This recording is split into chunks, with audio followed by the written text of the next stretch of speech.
How does this nonchalant high school kid who can see ghosts... Thank you for coming to my defense. I think now I'll finally be able to rest peacefully. No problem. It's the least I could do. turn into one of the most terrifying and powerful beings in the universe.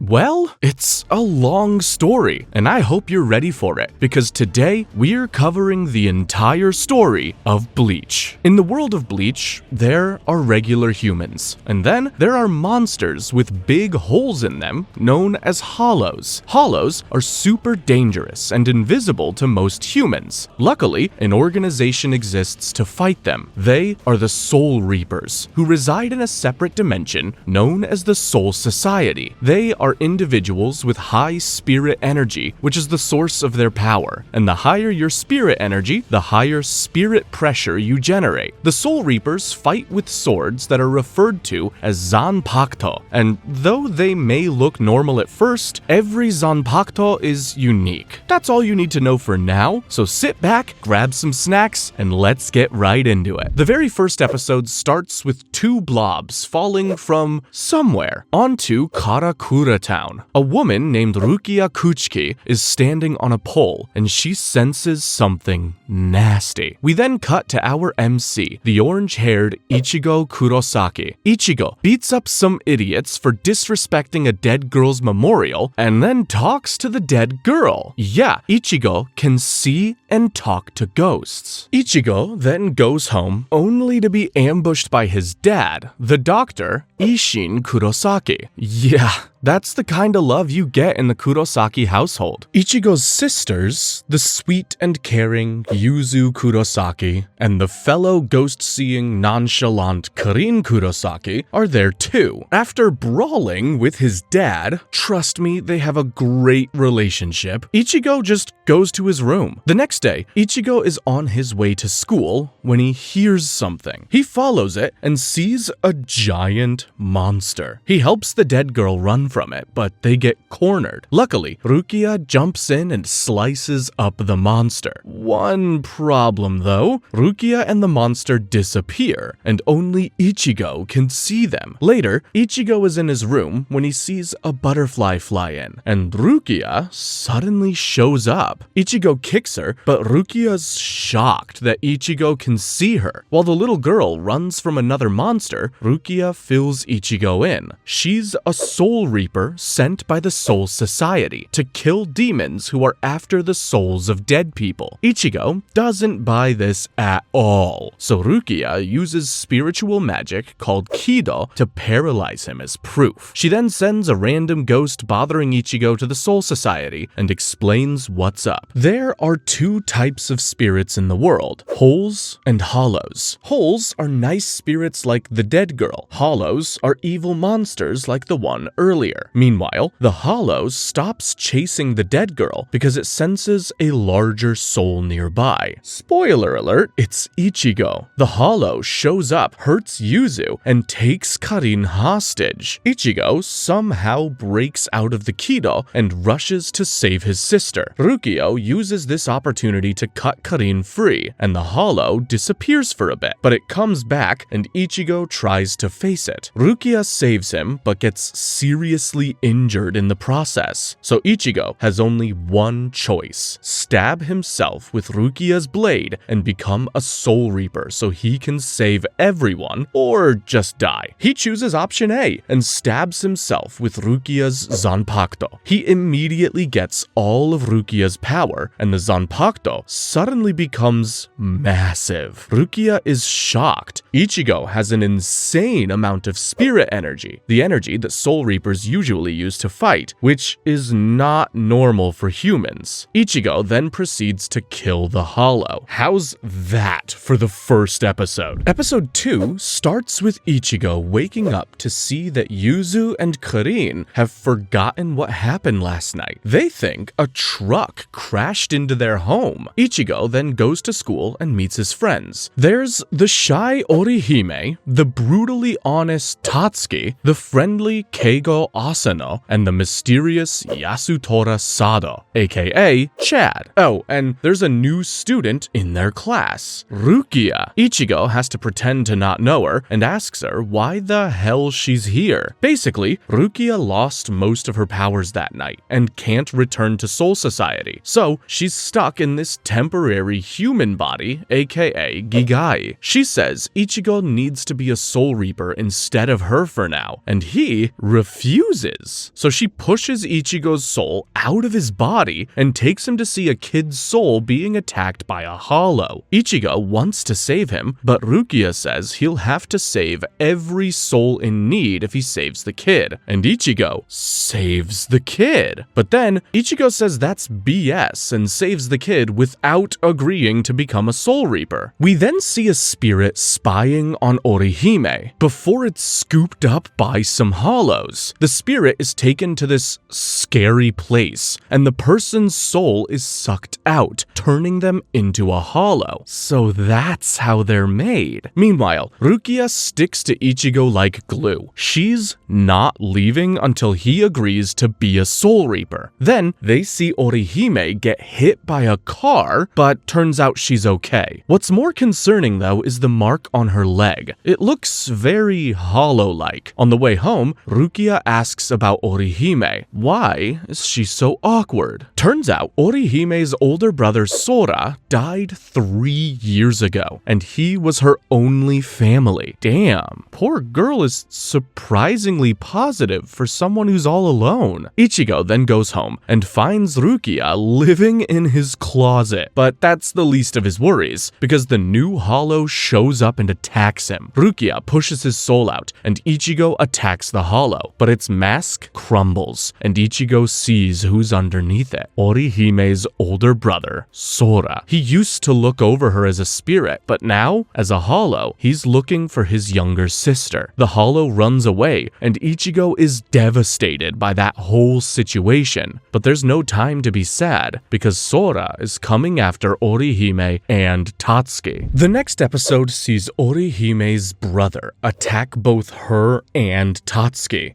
but they can't see him, so they have no idea what's happening. Eventually, Orihime can see her brother, which can only mean one thing. She's dead. Luckily, Ichigo shows up and saves her spirit. He gets into it with Orihime's brother, but the bastard just disappears. He then comes back, takes Orihime hostage, and knocks down Ichigo. Orihime's brother then explains who he is to Orihime and why he's mad. Basically, Orihime doesn't pray for him every single day, and he's been dead for 3 years. Move the hell on, jackass. He goes in to attack Orihime, but he hesitates, which gives Ichigo enough time to save her. Unfortunately, Ichigo himself also hesitates as he's about to take down Sora. Sora responds by spitting acid on Ichigo's hand and going in for the kill, but Orihime comes in between them and has a heart-to-heart with her brother. This lets him temporarily break free from the Hollow's control. Rukia explains that Hollows are controlled by the person who devours their souls. Sora isn't after Ichigo, it's whoever's controlling Sora that wants Ichigo dead. Sora accepts that he needs to die to keep Orihime safe. Turns out, Orihime is still alive somehow. So after an emotional goodbye, Sora frees his soul. Don't worry though, because he's going to the Soul Society. That's what happens to the souls of dead Hollows. The next day, Orihime can't remember what happened because Rukia erased her memories. She really hit Orihime with the...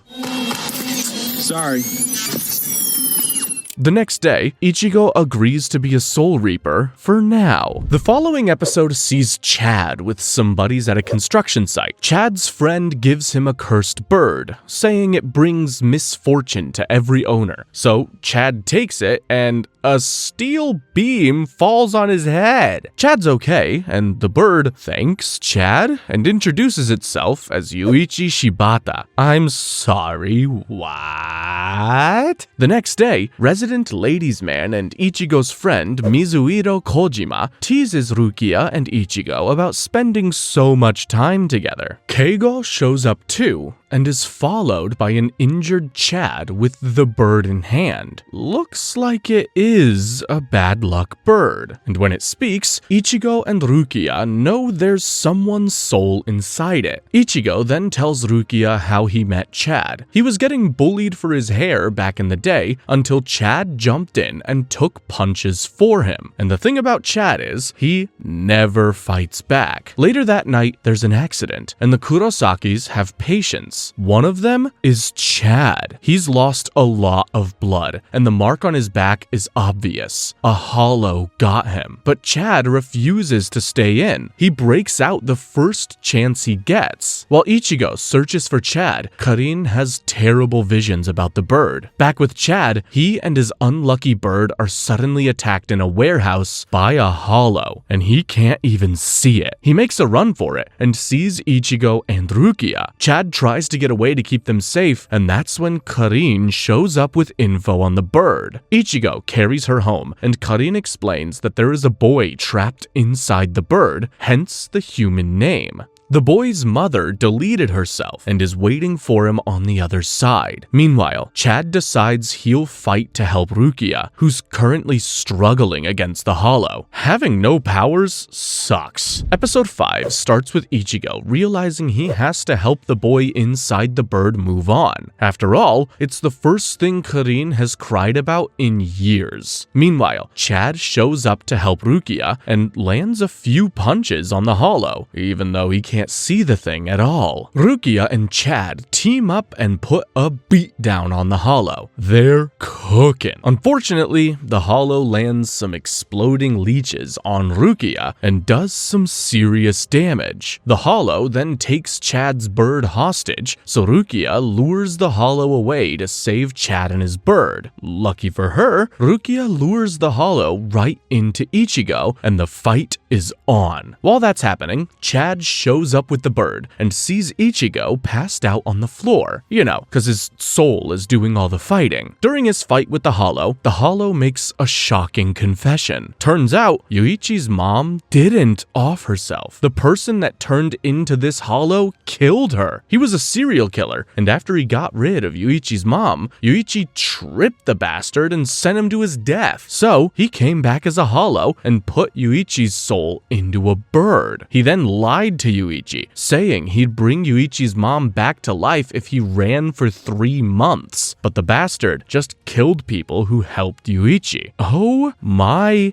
god! Ichigo has had enough, and he immediately slimes the hollow, taking him out. That's when the gates of the underworld show up. You see, the Zanpakuto takes away all sins a person commits as a hollow, but people who were scumbags as humans go to the underworld, aka hell. After the hollow is gone, Yoichi says thank you and goodbye to Chad before Ichigo sends him to the other side. The process of freeing trapped souls is called konso, if you were wondering. The following episode sees Rukia worried. Her memory sapping device is almost out of battery, and her Gigai is getting harder to control. The next morning, while Ichigo wrestles with his dad again, Rukia heads over to get supplies. At the shop, she meets the kids Jinta Hanakari and Ururu Sumugia, as well as Tesai Sukabishi, but she's really only here for this shady-looking fella, Kisuke Urahara. She gets pills to make her Gigai behave properly, as well as a special delivery for Ichigo. It's a bunch of pills for substitute souls. Basically, these pills let a soul reaper move out of their body at will, and a temporary soul hops in their body and sorta operates on autopilot. Ichigo takes a pill and it works. So, Rukia drags him away for a mission, but something's off about this substitute.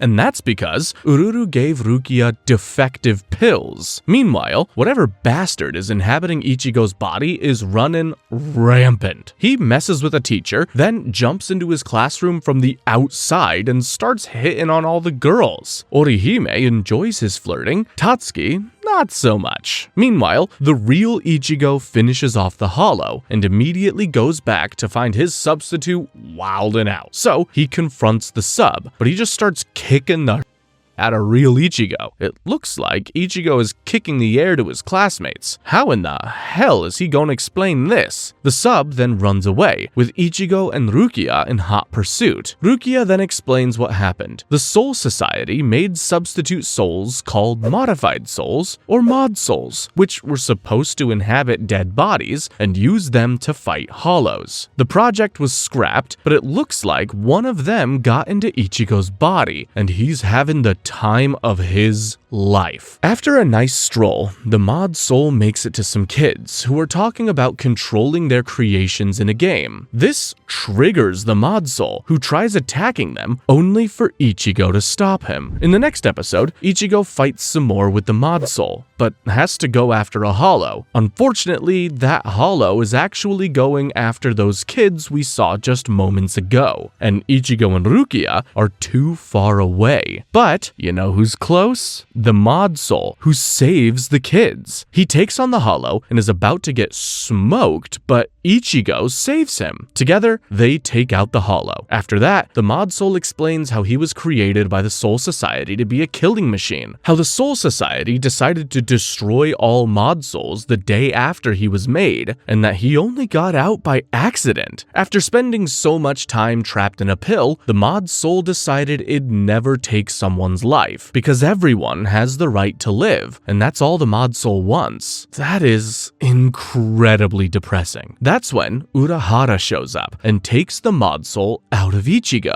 Urahara tries taking it away, but Rukia takes it back, accepting the responsibility if anything bad happens. Ichigo then puts the mod soul in a stuffed lion and decides he's gonna give it a taste of its own medicine. After that, the mod soul is now named Kon and just lives with Ichigo and Rukia in his room.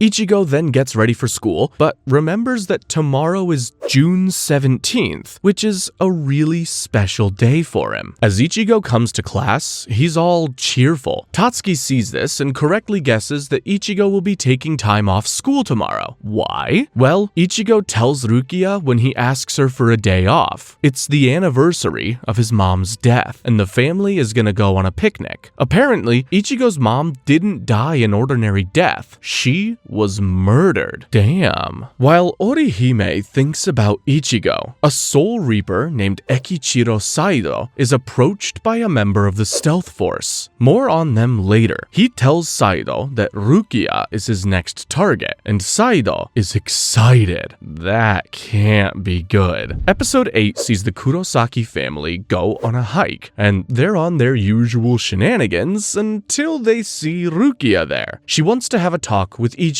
You see, Rukia has a theory. She thinks that maybe a hollow killed his mom. Ichigo is disgusted by this conversation and says that there's only one person to blame for his mom's death, Ichigo himself. We then cut to Tatsuki telling Orihime all about Ichigo's relationship with his mom, as well as her death. Back with Rukia, she realizes she was being an insensitive a-hole and starts walking back, only to be confronted by Saido. Back with Ichigo, we learned what happened. He was walking home with his mom on a rainy day when he saw a kid jumping into the river below. It was a ghost, but Ichigo didn't know that and went after him. Apparently, his mom died saving him from the river, but I don't buy it. Anyway, while Ichigo's family keeps up the chicanery, Saido introduces himself and gets ready for battle with Rukia. Luckily, Kon tells Ichigo what's happening. Ichigo shows up with Kon and explains that he's a substitute Soul Reaper. Saido finds that hilarious and decides to kill Ichigo. While Saido kicks Ichigo's ass, trouble is here. A hollow has just started attacking Ichigo's sisters. Rukia gets the notification, and Saido stops beating up Ichigo for now. Taking the hollow down takes full priority. The Soul Reapers rush there, and they better be fast. Karin and Yuzu are in deep trouble. In episode 9, Ichigo saves Yuzu from the hollow, and then he comes face to face with the girl he tried to save from the river when his mom died. What? Turns out this hollow is called Grand Fisher, and it's been luring people in using this child disguise for 50 years. Ichigo is absolutely horrified, and it gets worse when Grand Fisher traps him. But Saido comes in clutch, saving Ichigo and taking a big hit for the Kurosaki family. He isn't dead though, he's just asleep. So Ichigo decides he'll 1v1 this monster for his mom. You go, dude!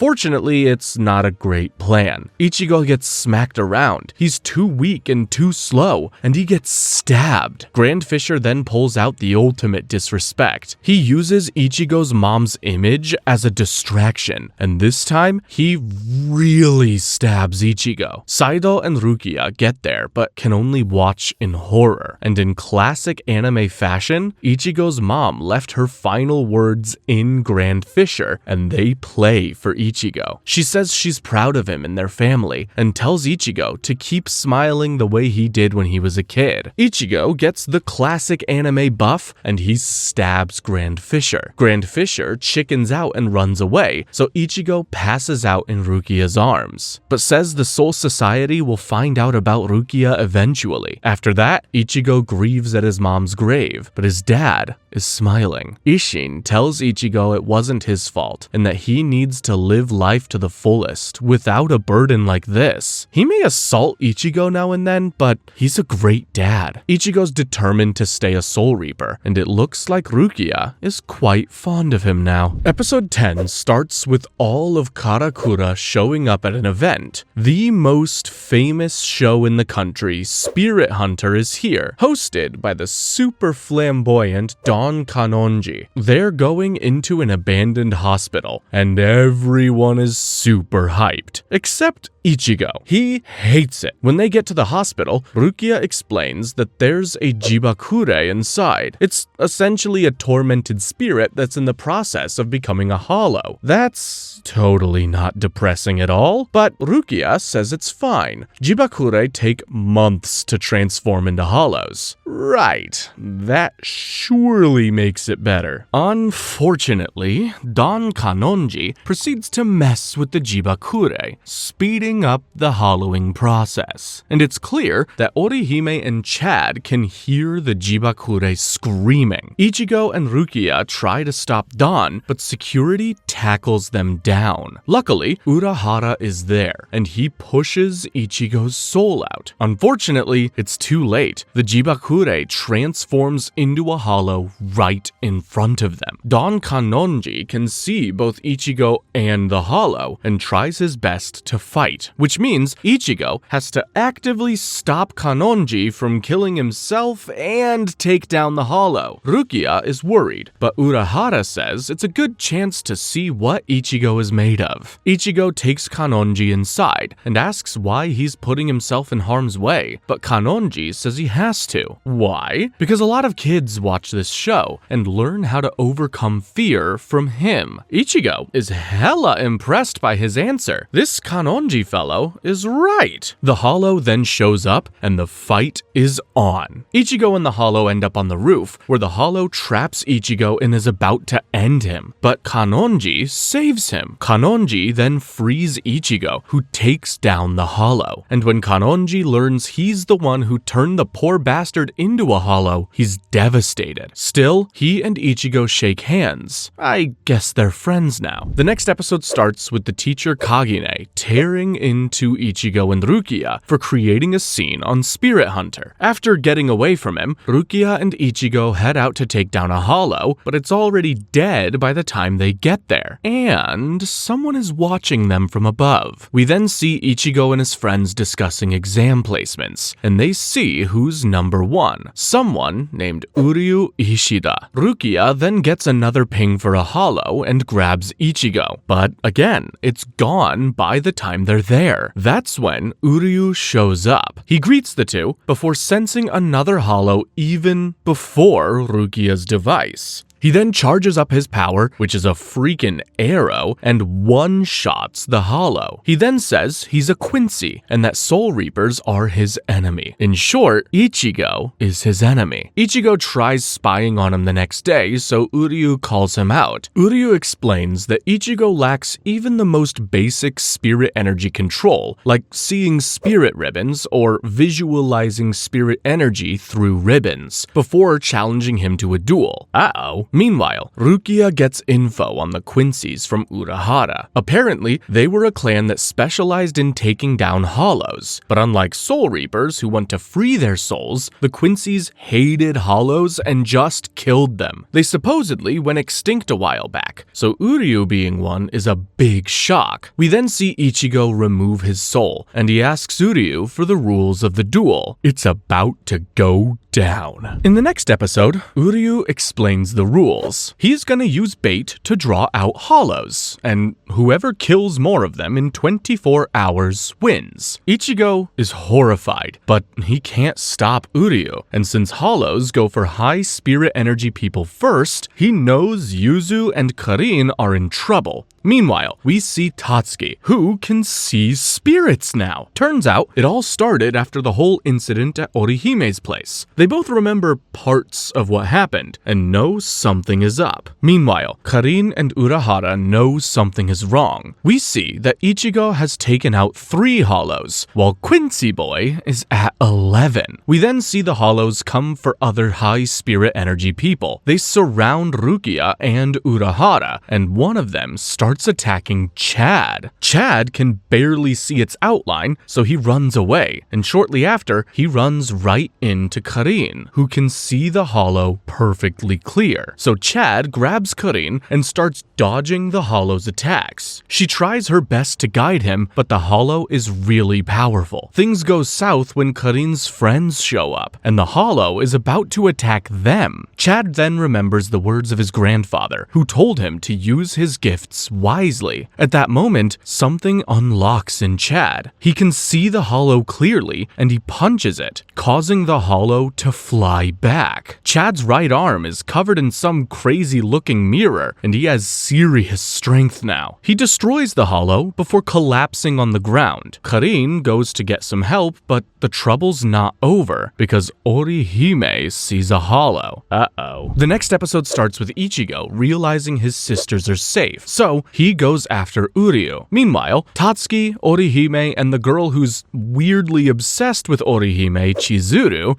are cleaning up outside school when Orihime says they should leave, cause she can see the hollow. But the hollow realizes Orihime can see her and says it's not letting them go. It plants Chizuru and the other students with its seeds, controlling them and forcing them to hurt her. Tatsuki fights them off, but there's just too many of them. The hollow then plants Tatsuki with one, and she's horrified. But Orihime just smiles at her and thanks Tatsuki for protecting her all these years. Now, it's turn. And that's when Orihime unlocks her power, the Shun Shun Rika. They are what I like to call shield flower fairies. They're 6 small fairies that have always been with Orihime, but have now just awakened. Ayame and Shuno are in charge of her healing powers. 3 others, named Lily, Hinagiku, and Bygone, are responsible for Orihime's protection. And finally, Tsubaki is her offensive fairy, and he's also her offensive fairy. He's a bit of an asshole. With her newfound fairy powers, Orihime blocks the hollow's attacks and heals Tatsuki. Tsubaki then destroys the hollow, and the day is saved. And here I was thinking she was gonna be weak. Orihime then passes out, and the Shun Shun Rika transform back into her earrings. She is then saved by Urahara and Tasai, who also have Chad. When Chad and Orihime wake up, Urahara explains the whole Hollow and Soul Reaper thing to them, and they find it hard to believe. So Urahara decides to give them proof. Meanwhile, Uryu knows something is wrong. This is way too many hollows for the small amount of bait he used. He runs into Rukia and Kon, and Ichigo shows up as well. They need to deal with these hollows and fast. The next episode starts with Ichigo saying, "Screw this duel, let's just fight each other." But Uryu says they need to focus on the Hollows, who are all gathering at a crack in the sky for some reason. Rukia then tells Ichigo how the Quincy's were wiped out. Turns out the Soul Reapers killed them. But that's not why Uryu hates them. That happened a long time ago. No, the reason Uryu hates the Soul Reapers is because they dismissed his sensei's appeals to work together. They also didn't help him when he was attacked by Hollows, and the poor old man died. But Ichigo makes a valid point. Uryu's sensei, who also was his grandfather, wanted Soul Reapers and Quincy's to work together. Ichigo then explains his own reason for fighting the Hollows, his mom's death and all that. And Uryu is moved, so he agrees to work together. But no matter how many Hollows they take down, it's not enough. And that's when something huge starts crawling out of the crack in the sky. Luckily, Urahara, Tesai, Ururu, and Jinta show up to help. Urahara says they'll handle the small fry. Ichigo and Uryu need to take on the huge hollow in the sky, aka the Menos Grande. Rukia says only the Royal Special Task Force could take this monster on, but Urahara puts a spell on her to make sure she doesn't stop Ichigo. Meanwhile, after a failed charge, Uryu realizes something. His bow power reacts to Ichigo's spirit energy, so Uryu says they should use that to take down Menos Grande. That's when the hollow starts charging up a beam of concentrated spiritual energy. This is known as a Zero, and it's bad news. Ichigo runs in solo and blocks the Zero, which should be enough to kill anyone. But Uryu just clocked something. You see, Ichigo has no idea how to control his spirit energy, not even a bit, which can only mean one thing. He has an insane amount of it. And we see that on full display as Ichigo single-handedly slices up the Menos Grande, causing it to retreat. Unfortunately, Ichigo let out too much spirit energy, and now he's getting fried. So Uryu helps him dissipate the extra energy, saving his life. And I'm also pretty sure that they qualify as friends now. Episode 15 starts with Rukia being worried that the Soul Society will hear about the whole Menos Grande thing. She's gonna be in trouble real soon.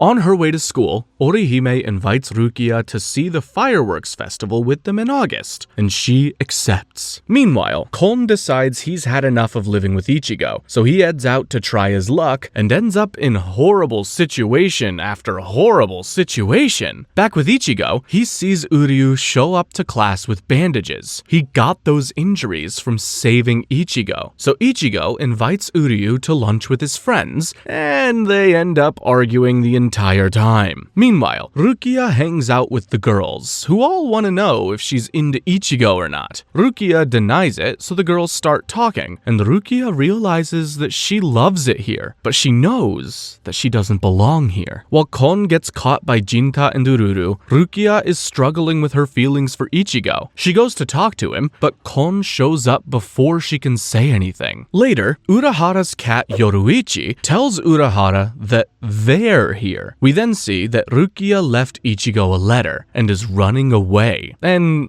who is she running away from? Two men floating in the sky. The red-haired Lieutenant Renji Abarai and the dead serious Captain Byakuya Kuchiki. They're both Soul Reapers. In episode 16, Rukia's sad feelings are interrupted by Renji, who attacks her and barely misses, and Renji is pissed. Rukia's supposed to be Soul Reaper royalty, yet here she is on Earth, having given her powers to a human, which is a big no-no for Soul Reapers. Renji's disappointed, but not as much as Captain Byakuya, who's Rukia's brother. Renji then attacks Rukia, saying he'll kill Ichigo after he kills her. Luckily, she's saved by Uryu. Uryu runs his usual nonchalant Soul Reaper hating gimmick, and it pisses Renji off big time. Meanwhile, Ichigo and Kon figure out that Rukia left, and also that she is in trouble. Kon, of all people, deduces that the Soul Society is probably after her, and Ichigo needs to remove his soul to save Rukia. Luckily, Urahara is here to help with that. I love this mysterious guy.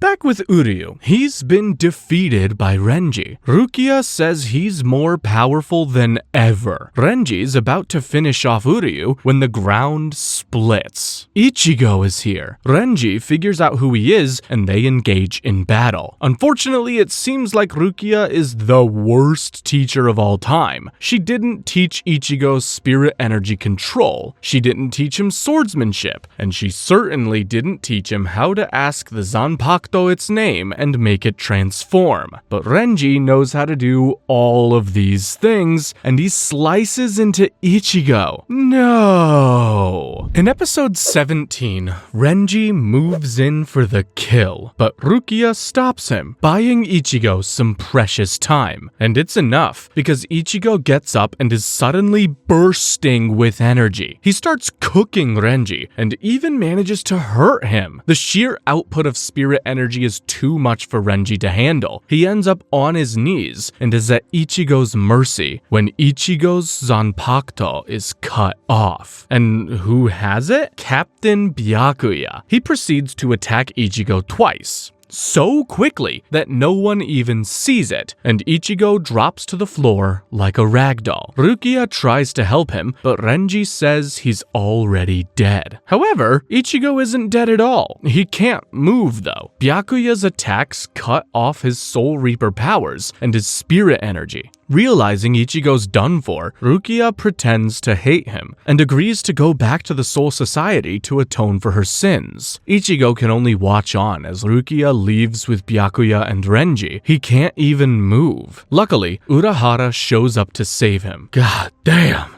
Ichigo wakes up at Urahara's place, and after an awkward interaction with Tasai, Urahara shows up. Urahara explains how he patched up Ichigo, and that Rukia is in deep trouble. Luckily, Urahara knows a way to get into the Soul Society. Ichigo wants to go now, but Urahara says he's too weak. So here's the plan. The Soul Society will execute Rukia a month from now. Ichigo will train under Urahara for 10 days. He'll open a gateway to the Soul Society in 7 days, and they'll have 13 days to save Rukia. Sounds simple enough. Episode 18 starts with Ichigo being depressed. Not only is Rukia gone, but everyone has forgotten her. That's just how Soul Society shenanigans work. However, after school, Orihime asks Ichigo where Rukia is. She remembers her. Orihime then explains she can see spirits and stuff, and motivates Ichigo to do whatever it takes to bring Rukia back. Chad shows up when Ichigo leaves, and it seems that Yoruichi the cat was listening to the whole thing. We then see Renji meeting a trapped Rukia in the Soul Society. Renji thinks Byakuya will get Rukia a lighter sentence, but Rukia says it's the opposite. He's probably gonna kill her. Meanwhile, it's time for Ichigo's training to start. The first step is to bring Ichigo's spirit energy back. So, Urahara removes his soul and puts him up against Ururu, and she is a beast. Ichigo's running for his life because he's sure he'll die if she hits him. Eventually, Ichigo loses the fight, but manages to get his spirit energy flowing again, which is a massive win for now. Then, it's time for his second test. Tasai cuts off Ichigo's chain of fate, aka the chain tying Ichigo's soul to his body. Meanwhile, Yoruichi tells Chad and Orihime about the whole Soul Society invasion they're planning, and offers to train them so they can tag along as well. They accept and try to get Uryu on board, but he still hates Soul Reapers, so it's a big ol' no. Meanwhile, we see Ichigo's next test. You see, the chain on Ichigo is gonna start getting eaten up, and he's gonna turn into a hollow once it's all gone. So, Urahara chucks him into a deep pit, restrains his arms, and tells him to escape in 72 hours. It's either that or become a hollow. The next episode starts with confirmation. Rukia's getting the death penalty in 25 days. Meanwhile, Yoruichi trains Orihime and Chad, and surprisingly, Orihime is doing better than Chad. He can't summon his powers at all. So, Yoruichi asks him why he wants to go to the Soul Society. Meanwhile, Ichigo's running out of time to get out of the pit, and Jinta and Ururu are not helping, trolling him the entire time. Goddamn kids! 70 hours later, and Ichigo has made no progress whatsoever. That's when his time runs out, and he starts transforming into a hollow. But the order is all wrong. Ichigo's mask is forming before he even has a full hole in his chest. That's when Ichigo has a vision, where he sees himself in a weird space with a mysterious man. Ichigo can hear the man, but he can't hear his name for some reason. What follows is a bit confusing. The man says Ichigo knows him, and then makes a shocking reveal. Ichigo has his own Soul Reaper powers independent of Rukia's power. That's when a bunch of boxes appear, and the man explains that Ichigo's Soul Reaper powers are in one of these boxes. He'll either find them or turn hollow. Yeesh. Luckily, Ichigo remembers spirit ribbons thanks to Uryu, and he manages to find the correct box. And inside is his very own Zanpakuto. The man says he hopes Ichigo can hear his name the next time they meet, and Ichigo grabs the Zanpakuto. Back in the real world, Tesai gets ready to kill Ichigo, thinking he's turning into a hollow. But Ichigo escapes and appears in front of them with both a hollow mask and a Soul Reaper getup. Ichigo then breaks the mask, and he's mad at Urahara. Luckily, Ichigo and his broken Zanpakuto have a shot at revenge. The next test is getting Urahara's hat off his head in 5 minutes. Episode 20 starts with Byakuya running into the 2 other captains at the Soul Society. The 3rd squad's Gin Ichimaru, and the 11th squad's Kenpachi Zaraki. Byakuya himself is the 6th squad's captain. They tease him a bit about the whole Rukia thing before leaving him be.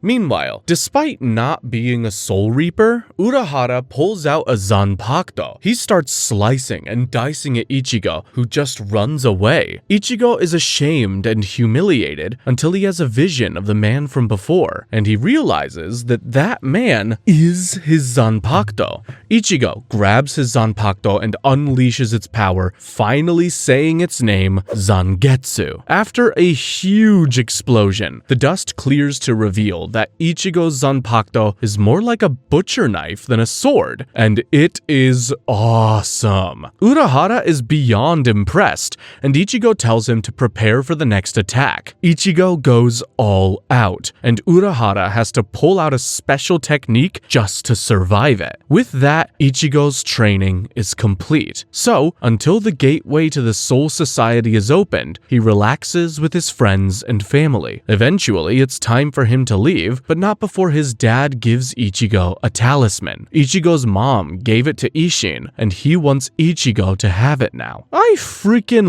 love their relationship. After that, Ichigo makes it to Urahara's shop and discovers that Chad, Uryu, and Orihime are all joining him. After that, Urahara gives them the lowdown. Only Ichigo can go to the Soul Society since he's the only one in spirit form. Luckily, this special gate will allow all of them to go through, with Yoruichi guiding them. The catch is that they only have 4 minutes before the gate closes. It's not enough time, but Ichigo and his friends aren't gonna back down. With that, the mission to rescue Rukia begins. The next episode starts with alarms blaring at the Soul Society, and Renji is shocked. After that, the good guys have to run through the precipice world between the human world and the Soul Society, and it's an absolute nightmare. They barely make it out thanks to Orihime's quick thinking, and find themselves in the poorest part of Soul Society.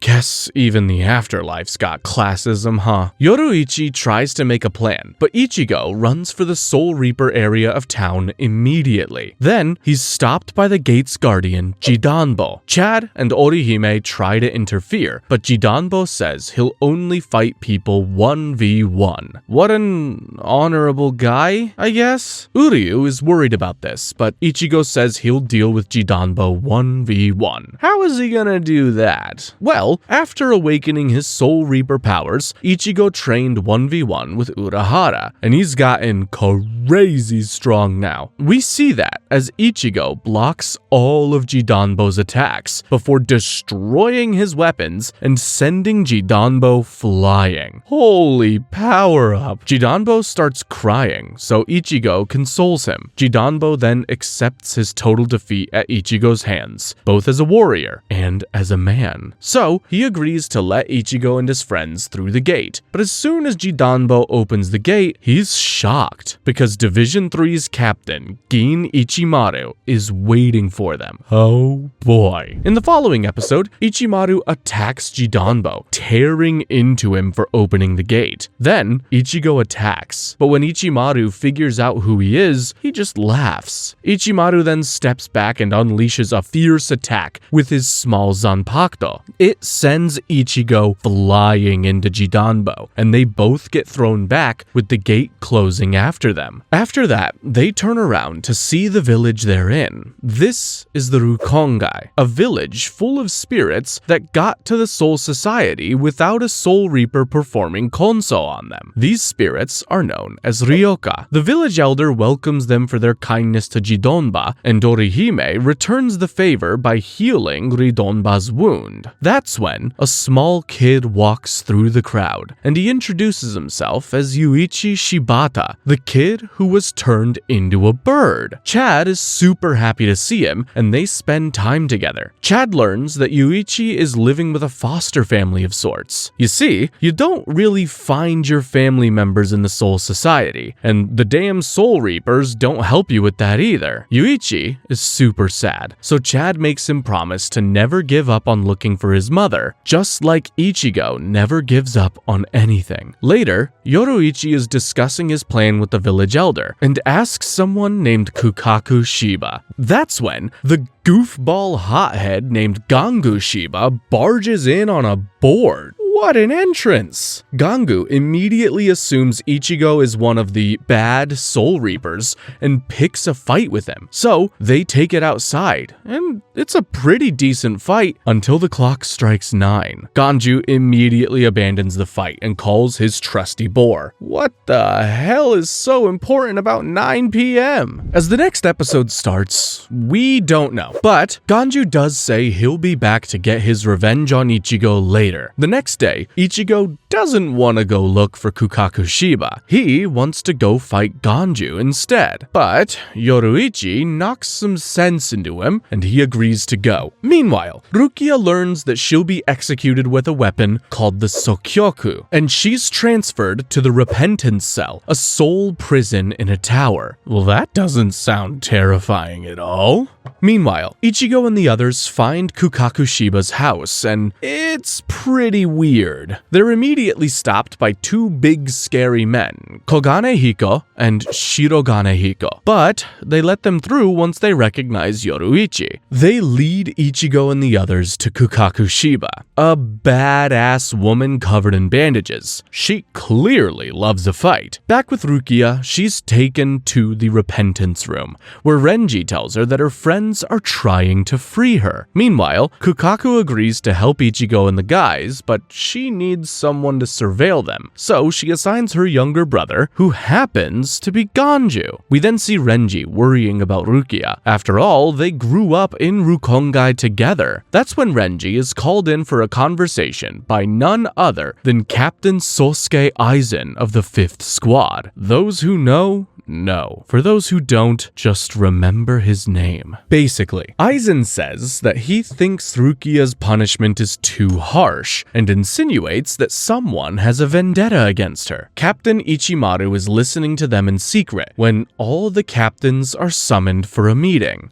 Back with Ichigo, Kukaku stops his fight with Ganju before showing how she's going to get everyone into the Seirete, or the Soul Reapers part of town, through the air. After all, she is a fireworks expert. The following episode starts with Kukaku explaining what they're gonna do. Using this big-ass cannon, she's gonna shoot Ichigo and his buddies into the Seirete. You see, the Seirete isn't just protected by the physical barrier. It creates an invisible barrier that they'll have to pierce. Luckily, they can do that. By fusing their energy on a spirit core, it'll create a cannonball around them that'll protect them. With that info, it's time to train how to focus their spirit energy. Meanwhile, Renji and a bunch of the other lieutenants gather for this all-important meeting. There's the fantastic mustache-wearing Tetsuzeimon, Iba, the quiet and shy Momo Hinamari, and the super attractive Rangiku Matsumoto. Momo is worried about her captain Aizen, but Renji says this is probably a false alarm. Meanwhile, it seems like everyone is getting the hang of the training except Ichigo. The others leave for dinner, while Ganju asks why Ichigo wants to save Rukia. Ichigo explains that he owes her, and Ganju is moved. So, he decides to give him some tips. With Ganju's advice, Ichigo finally breaks through and makes his cannonball. It's not perfect, but it's a big step. Meanwhile, the captains of the Soul Reapers all finally meet. Let's run through them all now so we don't have to later. First squad's Genrisai Shigekuni Yamamoto.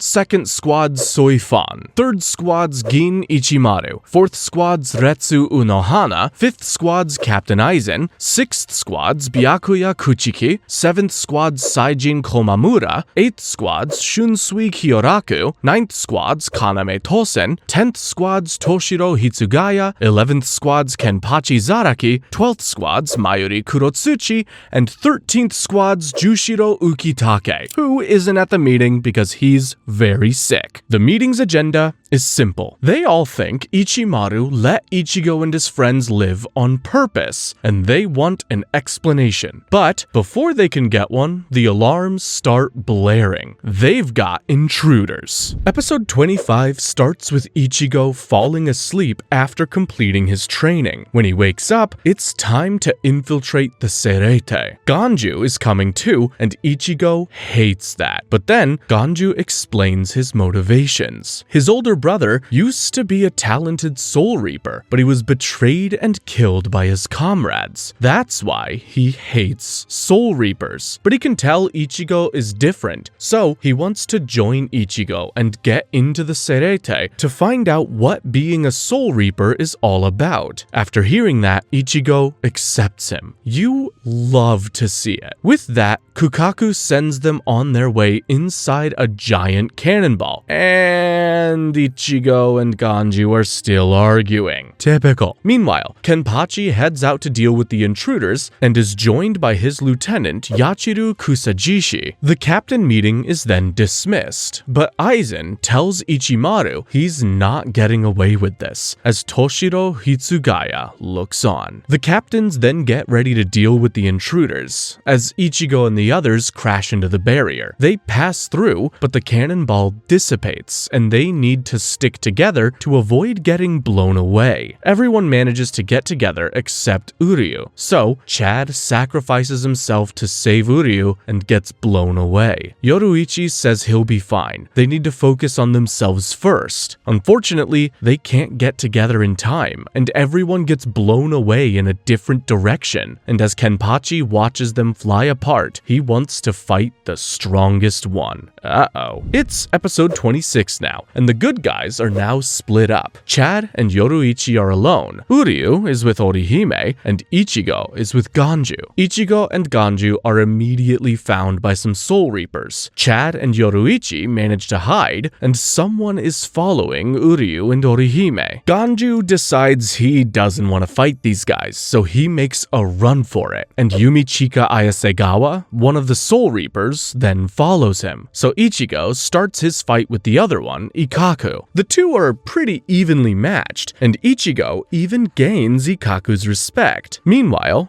Ganju is running from Yumichika, turning walls into sand to escape him. Unfortunately, he gets cornered in front of a massive pit, and Yumichika is ready to kill him. Back with Ichigo, his fight goes on, and Ikkaku is complimenting him. Ikkaku asks who Ichigo's master is, so Ichigo tells him it's Urahara, and Ikkaku knows him. Now, with even more respect for Ichigo, Ikkaku goes all out and transforms his Zanpakuto. He begins fighting Ichigo and then tricks him, seriously hurting his arm. Meanwhile, Ganju uses a sphere to trick Yumichika and gain some distance, continuing his escape. Back with Ichigo, he bandages his arm up and goes all out. Things are heating up. The next episode starts with a Soul Reaper named Hanataro Yamada bringing food for Rukia, only to realize she's been sent to the Repentance Cell, and he's devastated. Back with Ichigo, after getting beat up for a bit, he finally figures out Ikkaku's technique, and he's ready to throw down. Meanwhile, Kenpachi and Yachiru are still looking for the intruders, and Orihime's stupidity makes a bunch of Soul Reapers chase her and Uryu. And Ichigo finally gets serious and cuts Ikkaku's Zanpakuto in half, before giving him a serious cut too. Ikkaku accepts defeat and collapses, ready to die. Meanwhile, Ganju hits Yumichika with a pepper smoke bomb and catches himself too. They both can't see and stumble into the pit. Ganju holds a ledge and Yumichika grabs onto him. Back with Ikkaku, he wakes up to see he's alive and that Ichigo has treated his injuries. Ikkaku is mad that he was denied a glorious death, but Ichigo doesn't care. He wants to know where Rukia is. While Ganju's pit turns out to just be a trash dump, Ikkaku agrees to tell Ichigo where Rukia is. But after hearing that Ichigo is the strongest of only 6 intruders, Ikkaku warns him to stay away from his captain Kenpachi. And by anime logic, we can guess that means we're going to be seeing Kenpachi in action soon. The following episode sees Ichigo still looking for Ganju, who's having a rough time with Yumichika. However, Ganju uses his wits to trick Yumichika into a bad spot before planting fireworks on his freaking head, blowing him to smithereens. Ichigo sees the explosion, as do Kenpachi and Yachiru, who are still looking for the intruders. Uryu and Orihime manage to avoid Kenpachi, only to get caught by another Soul Reaper, the unnerving Jirobo Ikanzaka. Jirobo says he'll count to 10 to give them time to regret their lives, and then he attacks. Uryu saves Orihime, so Jirobo pushes him aside. Orihime tries attacking with Tsubaki, but she hesitates and Tsubaki gets injured. Orihime freezes, and Jirobo is about to end her until Uryu shoots Jirobo's hand with his new bow. That looks sick! Rukia is still locked up, and Ichigo is being chased by hella Soul Reapers. Jirobo then releases the full form of his Zanpakuto, which is a bunch of flying shuriken, and starts bragging about being awesome and strong, until Uryu blasts the shuriken out of the sky. Jirobo tries again, so Uryu blasts his hand next. Looks like Uryu's been working hard to get stronger too. Meanwhile, 12th Division Captain Mayuri Kurotsuchi hears about Ichigo beating Ikkaku from his lieutenant Nemu Kurotsuchi, and now he's super interested in finding Ichigo. The next episode sees Jirobo accept defeat at Uryu's hands, but when Uryu spares him, Jirobo tries to launch a sneak attack on Orihime. Uryu stops that though and shoots him with his arrows. Jirobo will live, but Uryu destroyed the source of his spirit powers. He won't be a Soul Reaper anymore. Back with Ganju, he's running away from Soul Reapers when he finally finds Ichigo, who's also running away from a mob. Ichigo buys them some time, but they're surrounded and need a way out. And that way out just so happens to be Hanataro. Ichigo and Ganju take him hostage. Unfortunately, Hanataro is from Squad 4, and these Soul Reapers are from Squad 11. They don't give a damn about Hanataro and start chasing them again. Luckily, Ichigo gets an assist from Chad, but runs off before they can see each other, and Chad is on an absolute tear right now, taking down Soul Reapers left and right. We then see Mayuri interrogating Ikkaku about Rukia, who says he doesn't know anything. Me when I lie. Mayuri's about to attack him, but Kenpachi stops him, because of Kenpachi being Ikkaku's captain and all that. Mayuri leaves, and Ikkaku tells Kenpachi all about Ichigo, as well as where he's headed. Damn, he really sold our boy out. We then cut to Ichigo and Ganju trying to plan what to do. But when Hanataro realizes they're talking about Rukia, he says he knows a secret way to get her. Episode 30 sees Hanataro guiding Ichigo and Ganju through the sewers. It's actually genius. But Ichigo wonders why Hanataro is helping them. They're supposed to be enemies. Meanwhile, all the squad lieutenants get an update on the situation, and Renji dips immediately. He's onto something. Back with Hanataro, he explains how he was assigned to clean Rukia's cell. There, Hanataro talked to her, and she told him all about the human world and Ichigo. She talked about Ichigo a lot. After hearing all this, Ichigo's resolve is even stronger. He's gonna save Rukia. Ichigo thinks about all his memories with Rukia, while Hanataro guides them to the tower she's in. But first, Ichigo will have to face a familiar foe. It's Renji. Renji says he needs to kill Ichigo. Rukia won't get her powers back if she doesn't. But Ichigo says that's BS. After all, Renji's the one who captured her, which is why she's gonna be executed. While they duke it out, Kenpachi senses it and says he'll fight Ichigo if he beats Renji. Elsewhere, Uryu and Orihime are trying to get to Ichigo, as is Chad. Ichigo is doing much better this time against Renji. He even pins Renji against the wall. But Renji pushes him back and explains that Soul Reaper lieutenants and captains have limiters called Gentai Rein put on their powers when they go into the human world. In other words, Renji is much stronger in the Soul Society, but Ichigo's gotten stronger too, and even though he's hurt, he'll do anything to save Rukia. The next episode starts, and Ichigo has to work hard just to stay alive because he's losing blood, and Renji is attacking him relentlessly. We then see Lieutenant Momo talking to 3rd Squad Lieutenant Izuru Kira.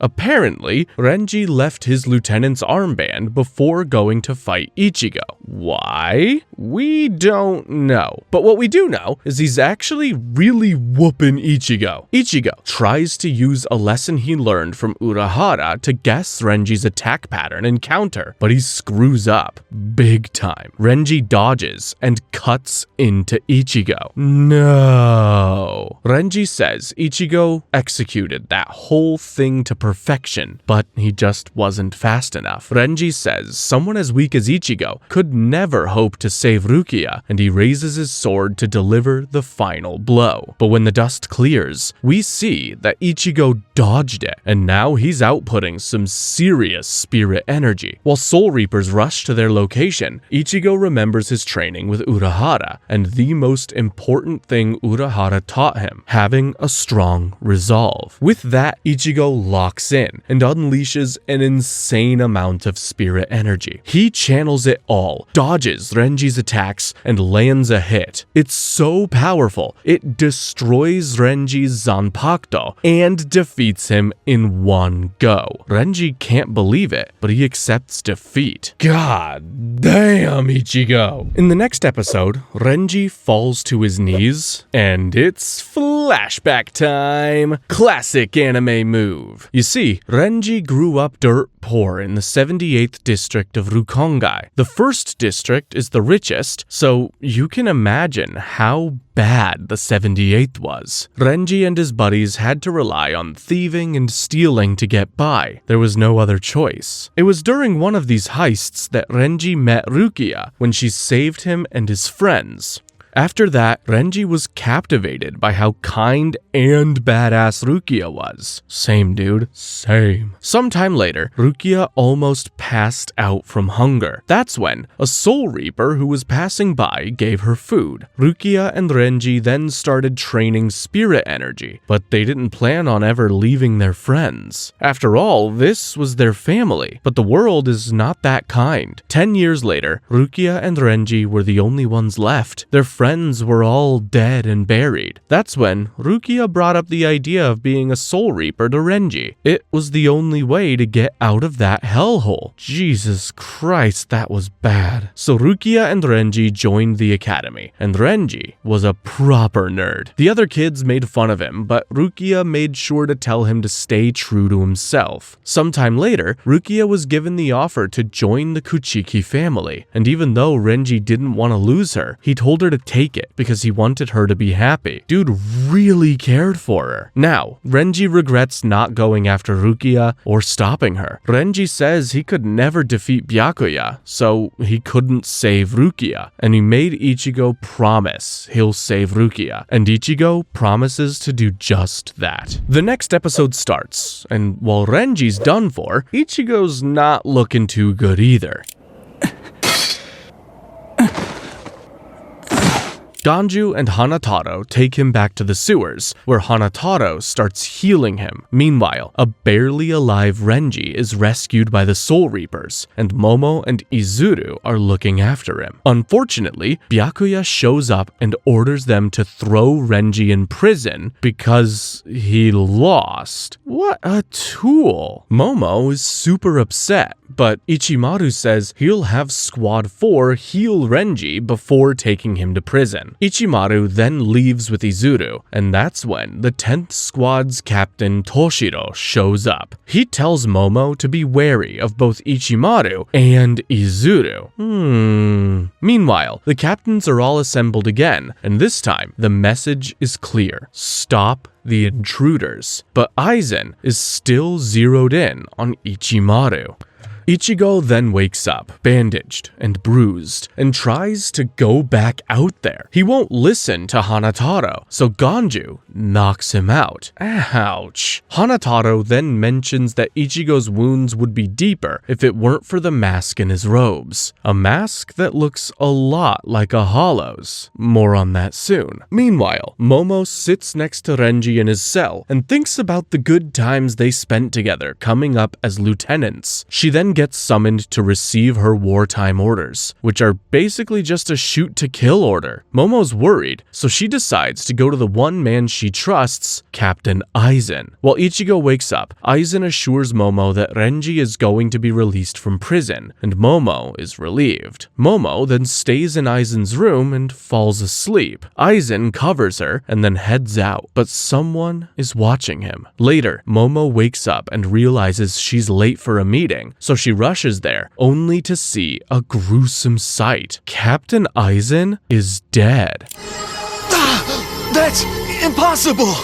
What the hell? Episode 35 starts with Momo, who can't believe what she's seeing, and neither can Izuru or the other Soul Reapers. That's when Ichimaru shows up and mocks Aizen. Momo remembers Toshiro's words and thinks he's responsible, so she attacks him, but Izuru stops her. After all, he can't let her attack his captain. Izuru and Momo both unleash their Zanpakuto and are ready to fight, but Toshiro stops them both and has them arrested. He then tells Ichimaru to back off Momo or they're gonna have problems. Toshiro's so freaking cool. Ichigo and Ganju then wake up, fully healed thanks to Hanataro, and they're ready to keep moving. Meanwhile, Chad sees a dream about how he first met Ichigo, and how Ichigo was the one who named him Chad. That's low-key adorable. Chad then has to face some Soul Reapers, but he's not worried about it. Back with Ichigo, he knows Uri Kiryu and Orihime will be okay because they're smart, but Chad, Ichigo knows he'll be okay because he's strong. Chad then finds out where Rukia is and starts making his way there. Ichigo, Ganju, and Hanataro all do the same, but it's not gonna be that easy. 8th Squad flirtatious Captain Kyoraku sees Chad pass by him, and his lieutenant, Nanao, tells him to go after Chad. Meanwhile, Ichigo and the others have a problem of their own. They have to face Kenpachi. Things are about to go crazy. The next episode starts with Momo in jail, thinking about everything. That's when Toshiro's lieutenant Rangiku shows up, and she scolds her friend for acting so rashly in the heat of the moment. Rangiku then gives Momo a letter from Aizen. He wrote it for her after she fell asleep in case he died. You see, Aizen knew he was being targeted, but he didn't want to involve Momo. But it's too late for that now, so he wrote her a letter detailing all the truths he found. More on that later. Meanwhile, Ichigo, Ganju, and Hanataro feel Kenpachi's spirit energy, and they're terrified. They try outrunning him, but it's useless. Kenpachi catches up, and his sheer presence literally floors Ganju and Hanataro. Kenpachi introduces himself to Ichigo, and Yachiru makes herself known too. Ichigo knows their bad news, so he tells Ganju to take Hanataro and free Rukia while he deals with these two. Kenpachi then gives Ichigo a free shot at him, which Ichigo finds ridiculous. He takes the shot while Hanataro explains to Ganju that Kenpachi is, essentially, invincible. We see that when Ichigo's Zanpakuto doesn't even scratch Kenpachi. It's simple. His spirit energy is weaker than Kenpachi's, so it gets absorbed when the two collide. In other words, he's not strong enough. Kenpachi is disappointed and draws his own Zanpakuto. Oh boy. The following episode sees Chad take care of some small fry Soul Reaper before he's confronted by Kyoraku. They both really don't want to fight each other since they're both sweet guys, but you gotta do what you gotta do. One problem for Chad though. His attacks don't hit Kyoraku. Kyoraku just smacks the first one away and then proceeds to effortlessly dodge the rest of them. He then gives Chad another chance to retreat. Kyoraku is a really swell guy, but Chad refuses, and we see a long-ass flashback of how, through a bunch of stuff, Chad and Ichigo agreed to fight for each other, especially if it was to protect something they truly cared about. He then charges in at Kyoraku, who attacks Chad, and the screen is covered with blood. No. The next episode starts with Nanao watching Chad fall when she's approached by a secret messenger, and he tells Nanao about Aizen's murder. Back with Ichigo, he's doing his best against Kenpachi, but he's utterly hopeless. Even when he lands a hit, it does no damage. Things go from bad to worse when Ichigo realizes he can't sense Chad anymore, which can only mean that he lost. Speaking of Chad, Kyoraku compliments his strength and fighting spirit before heading off with Nanao to pay his respects to Aizen. Luckily, Ichigo senses a bit of Chad's spirit energy again. He's still alive. Nanao wants to kill him, but Kyoraku says they'll have him locked up instead. Now, Ichigo knows he has to win to save Chad and not disappoint all the people who put their trust in him. So, he attacks Kenpachi and actually cuts him open. Kenpachi is hyped now, which cannot mean any good things. Meanwhile, Unohana shows Tosen and Komamura Aizen's dead body and says it's the real Aizen without a shadow of a doubt. Tosen has had enough of this and decides he's gonna join the battle. Meanwhile, Ichigo is getting more and more confident in his battle. He thinks he can beat Kenpachi, but when that confidence gets to his head, Kenpachi puts Ichigo back in his place by stabbing him through his Zangetsu. The Zangetsu breaks in two, and Ichigo falls to the floor, bleeding out. Kenpachi just walks away, and then Ichigo has a vision of the humanoid Zangetsu walking towards him. I can't even imagine what's gonna happen next.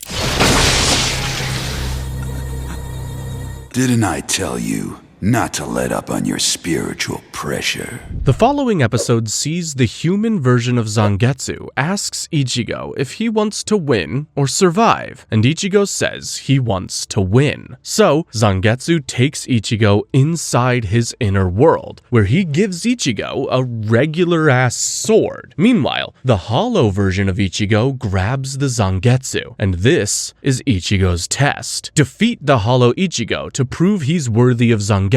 Unfortunately, he's not having a good time. Hollow Ichigo is strong, and he's using Zangetsu in ways Ichigo never even dreamt of. Ichigo gets his ass beat, but then locks in and realizes he needs to respect and understand Zangetsu. And when he does that, he instantly gets it back. Ichigo then leaves for the real world, and Hollow Ichigo tells Zangetsu to train Ichigo well, because he'll be taking over one day. Whatever the hell that means. Ichigo then wakes up, stronger than ever, and starts slicing and dicing Kenpachi. But no matter how much he hurts Kenpachi, the bastard just smiles and keeps coming. Kenpachi isn't afraid of dying. This sicko just loves to fight. Kenpachi is beyond impressed with Ichigo, so he honors Ichigo by unleashing 100% of his spirit energy. They both unleash their full power and trade blows, only for Ichigo to get stabbed and pass out again. We're not even 50 episodes in and bro's died like 3 times already. Episode 40 starts with us realizing that Ichigo isn't dead at all, and we see Kenpachi collapse too. Kenpachi says Ichigo beat him and passes out. He's carried away by Yachiru, who thanks Ichigo for letting Kenpachi have so much fun.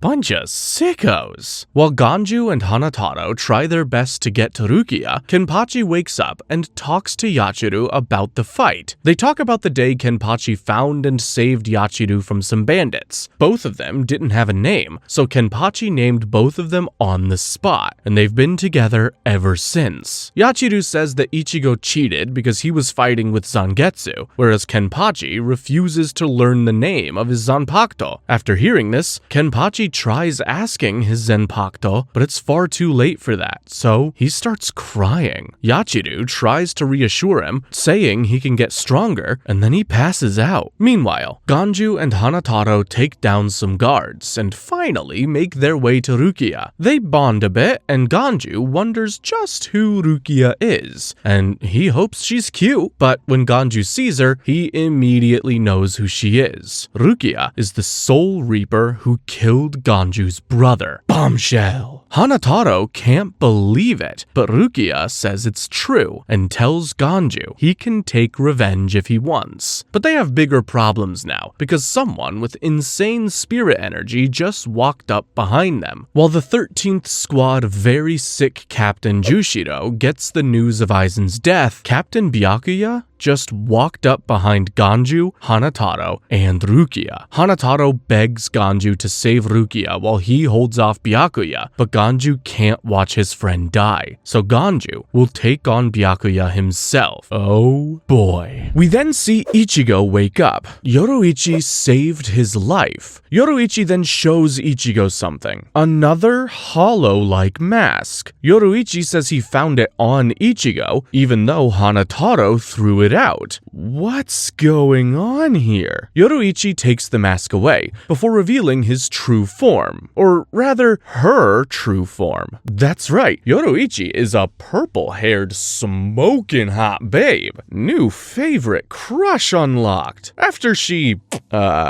teases Ichigo a bit, we get back to business. She gives Ichigo a device that helps people with spirit energy fly, and he has a question for her. She can transform, heal, and has ancient relics. Who in the hell is she? But they're interrupted when they feel Byakuya's presence. Ichigo is hurt, but he can't just stand by and do nothing. So he grabs the flying device and heads off to save Rukia. Meanwhile, Byakuya absolutely annihilates Ganju, and he's going for Hanataro next, until Jushiro shows up and stops him. And just then, everyone feels a massive spirit presence. But you already know who it is. Ichigo is here. His reunion with Rukia is much less touchy-feely than you'd expect. I'm the rescuer here! You just shut up!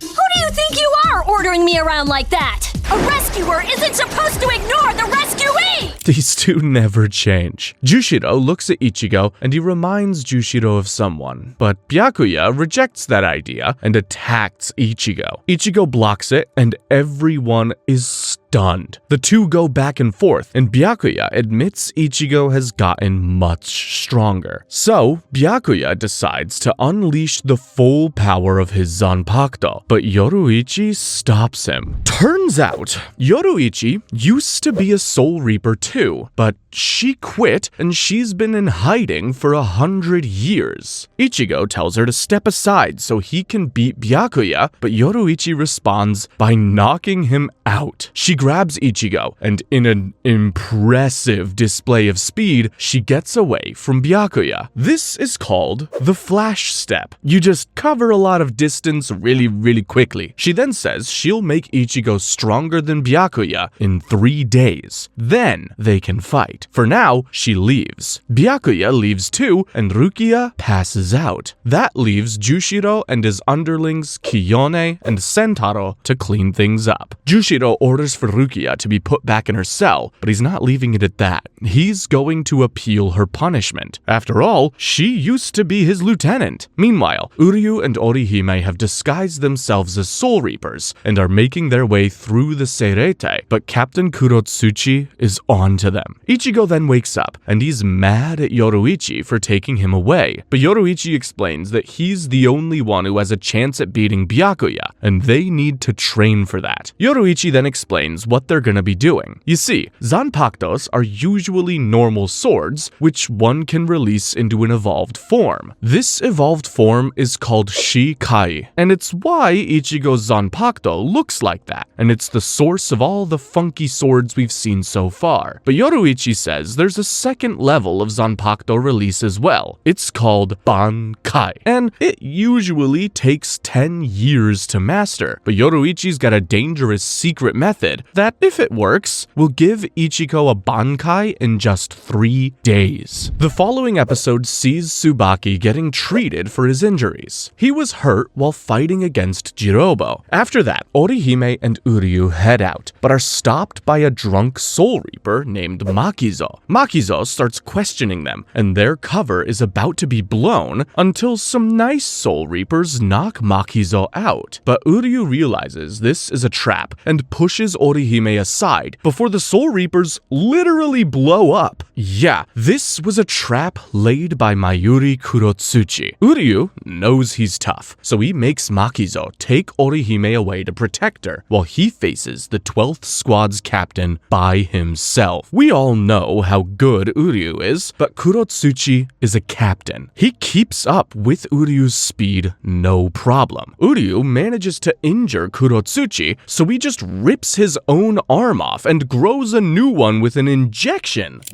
How this hurts.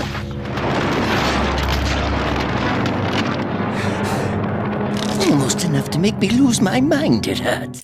Close enough. Welcome back, Orochimaru. They then have some back and forth, which ends with Kurotsuchi drawing his Zanpakuto and charging at Uryu. That's when Kurotsuchi's lieutenant Nemu grabs a hold of Uryu, holding him in place and letting Kurotsuchi cut through both of them. Nemu gets it much worse than Uryu though, and begs Kurotsuchi to save her, and Kurotsuchi starts kicking her. Uryu asks why the hell he would do that, and the answer is simple, because Kurotsuchi created Nemu. What? Yeah, this guy is a psycho-scientist, and the poor girl is one of her experiments. Uryu tries to stop him from beating up Nemu, but he can't move. Turns out, Kurotsuchi's Zanpakuto stops movement in all 4 limbs. Kurotsuchi then makes a shocking revelation. He tortured, experimented on, and killed Uryu's grandfather. But he shouldn't have said that, because Uryu is mad now. Uryu gets back up with a technique called the Ranso Tengai, where he uses spirit energy to puppeteer his own body. He begins fighting with Kurotsuchi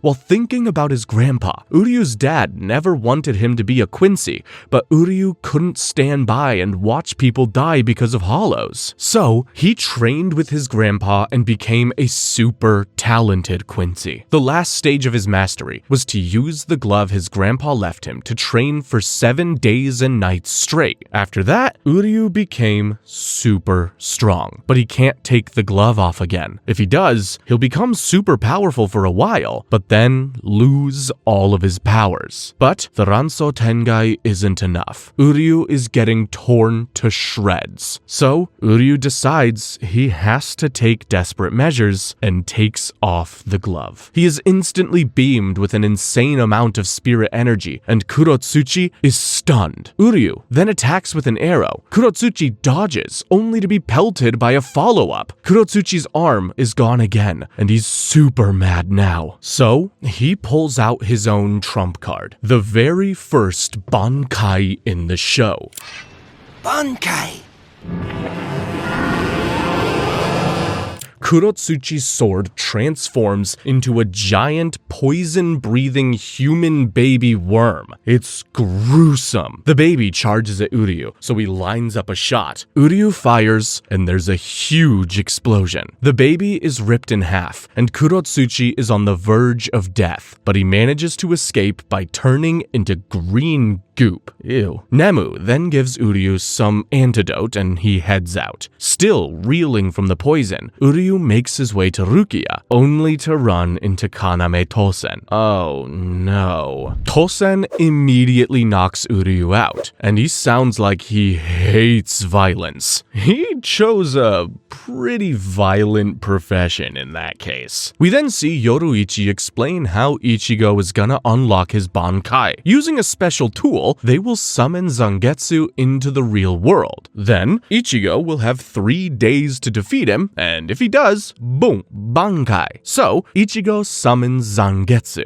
who sets the stage. He fills the area with swords, and the goal is simple: find the real Zangetsu sword and kill him before he kills Ichigo. Meanwhile, we check up on everyone else. Hanataro answers the questions of Captain Unohana, Renji breaks out of prison, Ichimaru helps Izuru break out of prison, and Ichigo gets his ass beat by Zangetsu. We then see Orihime end up in a room with Makizo, Yachiru, Ikaku, and his teammate Yumichika, and Kenpachi. God damn it, why is he alive? They're all taking care of Orihime, especially Kenpachi, who knows sticking around Orihime will lead him back to Ichigo. Meanwhile, Uryu wakes up in a jail cell with Ganju. A familiar face is so nice to see. Chad's here too, and they realize they're being held there so they can be questioned about Aizen's death. Meanwhile, Ichigo is trying his best to beat Zangetsu, going through sword after sword looking for the real deal. Zangetsu then tells Ichigo that each of these swords represents a weakness of Ichigo's, and he needs to push through them to find the truth. Meanwhile, Momo gets done reading Aizen's letter, and she is locked in. The next episode sees Renji and Izuru out of prison, while Momo is still inside. Now, it's flashback time. Years ago, Momo was ready to head off to the Soul Reaper Academy. She said goodbye to this kid, who is actually Toshiro. This guy must be hella talented to be a captain so young. Anyway,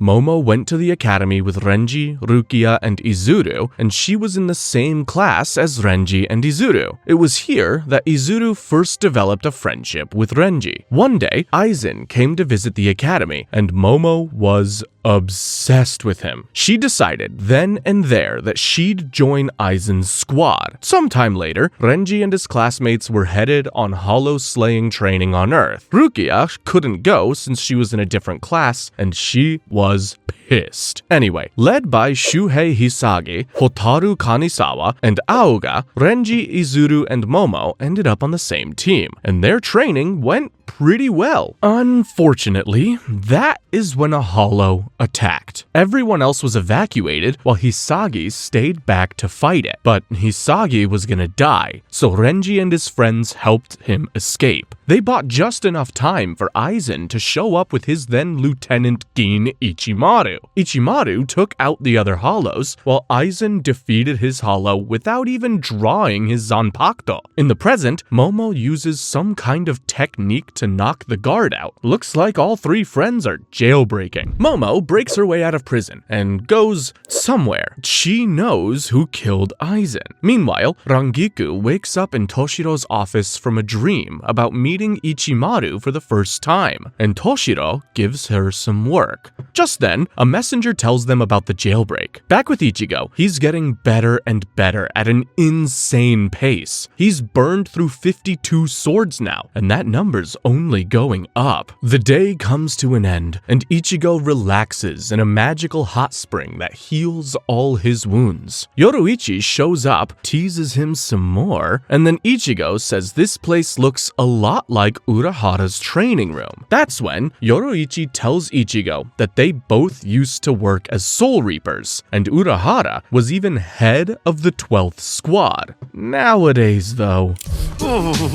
Figured as much. That stuff was horrible. You trying to kill me? Meanwhile, Izuru and Ichimaru get stopped by Toshiro, who knows that they are up to no good. Toshiro wants to kill Ichimaru before Momo gets there, but not only does Momo show up, she points her blade at Toshiro instead. Apparently, Aizen's letter said that Toshiro was after the Sokyoku, that Soul Reaper execution weapon that I mentioned earlier. It's as powerful as millions of Zanpakuto, and Aizen's letter said Toshiro plans to use it to destroy the Serete. Of course, the letter was a fake, forged by Ichimaru to make these two fight. Toshiro reluctantly knocks Momo out, and now he's mad at Gin. Toshiro tells Izuru to get out of here or risk dying, and then begins his assault. The fight is awesome. Toshiro is a pure talented genius, while Gin's mix of elite skills and underhanded tactics makes it so easy to hate him.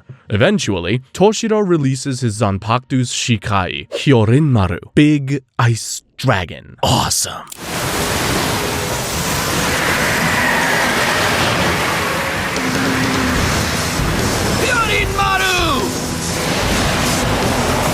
Izuru gets cooked, but Ichimaru survives and launches a sneak attack on Momo. Rangiku shows up to block it though, and Ichimaru just smiles. We then see Yoruichi wondering what to do about Ichigo's training. Sure, he's improved a lot, but only physically. His spiritual energy is the same. Yoruichi notes that Urahara was the one who created and awakened his Bankai with this method, and figures she can give Ichigo an extra day if he needs it. Unfortunately, they don't get an extra day, because Rukia's execution just got moved up to tomorrow. We then see that after Rangiku stopped Gin's attack, bro just up and left. Toshiro is now looking after Momo with Rangiku when they get the message about Rukia's execution. Toshiro figures that the Sokyoku part of the letter is probably true and tells Rangiku they have to stop the execution. As the announcement is made through the Seitere, Ichigo is still hard at training when Renji shows up, but he's not here as an enemy. He needs to train too, so that he can achieve Bankai as well. He also tells Yoruichi and Ichigo that the execution is tomorrow. Yoruichi is worried, but Ichigo just says they'll have to finish their training today. Kid's got some serious moxie. Meanwhile, Rukia isn't sad about her execution. Instead, she thinks back to the night when Ganju and Kukaku's brother, Keien Shiba, died in her arms. Yeesh. You see, because Rukia was from the Kuchiki family, people always treated her like she was special. They either hated her or they took extra care of her, but she never had a normal relationship with these people until she met Keien. He was the lieutenant of the 13th Squad, and he treated her like a normal person. He was kind, strong, and caring, just a great guy all around. With Keien, Sentaro, Kiyone, and Kaien's wife Miyako, Rukia finally felt accepted. One day, Miyako left with the recon team to get info on a new type of hollow, but only Miyako returned from the mission. Everyone else died. Unfortunately, Miyako was being controlled by the hollow. It made her kill her comrades before running off into the woods. So Jushiro, Kaien and Rukia went after it. They found the hollow,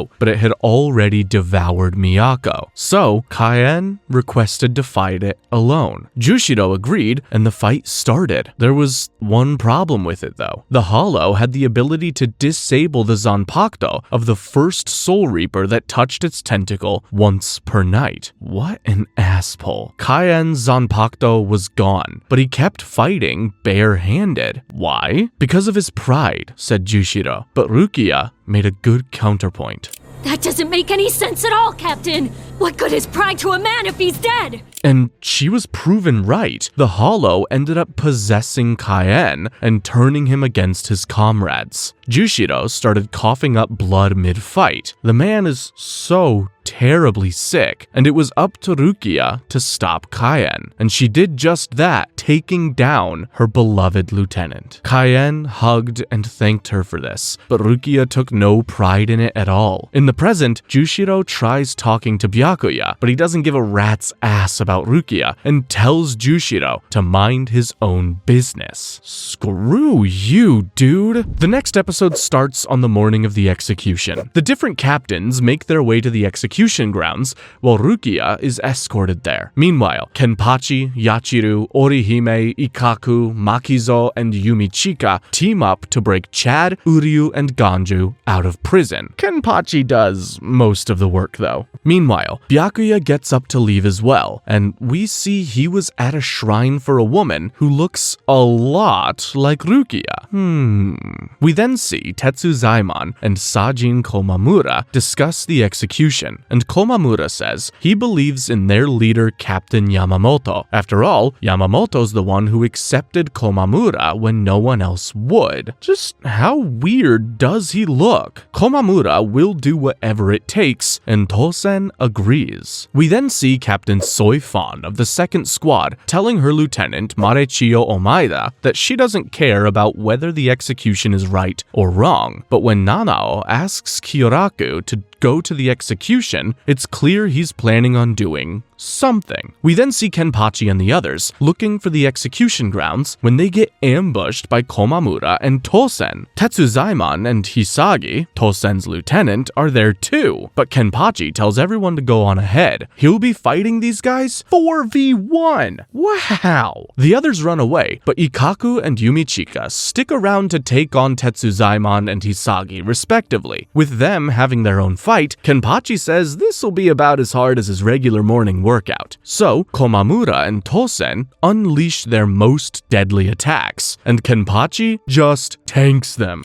Forget what I said before. My morning exercise is tougher than this. Okay, that was cold. Back with our MC, Ichigo is still training, and it's looking pretty rough. Renji gets ready to leave and asks Yoruichi if Ichigo can really master Bankai today, and Yoruichi says yes, in a super complicated way. Standard anime stuff. With Ichigo training his ass off, Renji takes out Soul Reapers and makes his way to Rukia, but to save her, he has to get through Byakuya first. Byakuya attacks, but Renji defends it before stopping Byakuya's Shikai as well. Renji then does it. He unleashes his Bankai. It's called Hihio Zabimaru, and it's a big ass snake.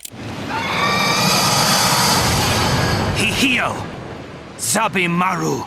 Now that's cool. Renji then says he'll kill Byakuya, but Byakuya seems confident in his chances, and the fight is on. Renji goes after Byakuya over and over again, but the captain keeps dodging. Eventually, Byakuya releases his Shikai Senbonzakura. It looks like the snake has been cut up, until Renji reveals he was holding it together with his spirit energy. It can't be cut up. His Bankai is like the perfect counter to Byakuya. That's when Byakuya shows us just how deep his bag is. First, he uses a couple of Kido to distract and restrain Renji, and then Byakuya unleashes his own Bankai.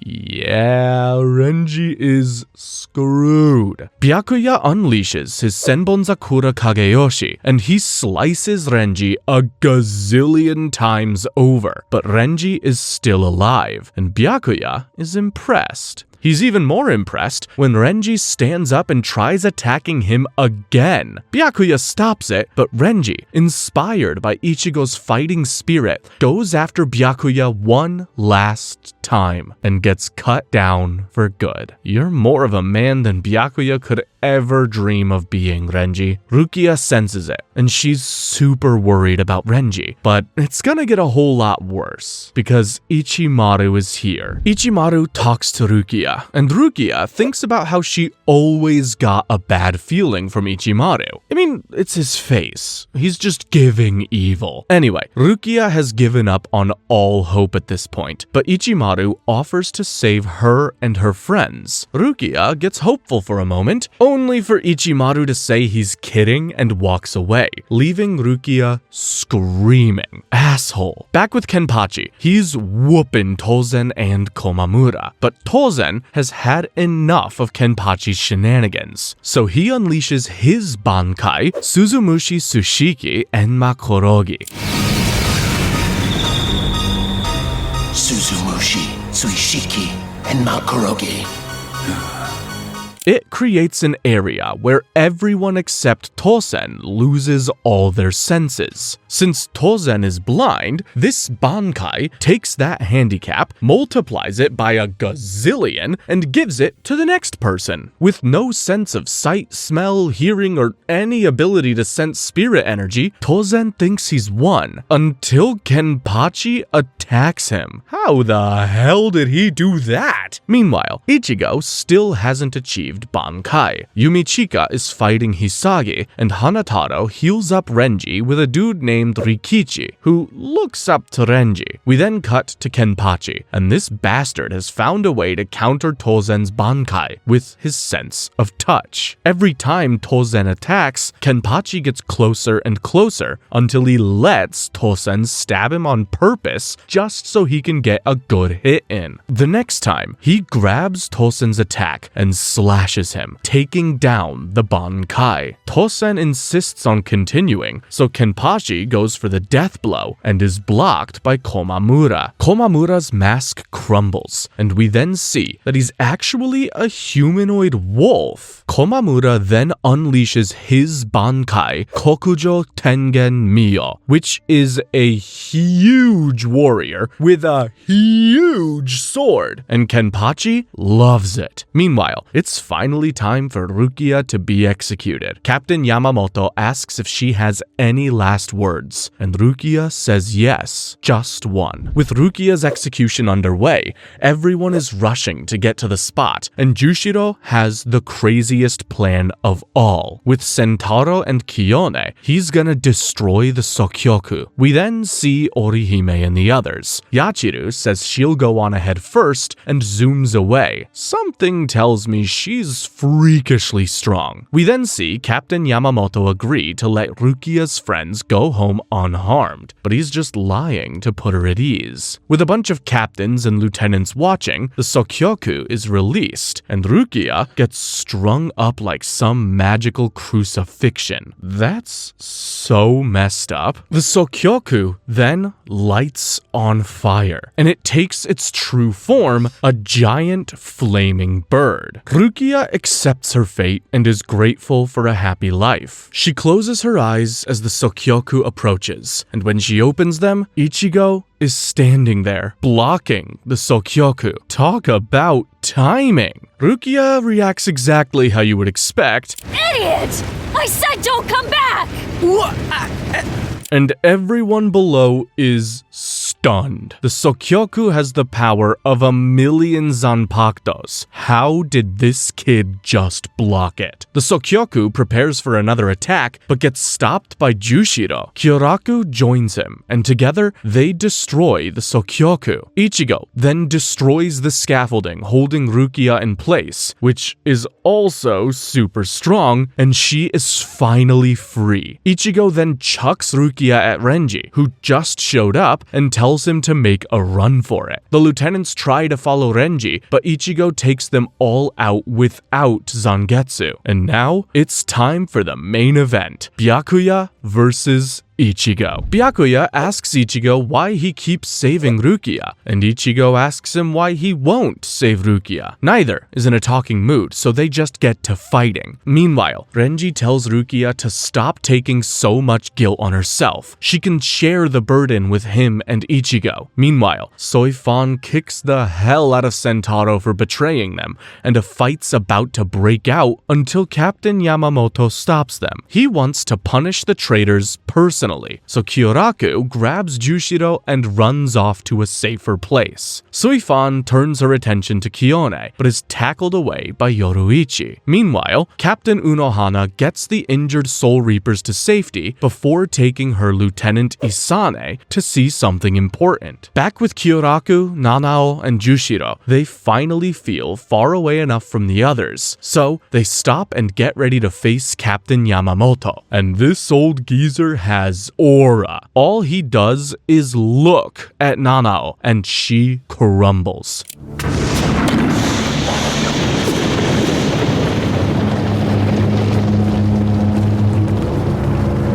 Kyoraku flash steps her to safety, and Yamamoto is impressed. He thinks about the good times when the two men in front of him were young. They were the first ever people from his academy to become captains, and you can tell he's proud of them. But now, Yamamoto feels betrayed. He draws his sword and attacks. Kyoraku and Jushiro try to reason their way out of a fight, but the old man's not having any of it. He then activates his Shikai, Ryujin Jaka, and it looks like the two men in front of him are in big trouble. Episode 56 starts with Yumichika making his way to Kenpachi. Apparently, Komamura ran away when Yamamoto started fighting. Oh, and Yumichika absolutely bodied Hisagi. Meanwhile, back with Yamamoto, his students release their Shikai. Jushiro releases the Sogyo no Kotowari, and Kyoraku releases the Katen Kyokotsu. They're both the only dual-wielding Zanpakuto, and they're magnificent, as Yamamoto points out. With that, the fight begins. Meanwhile, Jidanbo is all healed up thanks to Orihime, and he gets a visit from Kukaku. She has a plan. We then see Soifan and Yoruichi duking it out. See, Soifan is the leader of the stealth force. Not only was that title Yoruichi's before, but she was also Soifan's master. Soifan brings her forces forward to face Yoruichi, but she makes light work of them. The two talk trash back and forth as they fight, but after a couple of exchanges, it looks like Soifan is superior. I mean, Yoruichi's not even using a Zanpakuto. How the hell is she gonna win? Soifan hits Yoruichi with her Shikai Suzumebachi, which leaves a death mark on her. The rule is simple. The first time an area gets hit by Soifan's Zanpakuto, it makes a death mark. And the second time it hits that same area, you're toast. Yoruichi retreats, and Soifan follows, planting her with death mark after death mark. With no other option, Yoruichi unleashes a technique she learned just a few days ago, Shunko. She covers herself in Kido, warns Soifan, and then blasts her with a massive amount of energy. Turns out, that was just a warning shot, and Soifan is furious. Yoruichi's been gone for 100 years. How is she still stronger? Yoruichi then blocks Soifan's attack, and it's flashback time. The Feng family served Yoruichi's family, and it was Soifang's fate to serve Yoruichi since she was a child. So Soifang joined the stealth force, and she excelled at it. Yoruichi liked her and her skills, so she made Soifang part of her personal security. After that, they would do all sorts of missions together, though Yoruichi would often be protecting Soifang more than the other way around. Yoruichi then took took Soifang as a student and even said she saw Soifang like a little sister. Their bond was strong, and Soifang swore to always be by her side. So when Yoruichi just vanished one day, Soifang was devastated. Back in the present, Soifang drops to her knees crying, and that's why Yoruichi didn't take her with her. Soifang would have followed her anywhere. Damn, that's heartbreaking. We then cut to Ikkaku and Tetsuzaiman sharing a drink. Lazy bums. When the alcohol runs out, they get ready to fight again, but are distracted by the sheer power of Ichigo versus Byakuya. Their epic battle is at a stalemate, with neither managing to hurt the other. Ichigo demands that Byakuya release his Bankai, but Byakuya doesn't think he's worthy. So he releases his Shikai, and Ichigo destroys it with a massive blast of energy from Zangetsu.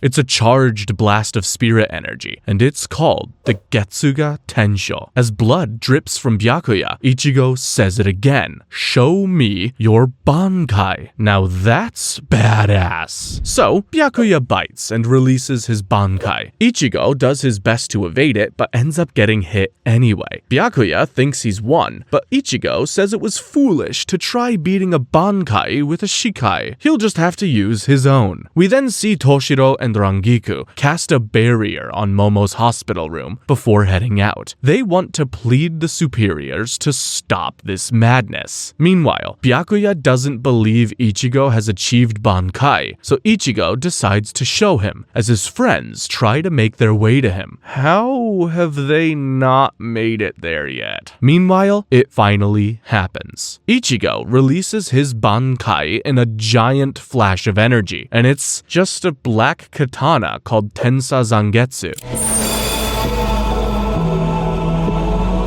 Tensa Zangetsu.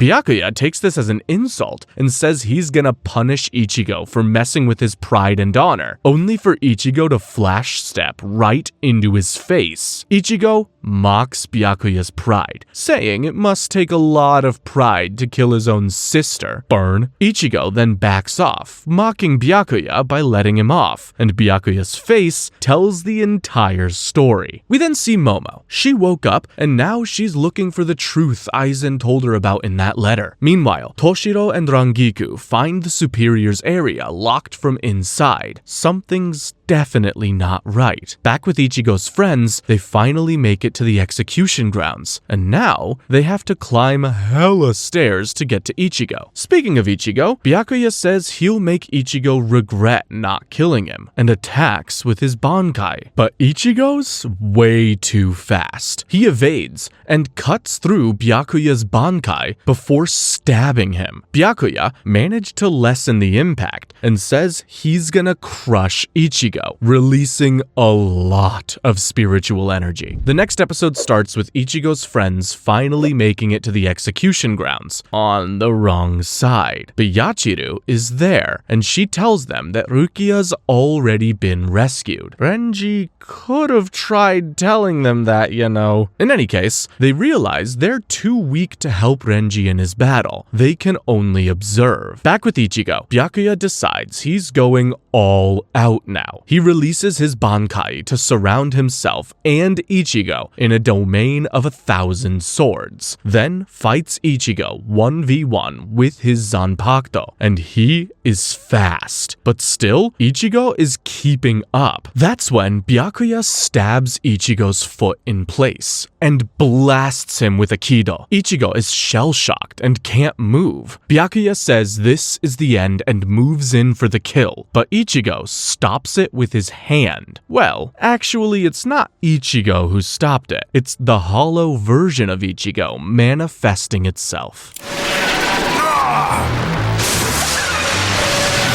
With half a hollow mask on his face, Hollow Ichigo proceeds to slice and dice Byakuya, seriously injuring him. Lucky for Byakuya, Ichigo manages to fight back against the Hollow, ripping the mask off and regaining control. They both decide to end this in one final attack, and Byakuya promises to tell Ichigo why he won't save Rukia if Ichigo beats him. So, they both charge up and attack each other. Ichigo gets hurt, but he destroyed Byakuya's sword. So, he starts telling Ichigo why he won't save Rukia. It's simple. The Kuchiki family is one of the 4 great families. If they don't uphold the law, absolutely nothing will. But Ichigo said he'd go against the law if that were the case, and Byakuya realizes Ichigo's real opponent was the law of Soul Society. Byakuya then accepts defeat, promises to leave Rukia alone, and leaves. Ichigo screams and falls down, hitting heads with Orihime. His friends are here, and for once, there's a moment of peace. Meanwhile, Toshiro and Rangiku break into the Superior's facility, Central 46, and what they see is unbelievable. Episode 60 tells us exactly what Central 46 is. It's a committee of 40 sages and 6 judges that decide things for the Soul Society. Their rulings are final. Not even captains can challenge them. Unfortunately, though, they're all dead now. Not only that, but they've been dead for a while, which means everyone's been receiving fake orders from them. Suddenly, they see Izuru and immediately chase him. But Izuru tells Toshiro that Momo is awake and running about. So Toshiro leaves Izuru with Rangiku, and their fight is on. Meanwhile, Momo is at Central 46 looking at the massacre when Ichimaru appears and asks her to follow him. Ichimaru takes her to a room, and that's where she meets Aizen. He's alive? Momo can't believe it, but it is the real Aizen. She just hugs her captain, crying with happiness. Aizen says it's all right, thanks Momo for everything, and then says goodbye, stabbing her through the chest. No. Turns out, Aizen's an evil piece of shit, and Ichimaru is working for him. A few minutes later, Toshiro shows up. He's shocked that Aizen is alive, and devastated that he killed Momo, so he goes nuclear. Toshiro unleashes his Bankai, Daiguren Hyorinmaru. Bankai. Daiguren Hyorinmaru.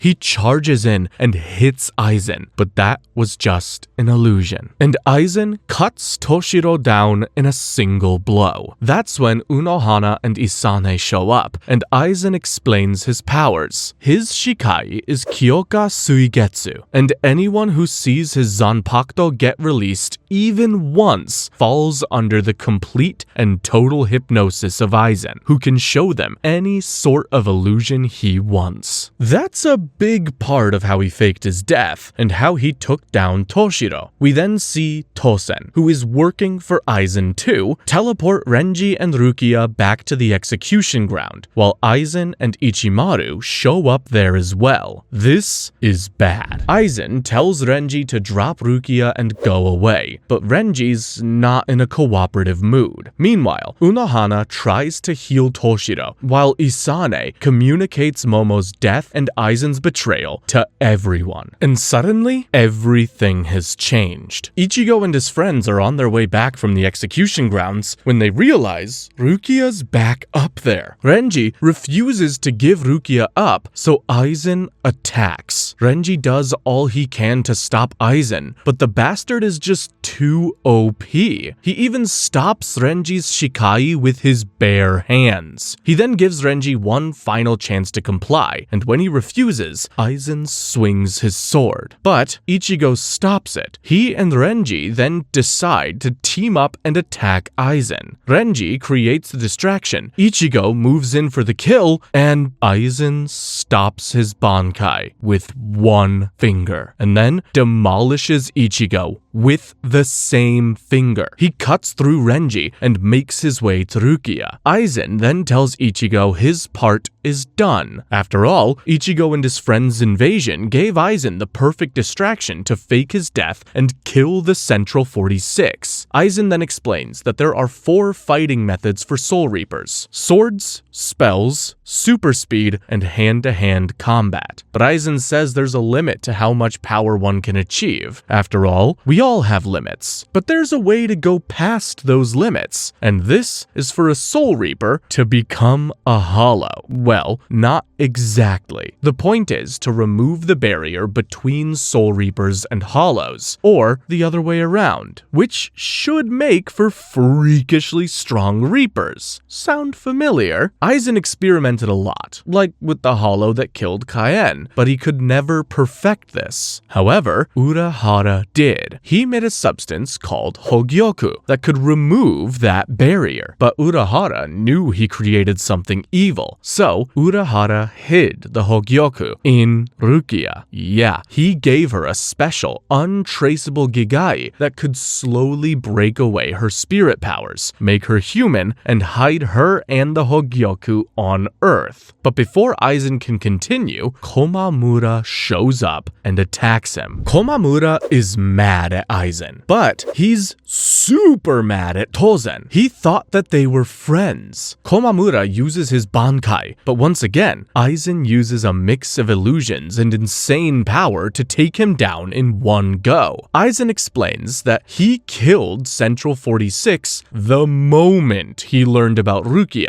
and has been pulling the strings ever since. Ichigo's friends show up, but Ichimaru holds them in place with his spirit pressure. Meanwhile, Aizen pulls out a small device and uses it to remove the Hogyoku from Rukia. He then tells Ichimaru to kill her, but Byakuya saves her. Huh?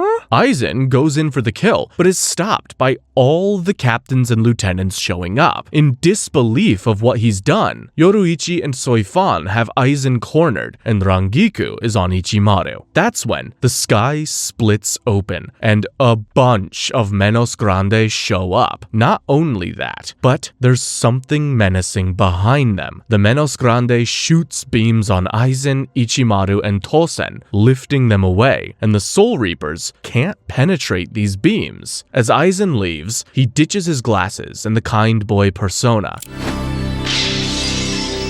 From now on, I alone will stand at the top. Okay, this guy has aura. In the aftermath, Ichigo and his friends are declared innocent, including Rukia. Speaking of Rukia, she sits by an injured Byakuya who tells her a story. Flashback time. We learn that Byakuya was married to a woman named Lady Hisana. Hisana looked a lot like Rukia. Rukia says that's why Byakuya took her in. But that's not true. You see, Hisana was Rukia's older sister. She abandoned Rukia when she was little, but regretted it after marriage and spent 5 years looking for Rukia. Eventually, she fell sick and made Byakuya promise to find and look after Rukia. Byakuya found her the next year and took her in. But taking Rukia in was against the rules, so Byakuya swore to his parents he'd never break the law again. So, when Rukia was convicted, Byakuya was stuck between two promises. Luckily, Ichigo made him see the light, and then Byakuya does something insane. He apologizes. I'm sorry. After that, things calm down. Ichigo heals up and messes around with Hikaku before getting chased by Kenpachi, who wants a rematch. While Komamura is still trying to come to terms with Tosen's betrayal, Izuru and Rangiku make up over some drinks. We then see that both Toshiro and Momo survived. Does no one die in this show?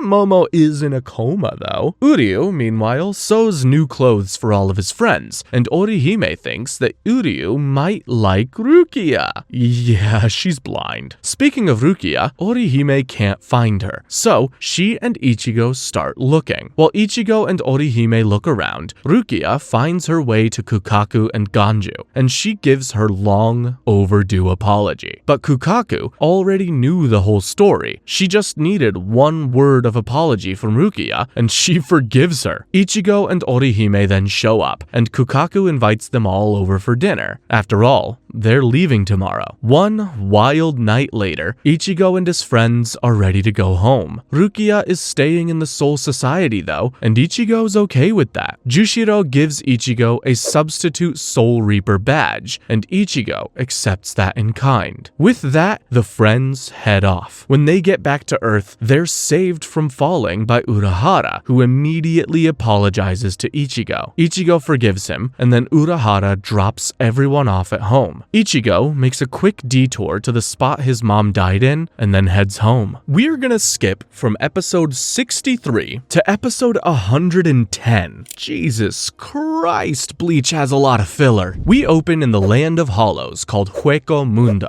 There, a hollow cracks out of its shell and opens its mouth to reveal a human inside. And the man says 2 words: Ichigo Kurosaki. Oh boy. We then see Ichigo back at school, trying to live life normally. However, he notices something strange. Tatsuki can see his substitute Soul Reaper badge. There's not much time to worry about that though, because as the teacher is about to announce a new transfer student, Ichigo's badge tells him a hollow is nearby. So, he, Chad, and Orihime leave to face it, and Tatsuki can see Ichigo's soul form. Ichigo makes quick work of the hollow, and he discusses Uryu losing his powers with Chad and Orihime, and someone is watching them from above. This someone is the new transfer student, Shinji Hirako. He acts like a goofball, but one look at his face tells me he's up to no good. Later that night, Ichigo gets another alert about a hollow, so he puts Kon in his body and heads out, while Kon heads out to a party. Ichigo takes down the hollow and runs into a fellow Soul Reaper, Zensuke Kurumadani. That's when he's attacked from behind by Shinji. Shinji tells Ichigo to stay calm or he'll attract hollows, and sure enough, one appears behind Uryu. While Uryu evades that hollow, Kon is cornered by the hollow from the start of the episode, and this hollow is Grand Fisher. Meanwhile, Ichigo asks Shinji who the hell he is, so Shinji shows him by creating a hollow mask.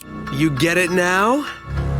I'm a Soul Reaper who crossed over. A Zanpakuto in one hand and a hollow mask in the other. Shinji says he's a Soul Reaper who crossed over into being a hollow. He's what's called a visored, and he says Ichigo is the same, asking him to join the visored. Meanwhile, Uryu is about to be killed by the hollow until his dad, Ryuken Ishida, steps in and saves him. Ryuken takes down the hollow pretty swiftly before dropping a truth bomb on Uryu. Turns out, Uryu wasn't the last Quincy. Officially, it's actually Ryuken. Ryuken basically calls Uryu an idiot for losing his powers before saying he can bring them back if Uryu promises to never associate with the Soul Reaper again. We then see Kon run away from Grand Fisher with the help of some other mod souls that are strictly anime only and will be gone in a bit, so no point in introducing them. The mod souls trick Grand Fisher and Kon makes his getaway, but Kon is eventually caught and Grand Fisher is about to kill him until Isshin saves him, because Isshin used to be a Soul Reaper too. What the hell? Meanwhile, Ichigo rejects Shinji's offer to join the Visored and tells him to piss off, but Shinji won't give up that easily. Back with Grand Fisher, he says he's not interested in Ichigo's dad. Grand Fisher then reveals his true form, and he has a Zanpakuto. You see, Grand Fisher is no longer a hollow. He's now an Arankar. They're hollows looking to gain Soul Reaper powers by removing their masks. Basically, the opposite of a visored. Grand Fisher then takes out his enormous Zanpakuto and clashes with Isshin, only to be defeated in one hit. Isshin says that once a Soul Reaper reaches captain level, they can change the size of their Zanpakuto at will. That's why his is small. Are you telling me Ichigo's dad is captain level? As Grand Fisher crumbles to dust, Urahara shows up, and it looks like he and Isshin go way back. Then they discuss the situation. The Vizards have made contact with Ichigo because they're about to go to war with the Arankars, and they need help. And the Arankars have started getting more developed and advanced thanks to the one and only Aizen and the Hogyoku. Ichigo is about to show up, so Isshin leaves. After all, he doesn't want Ichigo to know that he's a Soul Reaper. While the captains gather to have a meeting over at the Soul Society, Ichigo keeps thinking about last night. He missed a massive spirit presence because of Shinji and confronts him, but Shinji says he won't give up on recruiting Ichigo. After all, once the symptoms start, you can't stop him. And while this is happening, Tatsuki is watching them. After that, Shinji heads home, only to be ambushed by the short and short-tempered Hiyori Sarugaki. Hiyori demands to know why Ichigo isn't a Visored yet when Chad and Orihime show up. Hiyori wants to kill them, but Shinji saves them and carries Hiyori away. What a bunch of weird people. We then see Uryu go to his dad and accept the offer. Come on, man. The next episode starts with Ichigo coming home depressed and heading straight to his room. You see, Shinji was right. Ever since his fight with Byakuya, Ichigo has been hearing the hollow version of himself getting louder and louder. The hollow inside him claims it'll take control soon, and that has Ichigo all messed up. I don't blame him. That's when Karin comes in and says she knows Ichigo is a Soul Reaper. Meanwhile, a couple researchers in the Serete named Hyosu, Rin, and Akon see something crash into Karakura town. Ichigo tries to play off the accusation when he and Karin both feel a huge spirit presence. Captain Yamamoto gets the report. 2 fully formed Arankars just landed in Karakura,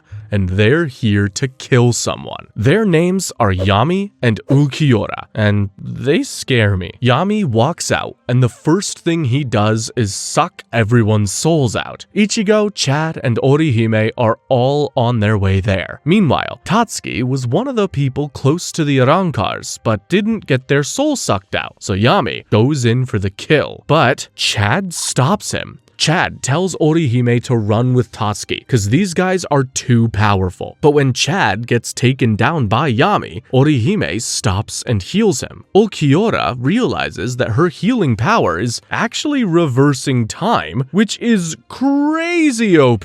Orihime then decides she'll stick around and protect her friends by taking on the Arankars. To absolutely no one's surprise, that was a bad idea. Tsubaki gets obliterated, and Orihime is next, until Ichigo shows up and saves her. The Arankars confirm that Ichigo is their target. Aizen specifically requested his death. Ichigo tells Orihime to get away, and then activates his Bankai. He starts fighting Yami, and is doing pretty well until he realizes Yami has a Zanpakuto. Since Ichigo doesn't know about Arankars, he gets confused and panics.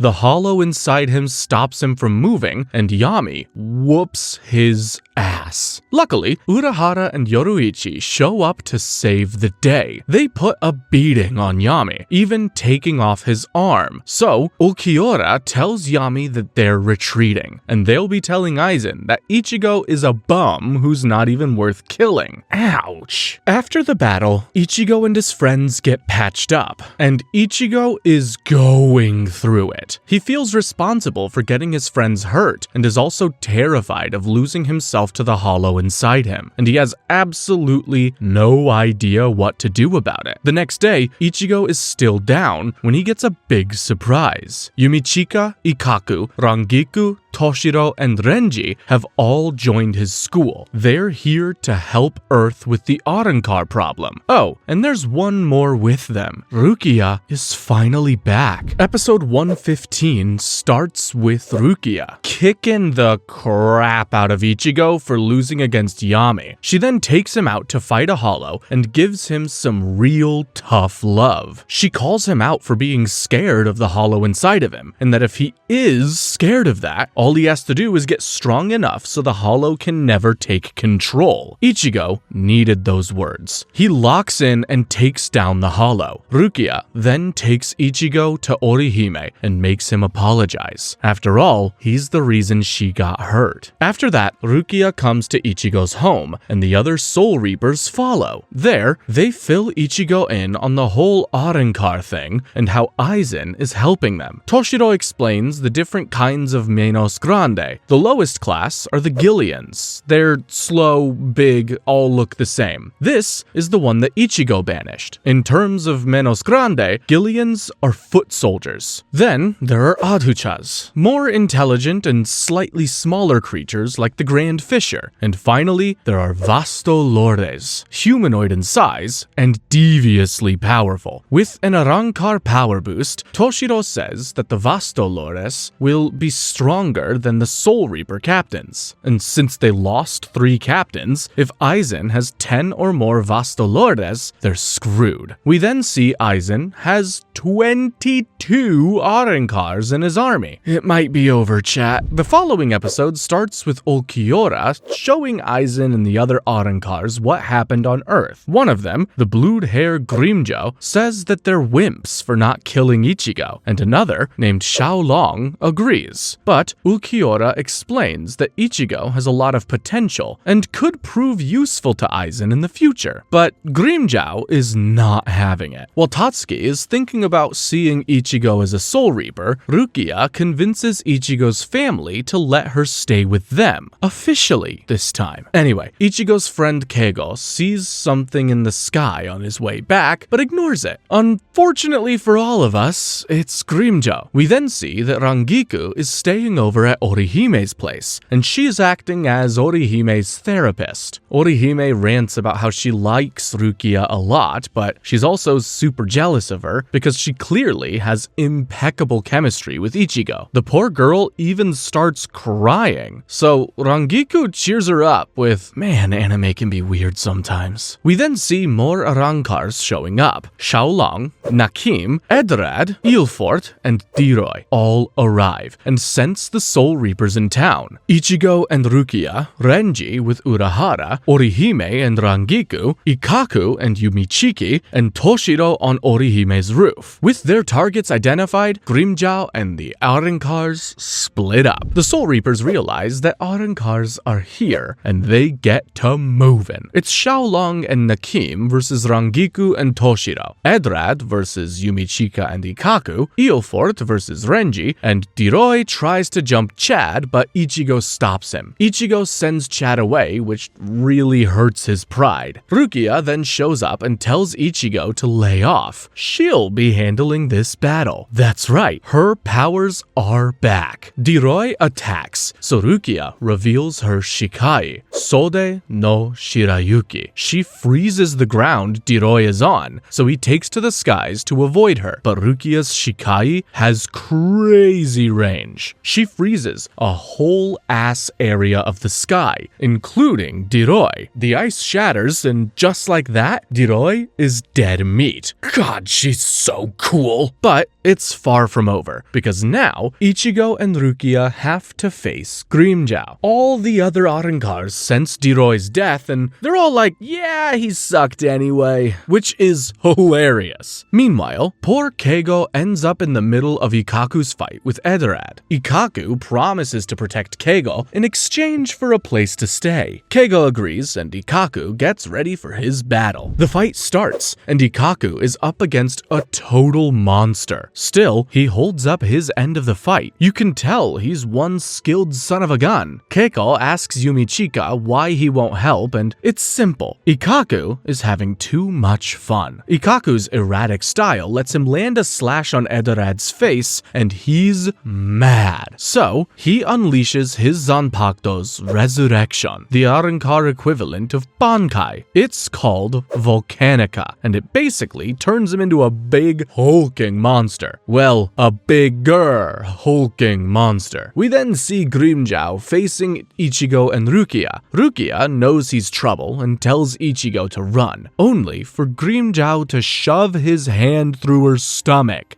Ah! Ichigo rushes at him, but we'll have to wait for that. For now, we see Edrad explain what a resurrection is. When an Arrancar releases their Zanpakuto, it joins their body and brings out their true form, making them exponentially stronger. Now, with firepower and huge arms, Edrad gives Ikkaku a beating so brutal, Yumichika actually plans his funeral in advance. Asshole. But even after taking a monumentally legendary beating, Ikkaku gets back on his feet. He didn't want to use it here, but he has no choice. Ikkaku releases his Bankai. This is Ryuman Hozukimaru, and it's cool.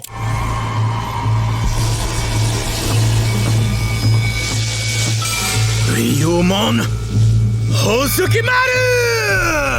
With his Bankai, Ikkaku attacks and cuts through Edrad's Volcanica. Edrad is stunned, but that's not even the craziest part. As Edrad gets ready for a counterattack, Ikkaku just now achieved the full power of his Bankai. It's about to go down. The next episode gives us Ikkaku's backstory. He was a loudmouth asshole back then, picking fights everywhere he went. Yumichika was there with him too, and fighting was the only thing that made Ikkaku happy. However, one day he ran into Kenpachi when both of them weren't Soul Reapers. They fought and they both had fun, but Kenpachi obviously won. Ikkaku then asked Kenpachi to kill him, but Kenpachi refused. He told Ikkaku to cherish being alive instead of looking for death, and to devote his life to getting stronger so he could beat Kenpachi next time. After healing his wounds, Ikkaku learnt that Kenpachi had become the captain of the 11th squad, so he and Yumichika joined the Soul Reapers and made their way up the ranks in the 11th squad. They spent time battling hollows with Kenpachi, and it was all swell. One day, Renji showed up and asked Ikkaku to train him how to fight, so Ikkaku did just that, and he whooped Renji's ass. But Renji, as we know, is a tough bastard, and he kept at it. After all, he wanted to surpass a certain captain. After completing Renji's training, Ikkaku went about his business. After Aizen's betrayal, Renji begged Ikkaku to become captain, but he refused. Why? Because it's Ikkaku's dream to die fighting under Kenpachi. Back in the present, both Edrad and Ikkaku fall from the sky after their battle, but only one of them is alive, and it's Ikkaku. Let's go, baby! Episode 120 sees both Toshiro and Renji having their Bankai out, but they're still struggling. Rangiku has already been beaten by Nakim, and Xiaolong is disappointed in Toshiro. Meanwhile, Renji is getting his butt kicked by Ilfort. The Mod Souls try to help out, but end up getting bodied. That's when something strange happens. The spirit energy of the Arrancars is having a strange effect on Ururu. She gets an insane power-up and starts beating the living hell out of Ilfort. It's so bad, Ilfort releases his Zanpakuto and activates his Resurrection, Del Toro. It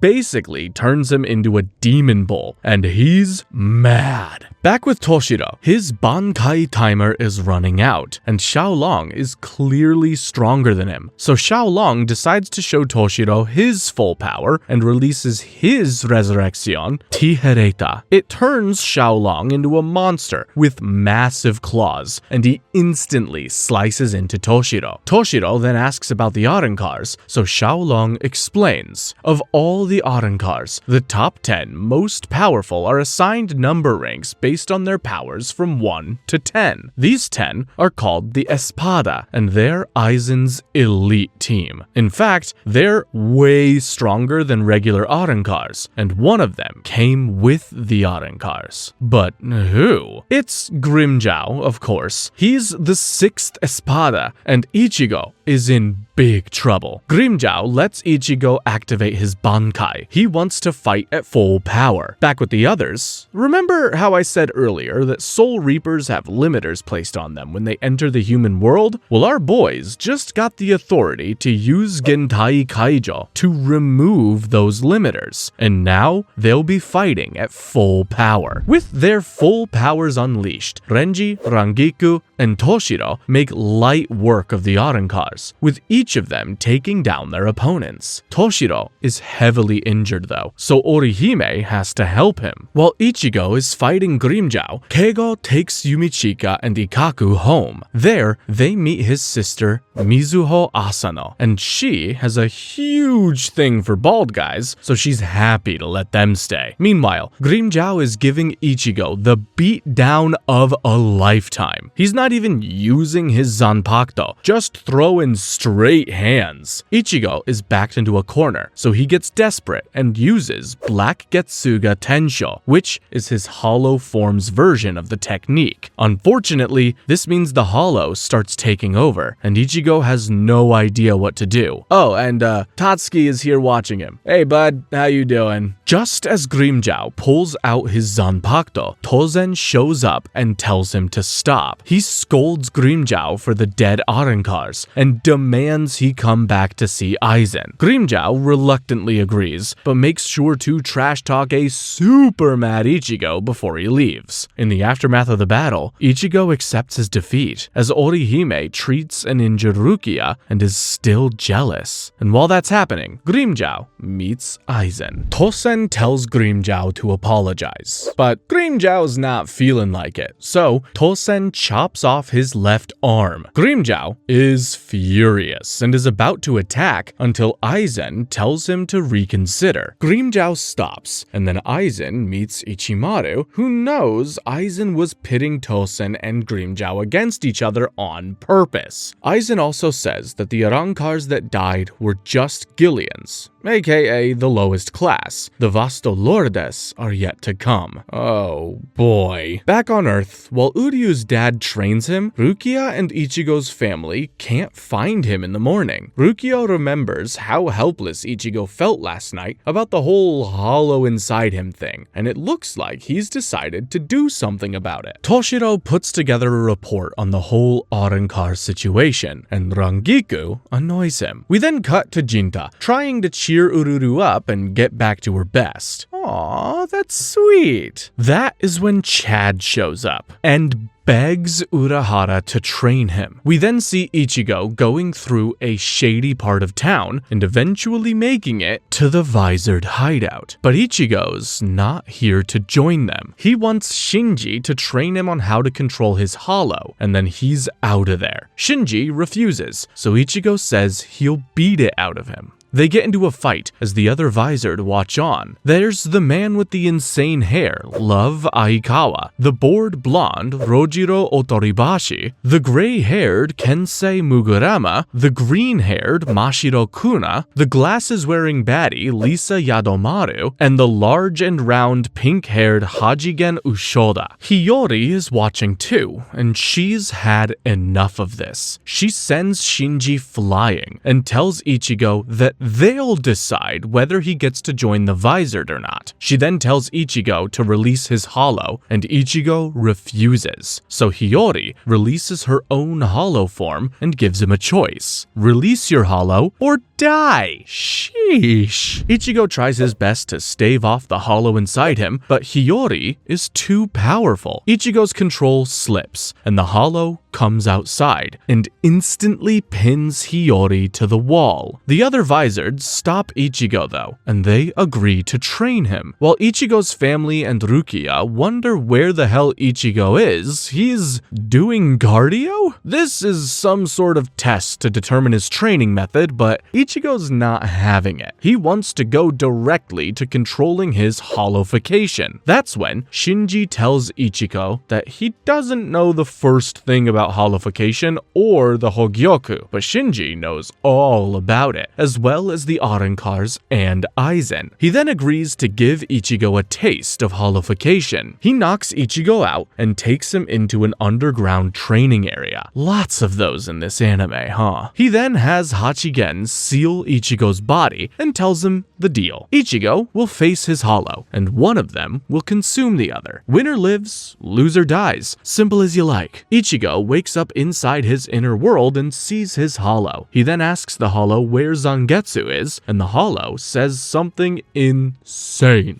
I am Zangetsu! In the real world, Ichigo's hollow form starts wreaking havoc, and it's Lisa's job to control him. Meanwhile, Hollow Ichigo explains what he meant. You see, Zangetsu and Hollow Ichigo are essentially the same being, because they're both Ichigo's source of spirit energy. The more powerful Ichigo became, the more influence Hollow Ichigo had over Zangetsu, and eventually he took over. So, if Ichigo wants the OG Zangetsu back, he'll have to defeat Hollow Ichigo. And it's not gonna be easy. With that, both Ichigo and the Hollow unleash their Bankai. While Lisa deals with hollow-fied Ichigo, the real one is at battle with his hollow self, when he suddenly starts reliving a version of his fight with Byakuya. This version of Byakuya questions the authenticity of Ichigo's Bankai, and says he has no will to fight. Ichigo is suddenly back with Hollow Ichigo, and they both trade Getsuga Tenshos.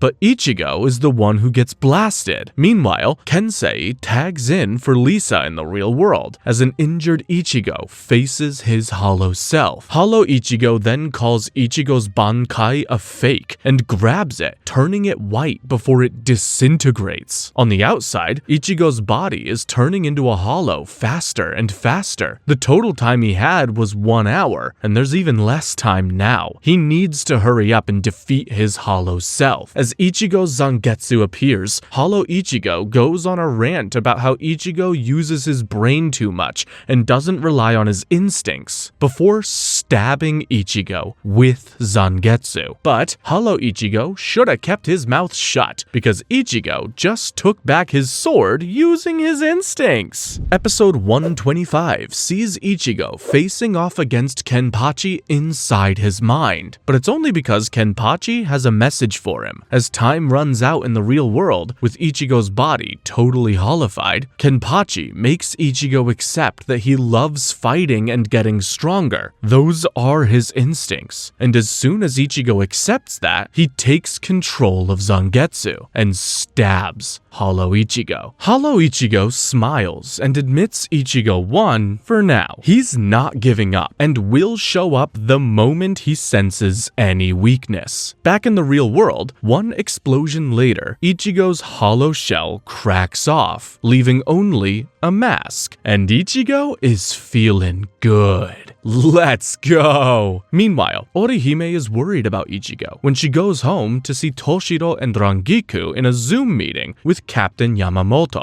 and Yamamoto explains Aizen's true plan. You see, the Soul Society has a royal family, which is governed by the Soul King, but they stay in a different dimension. Aizen is after the Oken, aka the Royal Key, which is the only way to get to the Soul King's dimension.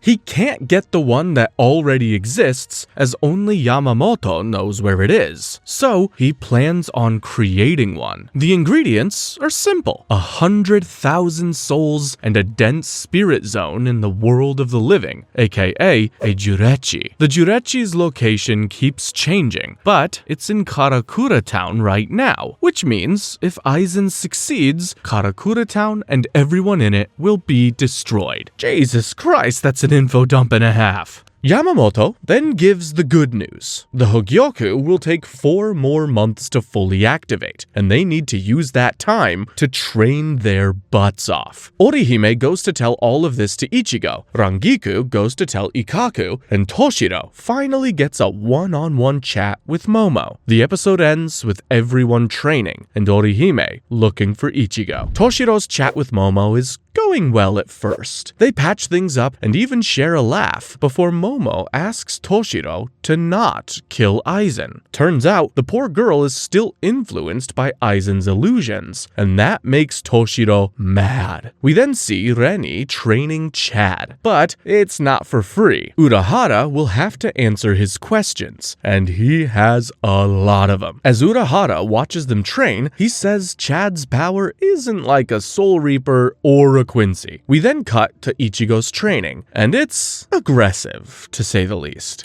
I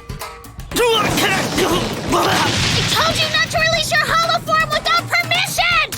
What are you, stupid? Meanwhile, Orihime finds the place and sees that it's protected by Hachigen's barrier, but Orihime realizes it's a lot like her Shun Rika shield and just slips inside. She goes inside and the Visored take her arrival pretty well, letting her talk to Ichigo. You know, these Visored dudes aren't so bad after all. Orihime tells Ichigo everything, and he tells Orihime to not worry about it. He'll get stronger and take down Aizen, and Orihime, as always, is head over heels for Ichigo. On her way back, Orihime is stopped by Yoruichi. Apparently, Urahara wants to see her. We then see Uryu training with his dad, and he's at his absolute limit. He launches one final attack on his dad, who pelts him with a Quincy arrow. But turns out that was the only way to bring Uryu's powers back. Still, his fighting style makes Ryuken sick, but he lets Uryu live for now. I wouldn't expect any Father's Day gifts if I were him. While Rangiku tells Ikaku about the Oken situation, Orihime meets Urahara. Orihime wants to get strong for the upcoming battle, but Urahara doesn't want her to fight at all. If you recall, Yami destroyed Tsubaki. It was so bad that Orihime hasn't been able to revive him, and Urahara says he can't have someone with no offensive power on the battlefield. Chad tries pushing back, but Orihime accepts Urahara's decision, thanking him for his honesty, and runs off. Damn. Orihime runs into Rukia and starts crying. She tells Rukia everything and says it's okay. She'd rather be lonely than get in the way. But Rukia is furious. She won't let Urahara decide for Orihime and says that they'll work on finding a way for Orihime to help them all together. Rukia really just is the best, isn't she? Hiyori then shows up and takes Orihime away. Hachigen wants to talk to her. Back at the Visored base, Hachigen sees Orihime's hairpins and says they're a lot like a Zanpakuto. He then offers to help fix Tsubaki up. Hachigen does just that, and Tsubaki is back. Hachigen then tells Orihime that he doesn't think she should fight either, but when Orihime says she still wants to fight, Hachigen tells her that she just has to get stronger then. Orihime then leaves with Rukia. Meanwhile, Yami finally heals from his battle on Earth, and he is ready for revenge. We then see Aizen looking at footage of Orihime's powers. Oh no. The next canon episode shows Aizen meeting with his espada. There, Aizen reveals a secret. Though the Hogyoku isn't active yet, it can still be activated by someone who has at least twice as much spirit energy as a captain. And of course, that's Aizen. He uses it to create an Arakar then and there, before sending Ulquiorra out on a mission, and asking Grimmjow if he wants to go too. We then learn that Ichigo's training isn't going so well. He can only maintain hollow form for 10 seconds. Meanwhile, Orihime and Rukia are training together in the Soul Society, as Jushiro watches from above. He's then visited by Hisagi, who's been having a rough time without Tosen. The Soul Society is a bit of a mess, and Hisagi's struggling with his workload. We then see Toshiro, Ikaku, Yumichika, and Rangiku training when Arankars invade. Grimmjow and Yami are back, along with two others. There's the cute but deadly Loopy, and the newest Arankar, Wonderweiss. Grimmjow heads off to face Ichigo, and Loopy mentions that he's not even an espada anymore. He lost his rank when Tosen destroyed his arm.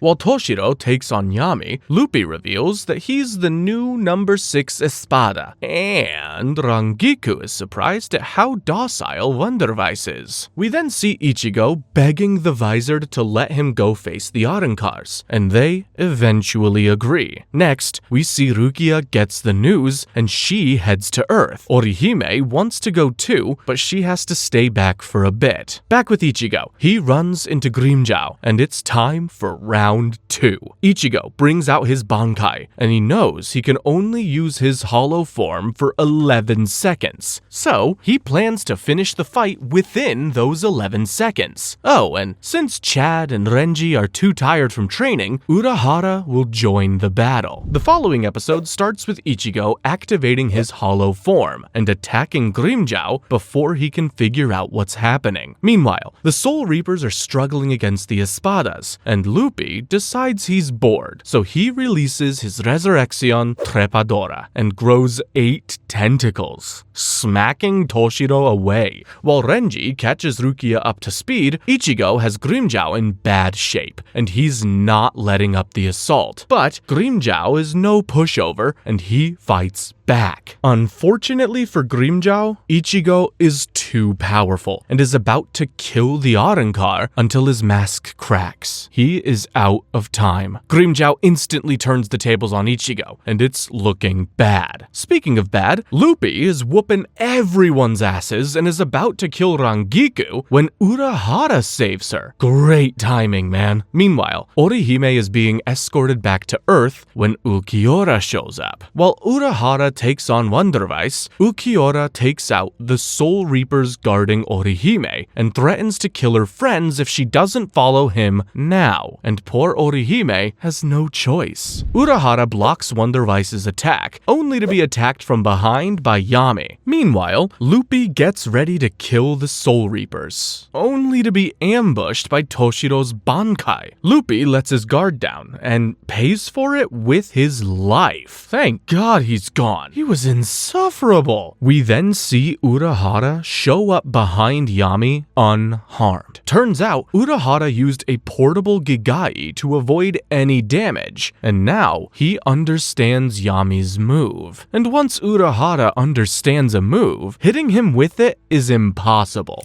You'll die! You just don't get it. I can't be hit. While that's happening, Ichigo is getting mauled by Grimmjow.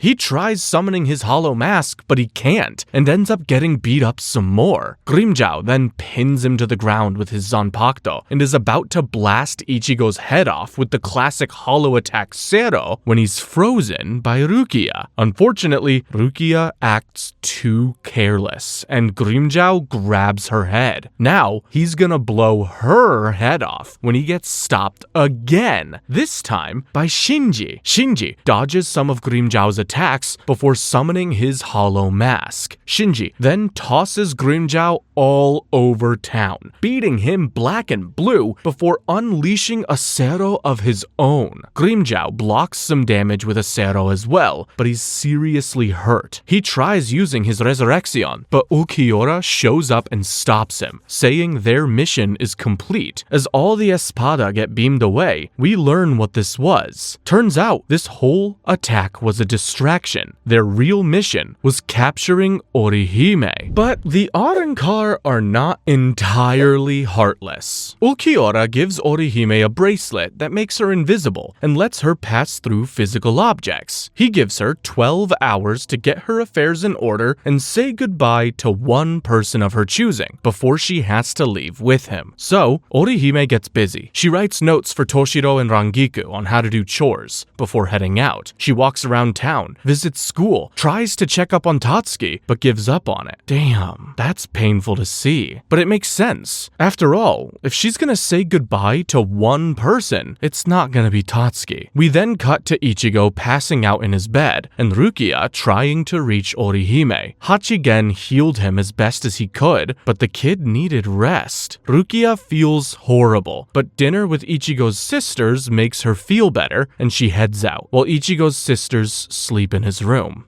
They, low-key, love their big bro. After Rukia leaves, Orihime shows up and starts rambling on about herself. She then holds Ichigo's hand and leans in to give him a smooch, but starts crying instead. Orihime then talks about how she wanted to be a school teacher, as well as an astronaut, and do so many things that she'd need 5 lives to do them all. But in every single life, she would fall in love with the same person.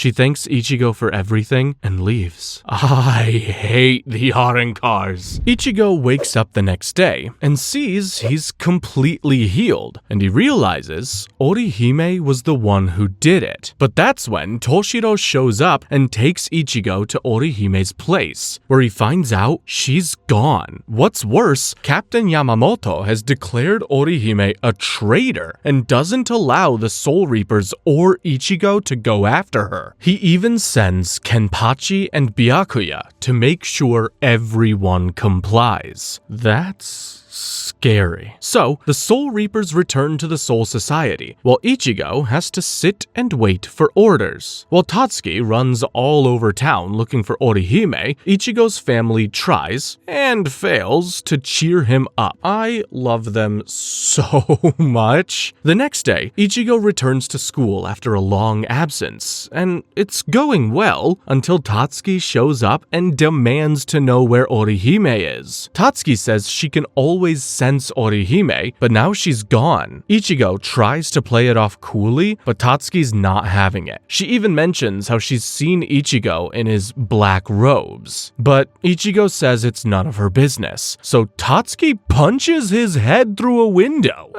Deserved. She reminds Ichigo of all the times she's been there for him and asks if he even considers her a friend anymore. But Ichigo wants to protect Tatsuki, and the only way he knows is to push her away. Later that night, he goes to Urahara, who's already made preparations to get Ichigo into Hueco Mundo, and he's joined by Chad and Uryu. Uryu's got his powers back, and Chad has had a massive power-up. They're ready to help bring Orihime back. What Ichigo doesn't know is that Tatsuki, Keigo, and Mizuhiro were all following him. They sneak into Urahara's training room, which he left open on purpose, and watch Ichigo, Chad, and Uryu head out to Hueco Mundo through a portal Urahara just opened. After that, Urahara calls his friends out. He's just a super chill guy. We then cut to Los Noches, where Aizen meets Orihime and immediately asks her to heal Grimmjow's arm. Luffy laughs and says it's impossible. After all, Tosen obliterated it. But Orihime heals his arm and it grows right back. Aizen says she's not reversing time. She's rejecting everything that happened to the healed target, making it impervious to change. Her powers go against the gods themselves.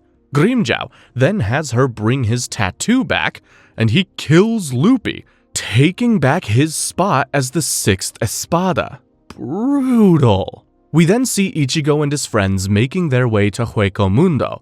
After some usual bickering, Chad asks Uryu about his no Soul Reaper deal with his dad. I was gonna ask the same thing. Turns out, Urahara told Uryu about the whole thing, and Uryu found a loophole. Since the Soul Society abandoned Ichigo, he's not a Soul Reaper, so working with him doesn't count. Meanwhile, Isshin meets up with Ryuken, and they know each other well.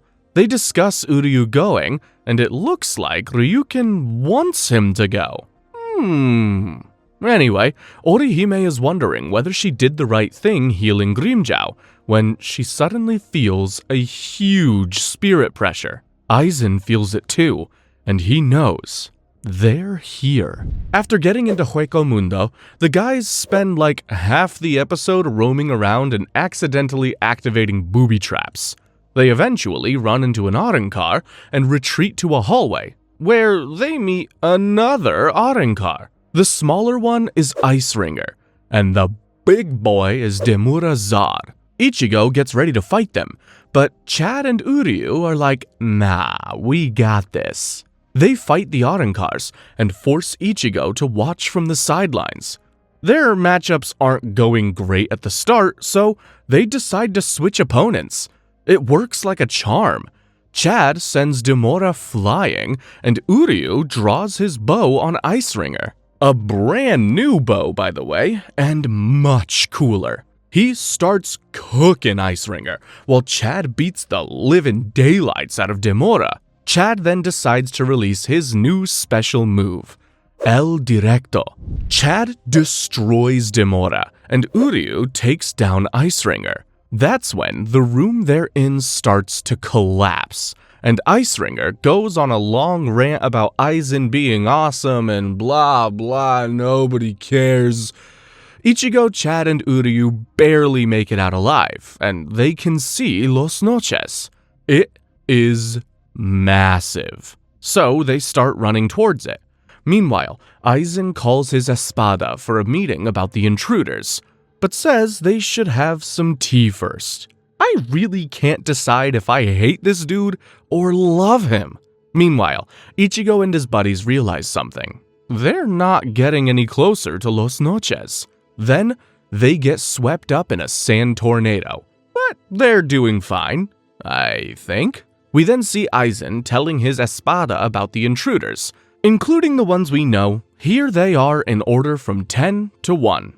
Yami, the 10th espada, Arañero Arurueri, the 9th espada, Zelaporo Grans, the 8th espada, Zomari Ruro, the 7th espada, Grimmjow, the 6th espada, Noitora, the 5th espada, Okiora Cypher, the 4th espada, Tier Halibel, the 3rd espada, Baragan Luis and Bern, the 2nd espada, and Coyote Stark, the 1st espada.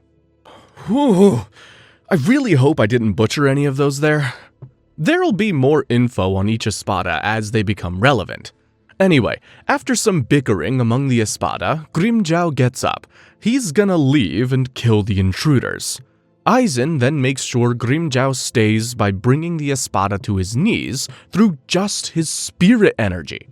How strong is this bastard? Anyway, Ichigo and the others survive the tornado and are discussing a bunch of stuff like how to get to Los Noches when they suddenly see a child being chased by 3 hollows. Ichigo and his friends think that the kid is human and is being chased by the hollows, but after a little fighting, the kid and the hollows apologize to them? Turns out their names are Nell, Dondochaka, Pesce, and Bawa Bawa, and the first 3 are Arankars. Ichigo and the others found that hard to believe, but it's true. Much like humans, Arankars come in all shapes and sizes. Nell and the others then realize that Ichigo is a Soul Reaper and decide that they're enemies. So, they decide to play a game of tag and kill Ichigo while he's distracted. But not only does Ichigo win the game, he saves Nell from being crushed by Bawa Bawa. And this stuns Nell. Suddenly, they're all ambushed by the protector of Los Noches, a giant hollow named Runuganga. He's made of sand, which means Ichigo can't kill him, even with Getsuga Tensho. Chad and Uryu try combining with Ichigo, but that doesn't work either. Nell says Runuganga's weakness is water, but they're in a frickin' desert. It looks like Ichigo and the others are about to be gobbled up when Runuganga gets totally frozen, falls over, and shatters. Yep, that's right. Rukia and Renji are here to save them. Rukia and Renji then punch Ichigo for not waiting for them. He should have trusted that they would have come back to help him. Ichigo apologizes, and then Nell offers to take them to Los Noches. She's grown a liking to Ichigo, and she hates Rukia. May I ask you what your relationship is with Ichigo? What? You're pretty popular with the ladies. Just shut up. Renji is hilarious. Rukia then tells Ichigo that Byakuya gave them their cloaks, and that he was the one who sent them. Goated Byakuya. But the trouble's not over, because Runuganga is back. 3 fillers later, we're at episode 150, and Team Ichigo finally breaks into Los Noches. Ichigo says goodbye to Nell, saying that she and her friends would be seen as traitors if they followed them. But Nell follows Ichigo anyway, and her brothers follow suit. Ichigo and the others go to save her, and all get stuck underground. After that, they make their way inside Los Noches, cracking jokes the entire way there. What a deeply unserious group of people. Nell and her brothers find the exit, and Ichigo and the others end up in a room with 5 exits. Rukia says they should split up and go down each path. Ichigo says that's crazy, but Renji convinces him. So, they each go through a different door. Ichigo told Nell to go back, but Nell goes after him anyway, and her brother decides to do the same, except they don't know which door Nell went into. Idiots. We then see Ulquiorra run into the tall, emo-looking espada, Neutra. He wants to know how Orihime is doing, but Ulquiorra tells him not to worry about such small things. But Ulquiorra explains how Aizen has systematically gaslit Orihime into thinking that he showed her sympathy, and that a part of her chose to be here. In time, she'll lose all her will to escape. We then see Aizen showing Orihime the Hogyoku, and he wants her to use her powers on it. Orihime has a different plan though.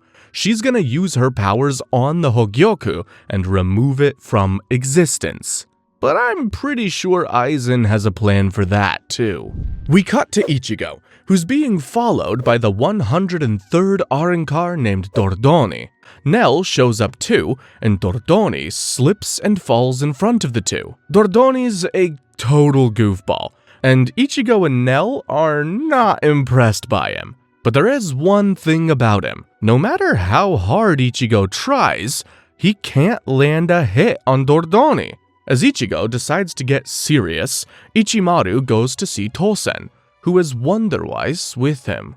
Tosen explains that the Arrancars with 3-digit numbers are former espadas who were demoted for doing something unspeakable. They're called Privaran Espada, and we see Uryu and Chad facing some of them as well. Dordoni proceeds to lock in, and he absolutely whoops Ichigo all over the place. Dordoni tells Ichigo to use his Bankai, but Ichigo refuses to waste it on a non-espada. So, Dordoni uses his Resurrection, and beats Ichigo senseless with wind tornadoes. We then see Nell see an injured Ichigo, and something awakens inside of her. Meanwhile, Dondo Chaka catches up to Renji. He went through the wrong door, and Dondo Chaka is worried about Nell. But something tells me he's more worried about what she'll do than anything that'll happen to her. Back with Ichigo, he's still being stubborn about using his Bankai, and Dordoni is still beating him senseless. Dordoni eventually gets frustrated and unleashes a Zero on Ichigo. But it doesn't hit him, because Nell swallows the entire thing. She then sends it back at Dordoni, and it does some damage, but he blasts her with another attack. Ichigo then saves Nell and brings out his Bankai. But Dordoni isn't satisfied. He wants Ichigo's Hollow Mask out as well. He says he'll go after Nell if Ichigo doesn't listen. So Ichigo puts Nell down and tells her to back up. And then Ichigo unleashes his hollow form. Dordoni is excited, but he shouldn't be, because Ichigo strikes him down with one blow. Dordoni collapses, thinking it's all over, only to wake up and see that Nell healed him with her spit and vomit. No thanks, I think I'd rather die. Dordoni then explains how he wants to rejoin the Espada and take his place beside Aizen, and that he's not giving up just yet. He then draws his Zanpakuto and attacks Ichigo again, but Ichigo uses his Bankai and Hollow Form to cut him down and leaves. That's when Aizen's execution squad, the Exequias, shows up to kill Ichigo, but Dordoni defends him because Ichigo honored him like a true warrior. Meanwhile, Chad is struggling against Gantenbein Mosquera, and Uryu against Shiruchi Sandruich. We then see Aizen getting a report on this, and he asks who sent the Exequias after Ichigo. The pink-haired espada, Zaelaporo, claims responsibility, and Aizen forgives him. Ichimaru then says Aizen looks excited about Ichigo and the others making it so far, and he says he is too. Bunch of sickos. We then see Uryu fighting Shiruchi, whose Zanpakuto is a yo-yo. Cool! Uryu is having trouble hitting her, so he's using pillars as cover to attack. Uryu then realizes she can only swing the yo-yo in a straight line, and uses this to go on the offensive. He sets her up and launches the perfect attack, only for Shiruchi to curve her yo-yo and destroy them. Turns out, she was just tricking Uryu into destroying the pillars, and now he can't hide anymore. It's not every day that Uryu gets outsmarted. We then see Rukia end up in what looks like outside, with blue skies and hella buildings. She's then greeted by Arañero, who invites her inside to offer her an explanation. Arañero then takes off his mask and reveals that he's Kaien Shiba. Arañero Adaru Eri, also known as Espada number 9. What? Rukia can't believe her eyes. Turns out, it's not a trick. That actually is Kaien. Before Rukia can say anything, he throws her a wooden sword and they start sparring. Kaien beats her in sparring, like he always does, and the way he talks proves without a doubt this is Kaien. He then explains what happened. The hollow that possessed him was one of Aizen's experiments, and it returned to Hueco Mundo after being destroyed. But for some reason, it manifested in Kaien's body, and his mind took over. He's been waiting to get revenge on Aizen ever since. Apparently, the blue skies outside are one of Aizen's surveillance systems, so he brought her inside to talk in private. He then says he has a plan to defeat Aizen and needs Rukia's help, before suddenly attacking her. Rukia dodges, and Kaien says he's proud of her for getting stronger, before saying he wants to kill her. Turns out, he wants to kill her for killing him, which makes absolutely no sense because Kaien is supposed to be a sweet guy, but whatever. Rukia then says she'll let Kaien kill her, but only after she and her friends save Orihime. That's when Kaien starts laughing and says the whole thing was a joke. He actually needs her help. Is he insane? Kaien says he needs her to do something for him to forgive her, and that something is to kill her friends. Rukia is stunned, but she knows now this isn't the real Kaien Shiba. He would never ask her to do something this evil. But Kaien laughs and says he is the real Kaien, saying she'll find out the truth during their battle. And so Kaien vs. Rukia 2.0 is on. Episode 155 sees Renji realize Rukia is fighting, but she's too far away for him to know if she's winning. Meanwhile, Rukia is going all out against Kaien, but it's not working. After all, he's the one who trained her. Rukia is wondering how an imposter can know all of the things he knows when Kaien unleashes his Shikai Nejibana. It's a trident, and it has water-based attacks. He pushes Rukia back and even knocks away her Zanpakuto. So, Rukia launches a Kido and she opens a hole in the wall. Kaien moves away from the sunlight, and that gives Rukia an idea. She uses a couple more Kido to trap Kaien before knocking him into sunlight, and she watches as his face melts away, revealing a sort of water tank with two small heads inside of it. The Espada introduces itself as Arañero, and Rukia is just confused. Same girl, same. So Arañero explains, remember the hollow that absorbed Kaien?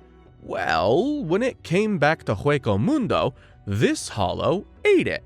He's actually a Gillian, and his real power is to absorb the powers and memories of everyone he devours. He then grows back Kaien's face and uses his resurrection.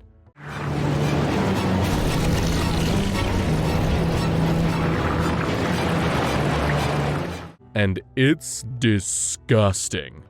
We then cut to Uryu, who is struggling against Tsuruchi. Luckily, he has backup in Pesce. Now, he may look like a joke, but styles make fights, and Pesce's ability is super useful. He spits a sticky fluid onto Tsuruchi's yo-yo, and it makes it harmless. The spit wears off though, so Pesce spits all over the pillars, making Tsuruchi slip and fall. Ooh, ow!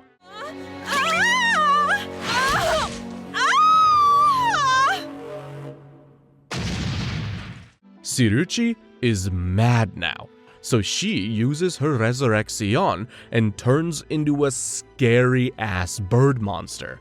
She starts attacking Uryu and Pesce, who run all over the place, dodging her attacks. Eventually, Uryu comes up with a plan, and it involves Pesce's spit. Unfortunately, Pesce's fresh out of it, which is a problem.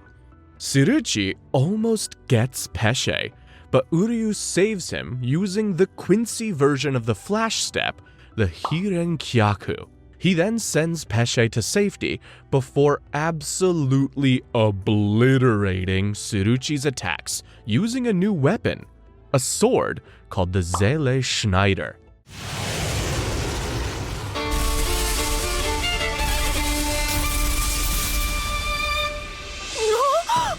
Now we're talking. Before Uryu joined Ichigo, Urahara helped him steal this.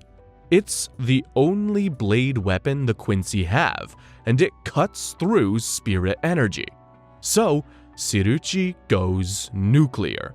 She abandons all her abilities and focuses her entire spirit energy into creating one blade on her tail. Uryu is on the back foot again, and Tsuruchi attacks until the Zele Schneider cuts into her blade too. So she pulls back and turns her blade into a sword, thinking the longer reach will make her win. But that's when Uryu drops a bomb. The Zele Schneider actually steals the spirit energy of others. After taking a good chunk away from Tsuruchi, she attacks. But then, Uryu reveals something else. Zele Schneider isn't really a sword. It's an arrow. He launches it at her, defeating her and destroying her ability to use spirit energy. Pesce and Uryu then leave, and the Exekias come for her too. We then cut to Chad, who's being tossed around by Gantenbein. Gantenbein tells Chad it's useless. He's not strong enough to beat him. Chad keeps coming back for more though, and eventually he does land a good hit. He then asks Gantenbein to fight at full power, and he obliges, absolutely mauling Chad. He then asks Chad to fight with his full power and launches an attack, only for Chad to block it with an upgraded version of his arm, which now has a shield. Ever since he's been in Hueco Mundo, he's felt something different about his powers, and now he's finally unleashed them. Chad tells us what's up. He's always known his powers weren't like Quincy or Soul Reaper's. They're much closer to a Hollow's powers. I'm sure Urahara knew that too. Now amped up, Chad is an absolute beast. He starts cooking Gantenbein, so much so that it almost looks like Gantenbein is the one who's slowed down. So, Gantenbein brings out his Resurrection and launches an attack on Chad. But when the smoke clears, Chad is totally unharmed. And that's because he's unlocked his full power, which means his left hand is covered in white armor now. He uses it to totally absorb Gantenbein's attack just before doing this.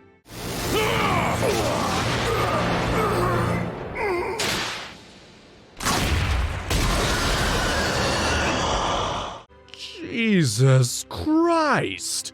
After clocking Gantenbein, Chad realizes that the dark skies of Hueco Mundo have been replaced by a lovely sunny sky.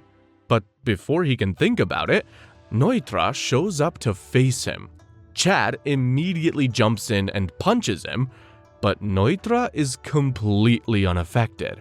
The next episode starts with Zailaporo analyzing Renji clips like he's an athlete studying film.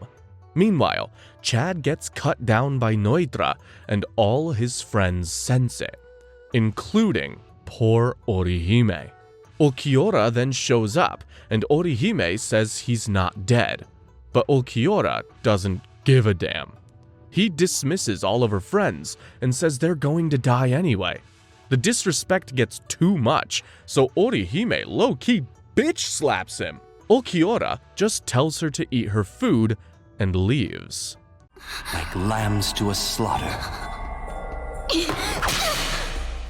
Calmest espada ever? We then see Neutra get approached by his subordinate, the Fraction Tesra. Fractions are underlings to Espada. Anyway, Neutra decides he'll fight someone else, but Chad gets up and makes a final stand, only for Tesla to block it.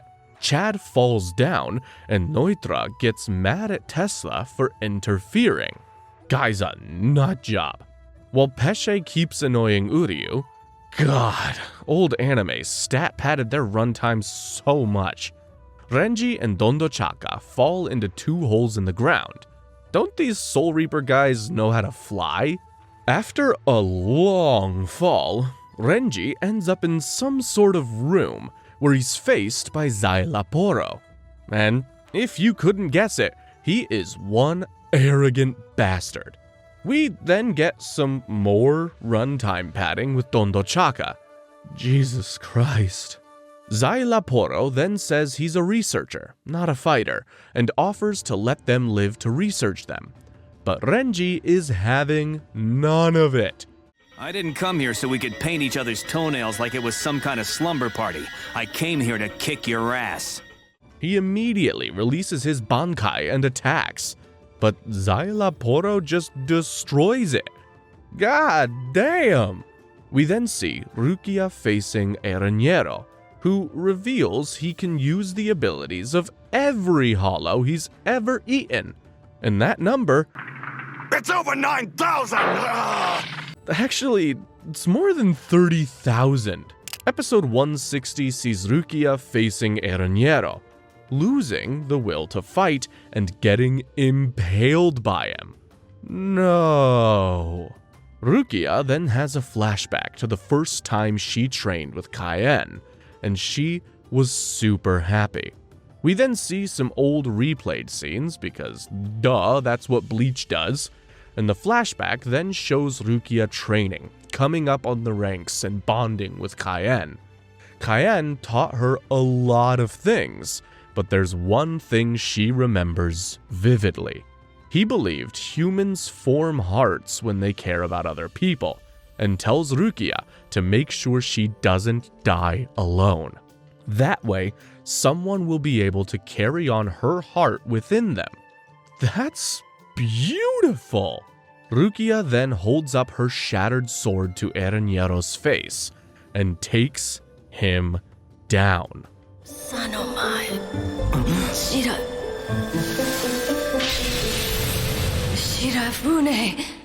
That was genius! Rukia then tells Erañero that he might have Cayenne's face, but he trusted his heart to her. She then slimes the espada, and he explodes in a gush of green goo before dying. Rukia then tries to get up, but collapses. Please don't die. We then cut to Zailaporo, who explains that this chamber was designed to counter Renji's Bankai. It won't work here. Zailaporo is Ilfort's younger brother, and he had cameras planted on his brother to study his opponents. He then brings out his Zanpakuto. It's go time. While the rest of the Espada react to Erañero's death in different ways, it looks like Renji is putting the pressure on Zailaporo, until Zailaporo reveals he was just messing with Renji. Leporo then starts attacking, and it's looking helpless for Renji. That's when Leporo gets the update on Aranyero's death, and tells Renji that his Soul Reaper friend died as well. And when he tells Renji it was Rukia, Renji snaps. While Uryu and Peshe's shenanigans never stop, Ichigo realizes something horrible has happened to Rukia. And at that moment, Ulquiorra shows up and faces Ichigo. He says Rukia is dead, but Ichigo's not buying it. He starts to leave without fighting, saying Ulquiorra didn't harm any of his friends anyway. And when Ulquiorra says he was the one who brought Orihime here, Ichigo snaps. He attacks and tells Nell to stay back. He then unleashes his Bankai, and I'm sure the Hollow Mask is coming soon. The Hollow Mask does indeed come out, and Ichigo bum rushes Ulquiorra. Ulquiorra is surprised. The level Ichigo is showing is almost that of an espada. Ichigo then uses his Getsuga Tensho, and his mask crumbles off. He thinks Ulquiorra's down for the count, but you don't beat espadas that easily. Ulquiorra gets up and blasts Ichigo outside. Ichigo grabs Nell and makes a run for it, but Ulquiorra catches up and smacks him away. In just 2 attacks, Ulquiorra has Ichigo at death's door. Ulquiorra then tells Ichigo that there are 3 espada even stronger than himself. Ichigo has no chance. He shoves his hand through Ichigo's chest and leaves him to escape, or die. Orihime feels Ichigo's spirit energy go away, and she can't believe it. But she's gotta worry about herself, because the Fracciones Loli and Menoli come to see her. We then see Renji fighting Leporo again, and it looks like he's doing a great job at it, until Leporo just evades his attacks, says he has all the info he wanted on him, and that he isn't interested in Renji anymore. So, he brings out his 8 Fracciones, thinking that they can take care of poor old Renji. While Loli and Menoli bully Orihime because they're jealous of all the attention she's getting from Lord Aizen, they trash talk her, push her around, and beat her up. Speaking of getting beat up, it looks like Renji still has some fight left in him. He slices the Fraccione's hand and starts rampaging.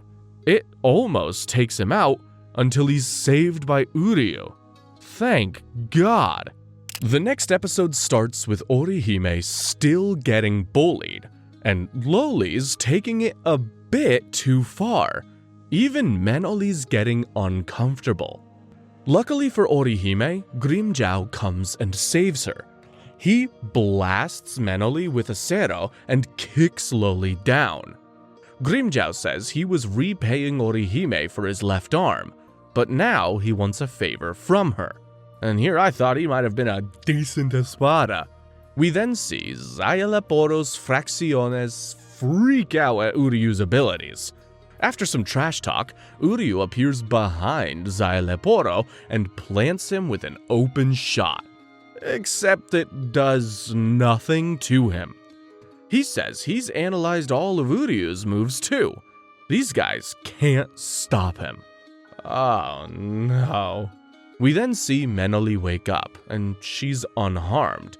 Loli then reveals that Orihime healed both her and Menoli, even though they were total jerks to her. Orihime is too nice for her own good. We then see Uryu fighting the Fracciones, and he's losing strength by the minute. Eventually, his bow disappears altogether. What the hell is Leporo doing? Luckily, Uryu is saved by Renji, and Uryu has plans to beat Leporo.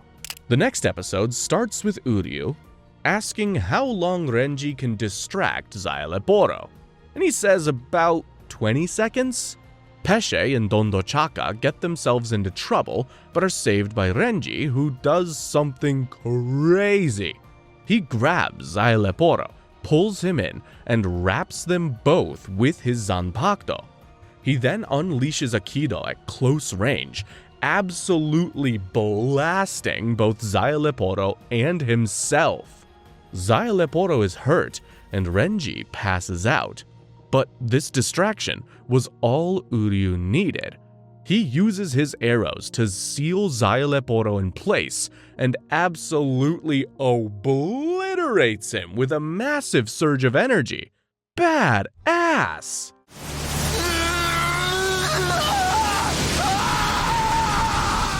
Unfortunately, not only is Zaileporo still alive, but he has a backup plan: eating his fracciones to heal himself. It's disgusting, but Zaileporo thinks it's brilliant. He then tells Renji and Uryu to wait here and strategize while he changes his clothes. Oh my god, bro, look at this diva. Meanwhile, Nell is mourning Ichigo when Grimmjow shows up with Orihime. He tells Orihime to heal Ichigo. Why? Because Grimmjow wants a fair 1v1 with him. Grimmjow then realizes Ulquiorra did this, and he plans on getting revenge from the fellow Espada for hunting his prey. Luckily, he doesn't have to wait to do that, because Loli and Menoli tell him about Grimmjow, and he shows up. Oh no.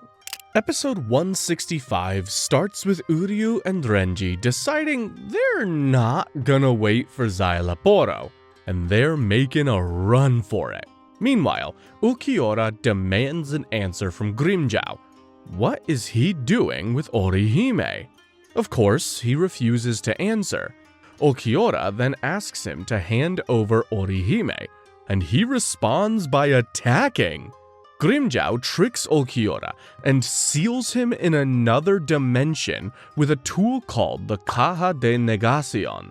But they only have a few hours before Ulquiorra breaks free, so Grimmjow asks Orihime to heal Ichigo faster. But Orihime refuses. He's just gonna hurt Ichigo again. Grimmjow grabs her by the throat, but Ichigo walks over and stops him. He then asks Orihime to heal both their wounds so they can have a fair fight. Now that's cool. After they're both healed up, Ichigo and Grimmjow fly off. Ichigo brings out his Bankai, and the fight is on. So, obviously, we skip that for a bit and get Orihime explaining how awesome and reliable Ichigo is to Nell, as if we didn't already know that. Anyway, Ichigo is struggling with Grimmjow, and he gets blasted by a close-range Zero. Ichigo survives it, and the fight continues. Grimmjow asks Ichigo why he even came here, and Ichigo says it's obvious: to save Orihime. But Grimmjow calls BS. After all, if that was the case, why didn't he grab Orihime and make a run for it? He's out of line, but he's right. He says the same thing Ichigo's vision of Kenpachi told him. Ichigo's instincts are to fight, and that's the real reason he's here. Grimmjow then injures Ichigo before releasing a special Zero called Grand Rei Zero. Since Orihime and Nell are in the line of fire, Ichigo has no choice. He brings out the Hollow Mask, and Grimmjow is pumped. After seeing Ichigo go all out, Grimmjow does the same. He activates his Resurrection Pantera, turning himself into a fanged elf-like monster.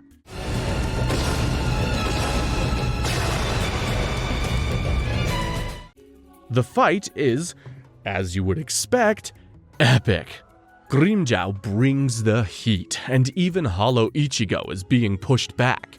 In the distance, the Espada Haribel and her fracciones Emilu Apache, Francesca Milaroz, and Cyan Sung-soon are watching the battle and are in sheer awe. Haribel mirrors Ulquiorra's words. It's like two Espada fighting. Meanwhile, Ichigo turns the tables on Grimmjow and injures him before the two start a vicious back and forth. And Orihime can't believe Ichigo is this powerful. Grimmjow then launches some attacks on Orihime and Nell, so Ichigo has to tank them. Now, they're both damaged, but they're not stopping for a second, throwing attack after attack on each other. Meanwhile, Orihime can't get over Ichigo with the hollow mask. It's giving her PTSD about her brother. Poor girl. While she's struggling, Nell says the quiet part out loud. Ichigo's losing this fight. Still, Nell tells Orihime to stop feeling sorry for herself and start cheering Ichigo on. It's the least she can do. You tell her, Nell. Orihime realizes Nell's right and accepts that this is Ichigo. She then calls out to him, telling him not to die. And that's enough. Ichigo instantly locks in and then does this. Oh my god. Nell thinks Grimmjow is done for, and so does Ichigo. But the bastard grabs Ichigo's Zanpakuto, saying he's still here. We then see his backstory, and get some much needed info on hollows. You see, Gillians actually form when a bunch of hollows want to eat each other, and their will to eat each other blends them together and transforms them into a Gillian. Sometimes, a Gillian will retain the personality of one of the hollows, and if they keep devouring, they will turn into an Ajucha. This is what happened to Grimmjow. He turned into a tiger-like Ajucha and ran into Diroi, Xiaolong, and other Arankars back when they were still Ajuchas. And after seeing his power, they asked him to become their king. In the present, Grimmjow stabs Ichigo, and their fight continues. They talk some more, and Grimmjow stabs him again. Grimmjow then reveals his ultimate technique, Desgaron. He then remembers his companions giving up pieces of their flesh for him to eat. Why? Because they knew he would become a Vasto Lorde, and they couldn't. And so, Grimmjow still believes he's king to this day. But as Ichigo's hollow mask runs out, he admits that he came here to fight. He wants to defeat Grimmjow, Ulquiorra, and he wants to kill Aizen. Not only that, but he's gonna save all his friends too. With that, Ichigo slices through Desgaron and stabs Grimmjow. He grabs Grimmjow before he falls, laying him on the ground peacefully. After that, he reunites with Nell and Orihime and says it's time we go home. But first, 32 episodes of filler and 15 minutes of recaps, and that's supposed to be my job. This is kinda the point where the OG Bleach gets annoying with its pacing. After defeating Grimmjow, Ichigo carries Orihime and Nell to safety. Grimmjow tries fighting again, but Ichigo makes it clear he's lost and tells him to give up. But Grimmjow doesn't get the chance because Neutra ambushes him. He then has Tessera grab Orihime, and Ichigo is surprised by how strong Neutra is, but he really shouldn't be. After all, Grimmjow was Espada number 6 and Neutra is number 5. We then see Uryu, Renji, Pesce, and Dondo Chaka trying to escape Zailaporo, only to end up back in his lair. And he's changed his clothes. Zailapora explains that he can control this palace like his own body. He just redirected corridors and brought them back here. Come more useless recaps later, Zailaporo unleashes his resurrection and turns into a slimy-looking monster. He then spits purple goo all over the place. It touches all the good guys and creates doppelgangers of them. They all have the same abilities as their counterparts.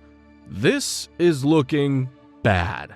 Luckily, Zailaporo has lifted the ban on them using their full powers, so this is gonna be an all-out brawl with themselves.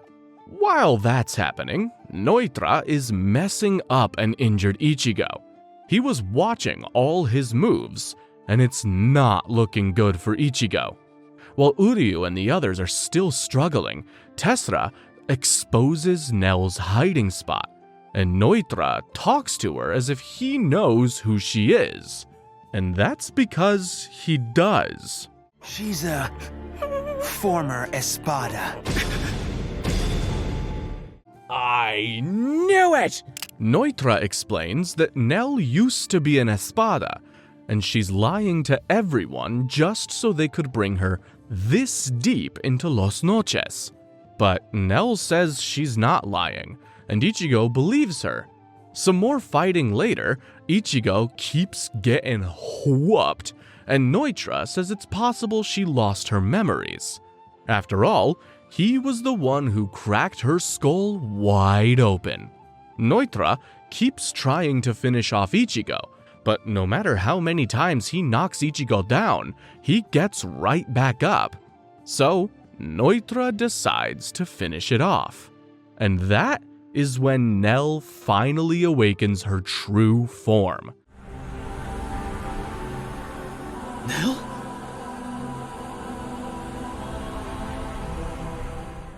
Not only is she actually a grown woman, she used to be Espada number 3. She saves Ichigo first and then starts fighting Neutra with her Zanpakuto. The fight is epic. You can tell this girl was an Espada. After some cool back and forth, Neutra launches a Cero at Nell. But Nell just swallows it up like she did before, doubles it, and gives it back to Neutra. Damn her.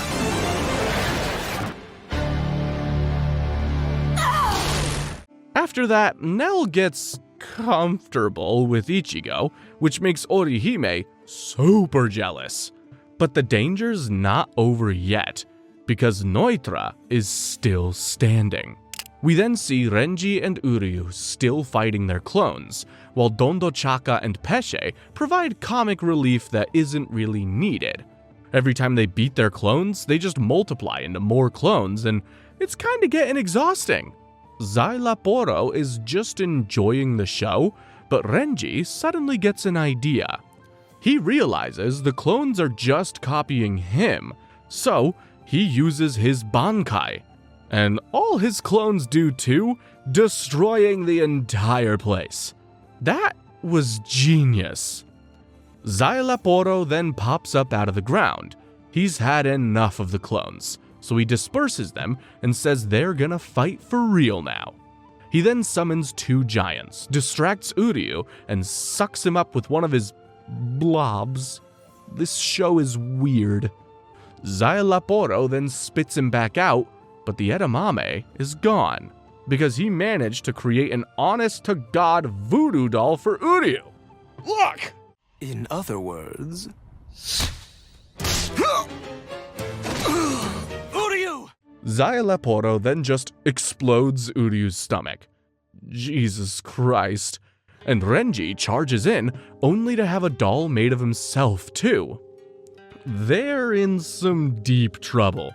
Meanwhile, Neutra and Nell are still fighting, and Nell is clearly stronger. Neutra says she hasn't changed one bit.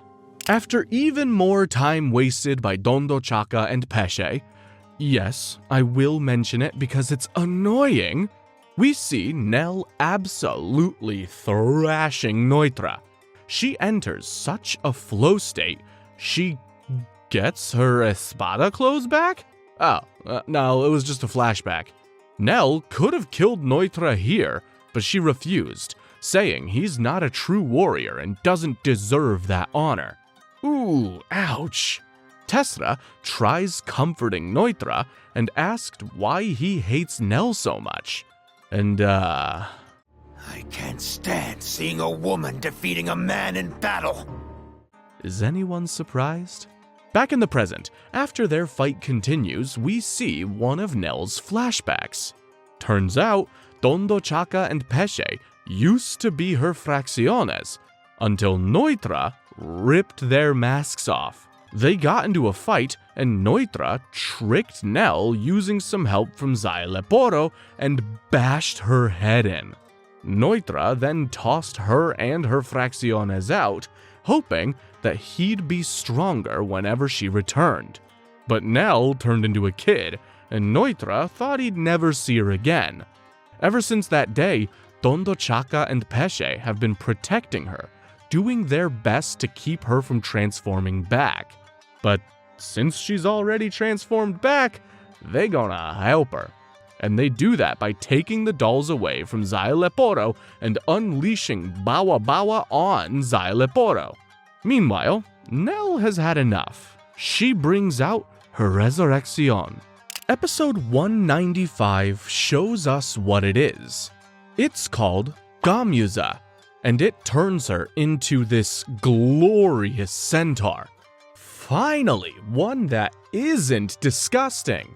Nell absolutely levels Neutra with one hit, and this fight looks over. Meanwhile, Tondo Chaka and Pesce reveal that they've been playing idiots all this time as a distraction. In reality, they never stopped training, and are gonna take down Zaya Leporo with a epic double zero. Zero Synchretico! Meanwhile, Nell is about to knock Neutra out when she transforms back into a kid. Neutra instantly kicks her aside, and Ichigo runs in to help, only to be pounded into the ground. He then grabs Orihime, and Tessera uses his resurrection to absolutely beat the living hell out of Ichigo. Ouch! As Ichigo's lifeless body drops to the floor, we see that Pesce and Tondo Chaka's double zero didn't work. While it was a crazy attack, their zeros didn't blend together perfectly, so Zaya Leporo just split them up. He then reveals that he knew who Tondo Chaka and Pesce were from the very start. He's always a step ahead of the competition. We then see the 7th Espada, Zomari, find Rukia. She's still alive, but he plans on killing her. We then see the Exequias show up to finish Chad and Gantenbain. The good guys are getting cooked. Back with Ichigo, his beatdown continues as Orihime is forced to watch. Tessera eventually breaks his arm, and he drops his Zanpakuto as well. All that's left is for Tessera to finish him off, but he takes too long. And in classic anime fashion, someone shows up to save Ichigo. It's Kenpachi.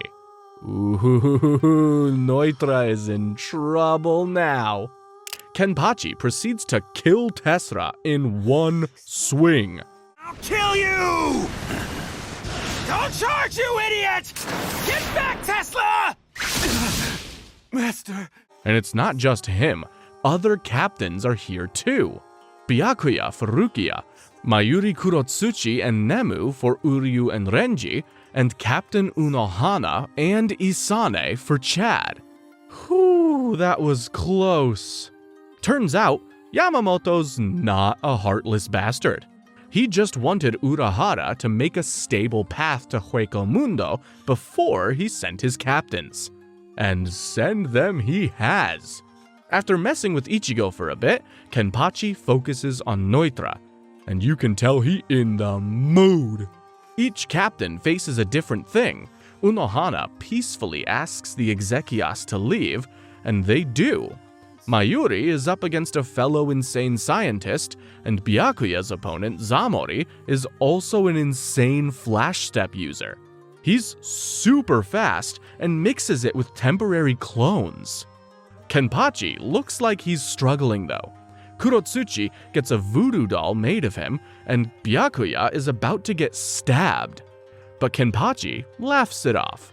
Kurotsuchi says Xylophoro has no idea what he's up against, and Byakuya uses one of Yoruichi's moves to survive. These captains aren't going down that easy. Episode 197 starts with Hanataro? My boy is back! He's catching up to Byakuya, and he's having a hard time. Meanwhile, Byakuya and Zomari argue over who's more arrogant, and Zomari unleashes his Resurrection. And he turns into, you guessed it, a giant, disgusting monster covered in eyes.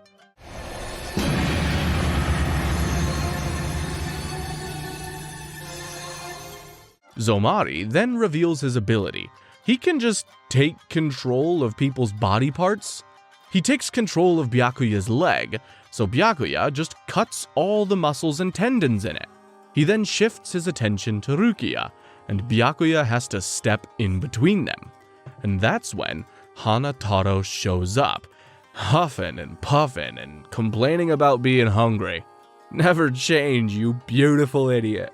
Byakuya then tells Hanataro to stay back. He's going all out. While Unohana and Isane stabilize Chad and Gantenbain, Zomari takes control of Byakuya's left arm too. So, Byakuya slashes its muscles and tendons too. Hanataro grabs Rukia and starts running away, but Zomari says each eye of his can control one thing, and manages to use one on Rukia. She wakes up and slashes Hanataro in the chest. No! Since Zomari got Rukia's head, he can control all of her movements. After a brief fight with Byakuya, Zomari has Rukia put her Zanpakuto against her own neck. It looks like Byakuya's done for, until he uses a Kido to bind Rukia in place, and then he unleashes his Bankai and absolutely nukes Zomari. God tier aura farming from this guy. But Zomari is one stubborn bastard. He survives. He then starts lecturing Byakuya about how Soul Reapers just decided they get to kill Hollows and how wrong that is. But Byakuya don't give a damn about that. He's killing Zomari because he dared to threaten Rukia. Aww. With that, Byakuya slays Zomari, and Isane shows up to heal Rukia and Hanataro. Thank God. We then cut to Captain Kurotsuchi, who's getting torn apart by Xylophoro. He's breaking bones, tearing apart organs, and Kurotsuchi is struggling. With one final snap, Xylophoro breaks Kurotsuchi's neck, and it's over. Psych. This is so easy, it's become boring. I thought there would be more to it than this. Not only is Kurotsuchi not dead, Xylophoro's voodoo doll is more of an inconvenience than anything else. Captains really are a different level of strength, huh? Turns out, Kurotsuchi had spy bacteria planted on Uryu, and he's been using that to watch Xylophoro. So, before coming here, Kurotsuchi made copies of every single organ in his body. That's insane! Uryu complains about his human rights, but Kurotsuchi doesn't care. Xylophoro then takes Nemu hostage, and Kurotsuchi whips out his Bankai. He poisons Xylophoro, who's got no idea what to do now. Rukia wakes up to see herself being healed, as well as Byakuya being injured. But he just tells her to lock in. The worst is yet to come. Meanwhile, Kenpachi and Noitra are still banging it out, but they're having fun. We then cut to Captain Kurotsuchi's Bankai, eating Xylophoro. Gross. Uryu and Renji get poisoned too, and they start bickering about the antidote when something awful happens. Xylophoro uses Nemu's body and spirit energy to reincarnate himself. He can do this as many times as he wants, and claims to be immortal, just like a phoenix. Yeah, I'm calling crap here. Xyleporo has too many abilities, and I hate him. But Captain Kurotsuchi is not interested. He checks in on Nemu and sees her die, before asking what else Xyleporo is hiding. Such an amusing little power. It tickles my fancy. And? Is that all you've got? Well, he does have something. He can control Captain Kurotsuchi's Bankai. He tries turning it on Captain Kurotsuchi, but Kurotsuchi has a failsafe in his Bankai that stops it from attacking him. Because of course he does. Kurotsuchi then reveals that Nemu's body was hidden with drugs. How convenient. And that Xyleporo already has one of them inside him. It's a drug that raises a person's awareness by trillions of times. Everything slows down for you. Each second feels like a gazillion years. As a result, you slow down too. Kurotsuchi uses this to just waltz over to Xyleporo and stabs him. He is terrifying. We are at episode 200, if you count the fillers. But we don't, so I will make sure to let you know when the real 200th episode shows up. While Xyleporo is in his own personal hell, Captain Kurotsuchi talks about how scientists should always seek to do better, not be perfect, and other nonsense I don't care about. He then revives Nemu, and they have some more comedy moments no one asked for with Dondo Chaka and Pesce. They're not even bad characters, they're just horribly used. While Kurotsuchi helps himself to the contents of Xyleporo's lab, Kenpachi and Neutra are still at it. And it looks like Kenpachi's Zanpakuto can't cut through Neutra's skin, probably because he treats it like crap. But somebody else is excited to hear that. Yachiru. Wait, come to think of it, we've never seen her actually fight. Meanwhile, Kurotsuchi heals Uryu and Renji. Renji wants to help Kenpachi, but Kurotsuchi tells him to lay off. Kenpachi would be mad if somebody helped him. Speaking of Kenpachi, he almost stabs Neutra, but Neutra rolls out of the way. Kenpachi's sure that he can cut Neutra, but the Espada disagrees. They fight some more, and Kenpachi stabs his eye, only for Neutra to shove his hand through Kenpachi's chest. Turns out his hidden eye is just his hollow hole, and he says he can't be cut once again. And Kenpachi smiles. Neutra tries attacking, but Kenpachi stops his kick. He's figured it out. All he has to do is cut Neutra. He cuts the bastard once, and from there, Kenpachi really gets back into his groove. He keeps pushing Neutra back until Kenpachi cuts through his Zanpakuto and slices his face. Kenpachi then walks him down, and Neutra accidentally knocks off Kenpachi's eye patch, which unleashes his full power, and he slices Neutra. Oh man, we didn't even get to see his resurrection. So, Neutra releases his resurrection, Santa Teresa. He doesn't turn into a slimy monster, he grows 2 more arms and has extra weapons instead. They clash blades again, but Kenpachi feels weak to Neutra now, and he cuts Kenpachi. Kitty? That sword of yours, it had nothing behind it. Kenpachi goes down, so Neutra shifts focus to Yachiru. But that just makes Kenpachi get back up, and he cuts off one of Neutra's arms. But Neutra just grows it back. They fight again, and he grows 2 more arms and shoves one of them through Kenpachi's chest. Even Yachiru is looking worried. But Kenpachi, again, just smiles. He laughs like a maniac, and even as Neutra slashes him all over, he doesn't feel like he's winning. Neutra eventually cuts Kenpachi's neck, and Kenpachi says he might die. So he says he'll use some of the kendo, aka way of the sword that Yamamoto taught him. And that kendo is to hold your sword with both arms. Kenpachi is a deeply unserious individual. Unfortunately for Neutra, this is serious stuff. Kenpachi absolutely shreds him with one swing of his Zenpakuto.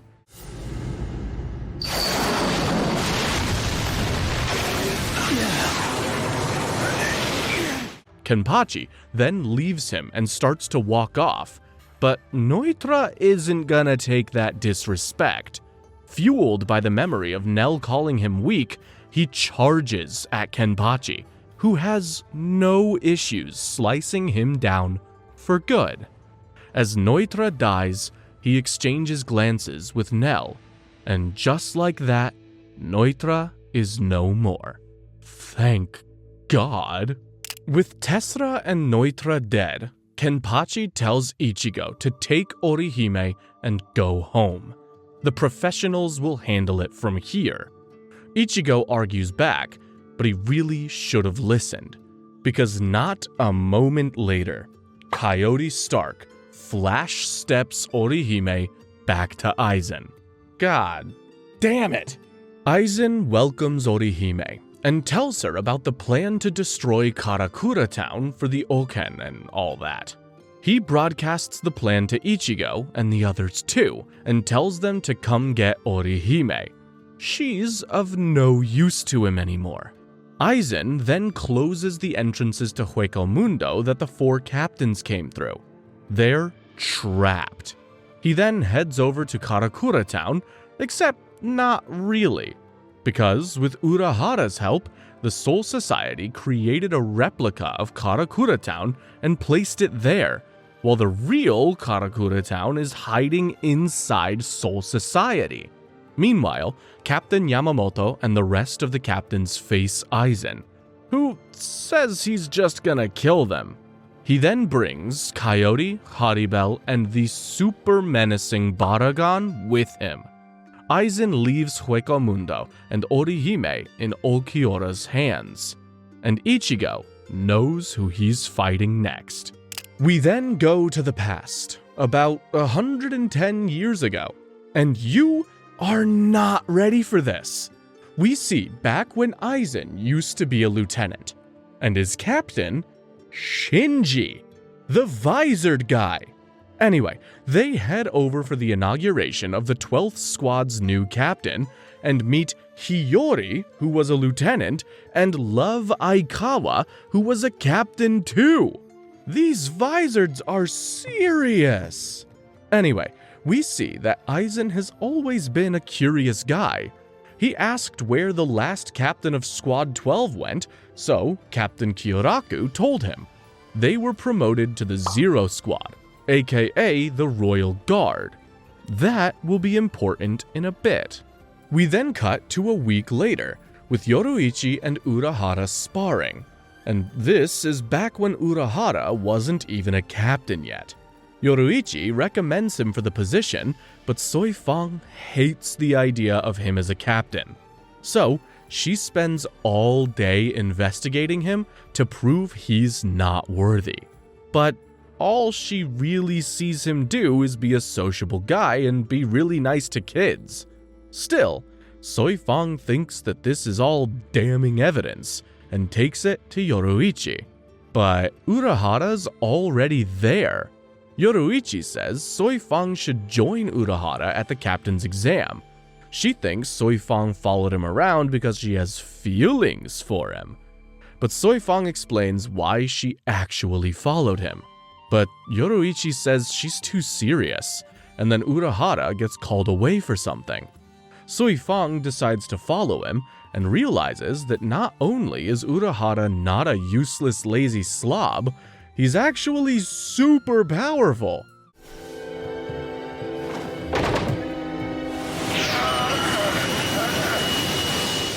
Urahara then goes to the test, clears it, and a week later gets greeted by all the captains and their lieutenants. But some of them aren't impressed, including Aizen. Another person who's not impressed is Hiyori, who misses her old captain and thinks Urahara's a total wimp. Nothing the poor guy does resonates with her. He's nice, he's polite, and he reaches out to her multiple times, only to get kicked in the face. Ouch! Okay, we better tend to that. Oh! That hurt! After Shinji gets a stray kick from Hiyori, some things never change, Urahara spends his time chilling with his subordinates, and Hiyori hates that. She says she doesn't accept him as captain and asks him to spar with her. Urahara agrees, but says they should spar bare-handed. So they do, and Urahara just eats her kick. Everyone else thinks she's weak, but Hiyori knows the truth. He took that kick on purpose to not make her look bad. Later that night, Shinji gives Urahara some advice on being a better captain, and is heading back when he notices someone watching. And we get this iconic gem. How long are you going to stand there and watch, Sosuke? Anyway, the next day, Hiyori is horrified to see all the changes Urahara is making in the captain's room. But Urahara tries reaching out to her again, but when she refuses, he decides she's coming with him to the maggot's nest. Now, you might be asking, what is the maggot's nest? Well, it's the secret underground prison where Squad 2 keeps prisoners. Except these people haven't committed any crimes. Yet. Urahara explains, you see, you can't really resign as a Soul Reaper. If you choose to leave, they'll simply lock your ass up in the maggot's nest and say you resigned. Why? Because a former Soul Reaper roaming free is bad news for Central 46. After all, they could cause trouble. That is so messed up.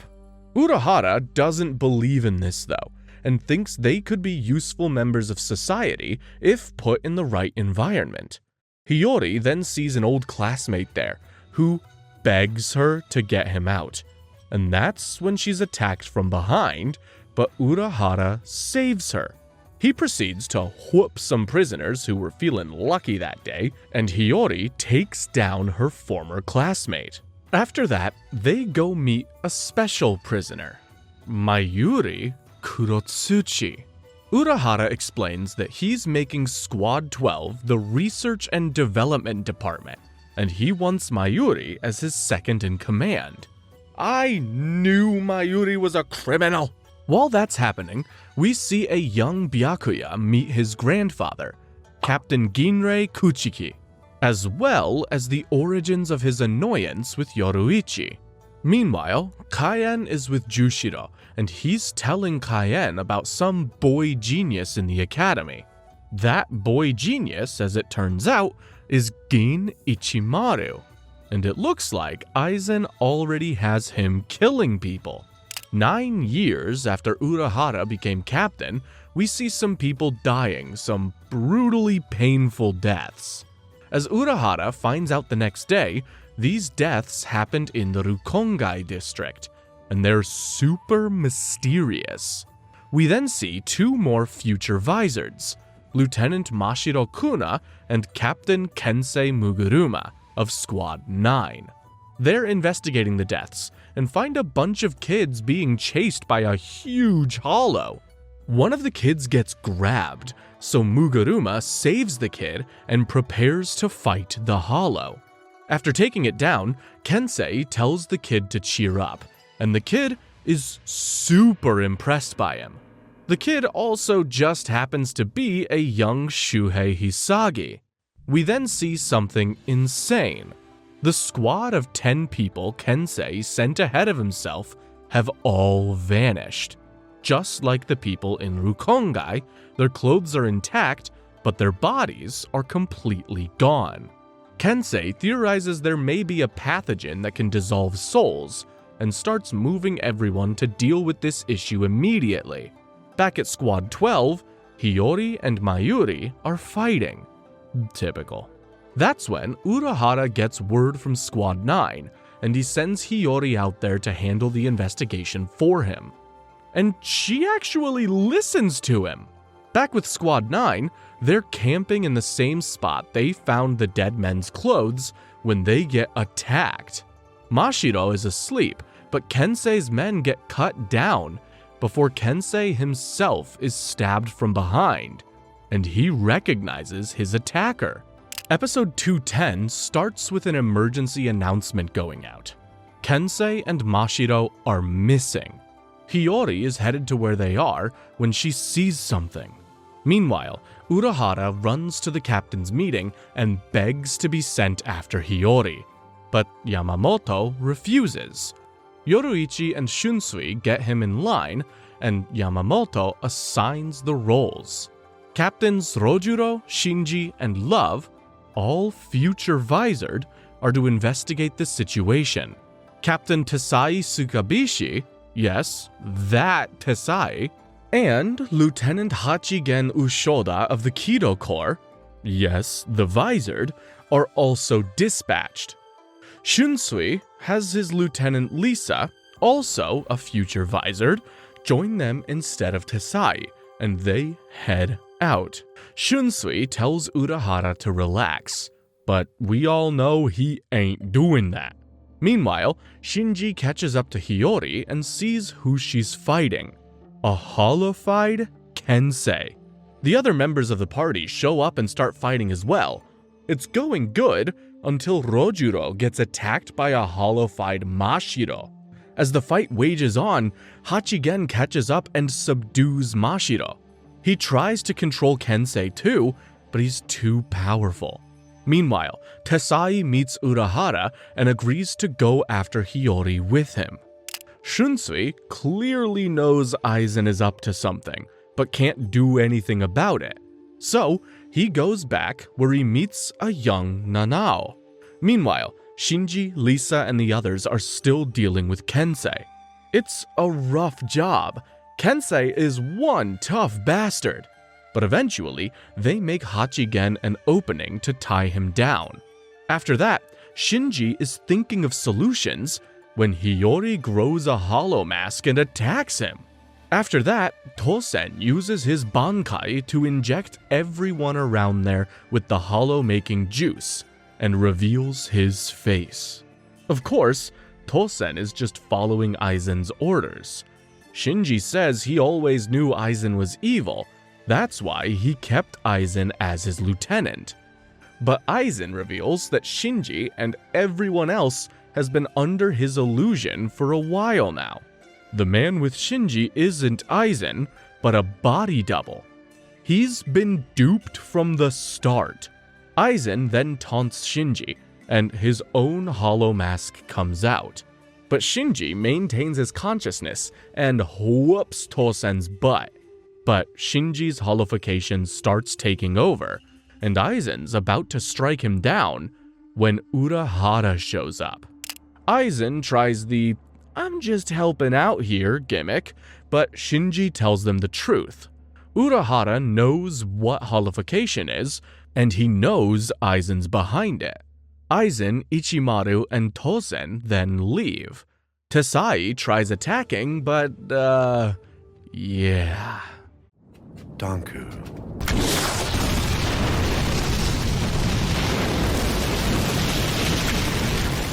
Aizen escapes, and Shinji's holification is getting worse. Urahara says he knows a way to deal with it, so Tesai says he'll take them all back to the Squad 12 barracks using highly illegal techniques. He does, and Urahara brings out the Hogyoku. It might save their lives. But when Urahara wakes up the next day, every single holified person is immobile on the ground. Urahara steps out for fresh air and gets arrested. He and Tesai are taken to Control 46, and he realizes what happened. Aizen framed Urahara for the holification experiments. Urahara tries his best to deny it, but Aizen is one slick bastard. Urahara can't escape this one. Tesai gets sentenced to prison, and Urahara is to be banished to Earth without spirit energy. But that's when Yoruichi shows up. She breaks them both free and brings them to her hideout, where she has Shinji and the others. Urahara then has them set up the same kind of barrier the Visored set up for Ichigo all those years later. Urahara promised to find a way past the holification, and he did. Back in the present, as Aizen and the captains face off, the Visored get ready to join. After all, they've got some old business to take care of. Episode 215 kicks off with good ol' Eikichiro Saido. There's no way you remember him. Saving a little girl from some hollows in the town next to Karakura, and he knows something heavy is about to go down. Back with the action, the captains and the Espada are both waiting to see who'll go first. It ends up being Yamamoto, who surrounds Aizen and the Espada with a huge wall of flames. Ichimaru asks Aizen for their next move, but he says they're gonna wait. They'll win this battle without lifting a finger. Meanwhile, Orihime is with Ulquiorra, who says she's useless now and is gonna die. But Orihime isn't afraid, because her friends came here to save her. While that's happening, Ichigo is making his way to Orihime and Ulquiorra. Unfortunately, he gets ambushed by the Exequias and their leader, Rudaborn. Luckily, that's when Renji, Chad, and Rukia arrive as backup. They get rid of a bunch of the Exequias and give him an opening to go after Orihime. Speaking of Orihime, she's trying to explain the concept of a human heart to Ulquiorra, and it's not going well. Luckily, that's when Ulquiorra feels a massive spirit pressure and Ichigo bursts through the floor. Ichigo faces off against Ulquiorra, because Bleach needs to pad its runtime, and then they talk. Ulquiorra says he'll let Orihime live for now, but Ichigo has to go. He acknowledges Ichigo as an opponent worth defeating, and then the fight begins. Meanwhile, Coyote, Haribel, and Baragon are all outside the fire circle. Baragon takes charge and deduces that the Soul Reapers used some pillars to swap fake Karakura with real Karakura. So, if they destroy the pillars, the real Karakura will come back, and he sends 4 hollows after them. But Yamamoto expected this. This is why Ikkaku, Yumichika, Izuru, and Shuhei Hisage are all defending 1 pillar each. Seeing this, Baragon sends his own men to destroy the pillars. The tall and miserable Choneng Po faces Ikkaku. The mysterious and cocky Findor Callius is up against Shuhei. The bombastic and flamboyant Charlotte Coolhorn is up against Yumichika. And the categorically insane Abirama Redder is fighting Izuru. Ikkaku finds Po annoying, Yumichika calls Charlotte ugly, and Abirama pisses Izuru off by mentioning Ichimaru. Back with Yumichika, he and Charlotte call each other ugly while they swing their Zanpakuto back and forth. After a while, Charlotte unleashes a serious attack, and Yumichika realizes he is strong. So, Yumichika asks him to do it again. And not only does Yumichika dodge it, he manages to cut some of Charlotte's hair too. This is Charlotte's last straw. Charlotte releases his resurrection and... What the hell is that? Well, what am I even looking at? Yumichika finds this form hilarious, and then proceeds to get his ass kicked. Form over fashion, people. Charlotte is way stronger than before, and way faster too. So, Yumichika brings out his Shikai, Fuji Kujaku, and gets his ass beat some more. After tossing him into and all around the pillar, Charlotte holds up Yumichika, ready to end his misery. He surrounds them in a black space with a huge rose in the middle. This is Rosa Blanca. But the second Yumichika realizes no one can see them, he brings out his true Shikai, Ruriiro Kujaku.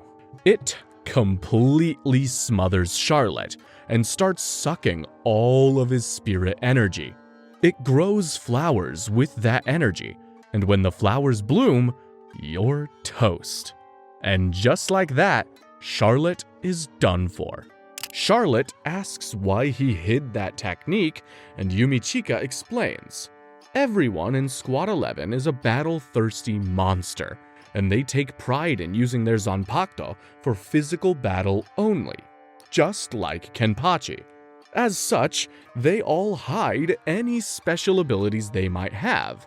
But since no one could see them, Yumichika had no issues unleashing it. We then cut to Ikkaku and Cho going at it.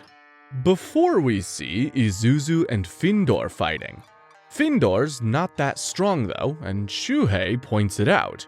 Findor agrees and proceeds to get stronger by chipping away at his mask. By the time he's destroyed most of it, Findor says he's at least a lieutenant's level now. Uh-oh. Meanwhile, Izuru is running from a post-resurrection Abirama, who is turned into a giant red bird and is wreaking havoc all over the city.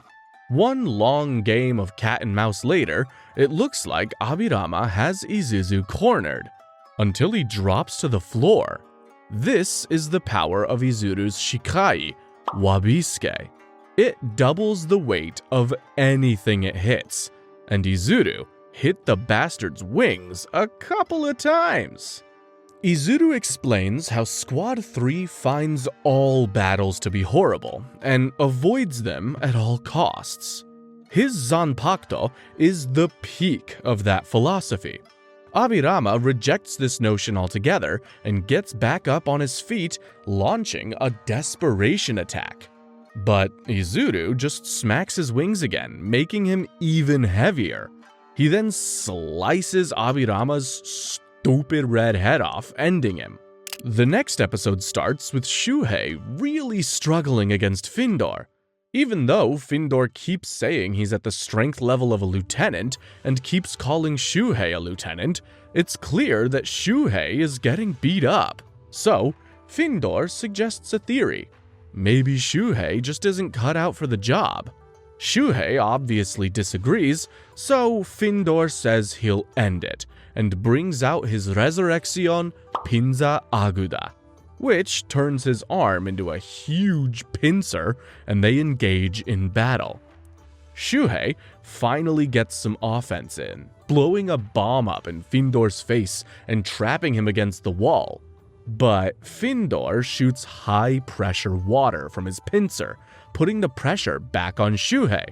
Eventually, Findor surrounds Shuhei in a ball of water and thinks he's won, until Shuhei releases his Shikai Kazenishi.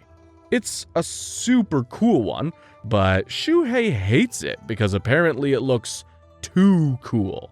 They start fighting again, and now Shuhei is on the front foot, beating Findor all over town and seriously hurting him. Findor gets super mad and destroys even more of his mask, saying he's at the level of a captain now.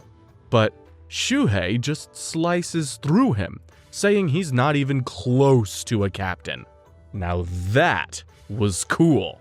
But you know what's not cool? One of the pillars just got destroyed because it looks like Ikkaku was defeated. No!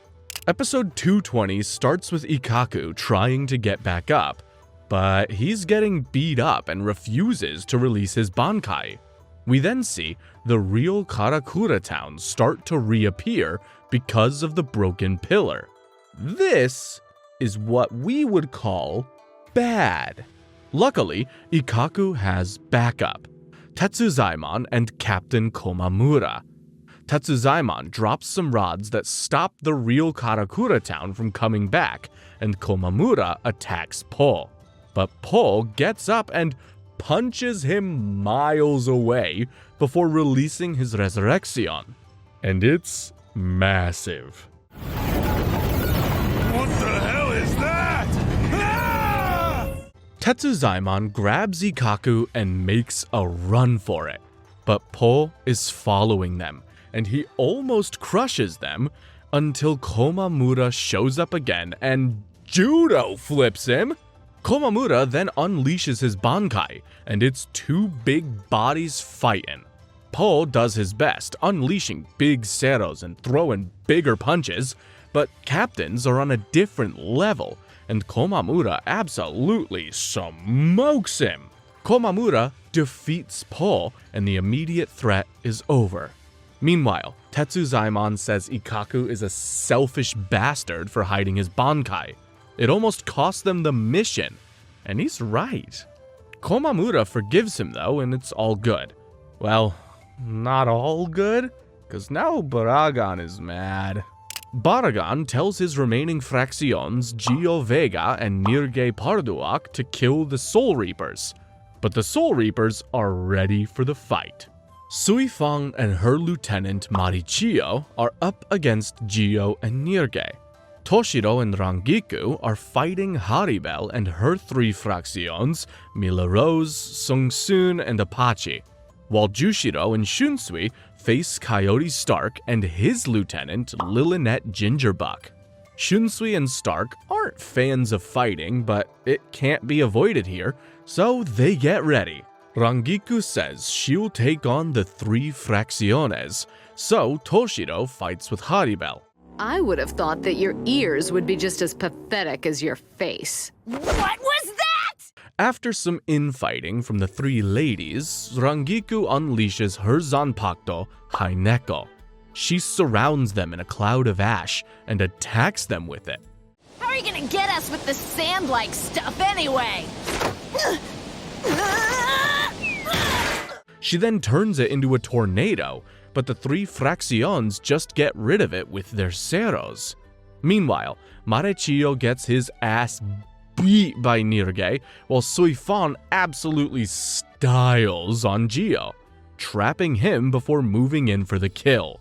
She brings out her Suzume Bachi and tells Gio about the death mark before attacking. But Gio breaks out. Turns out, telling your super fast opponent about your secret OP kill move is kind of a bad thing. And this dude is fast. Even Suifang is struggling a bit.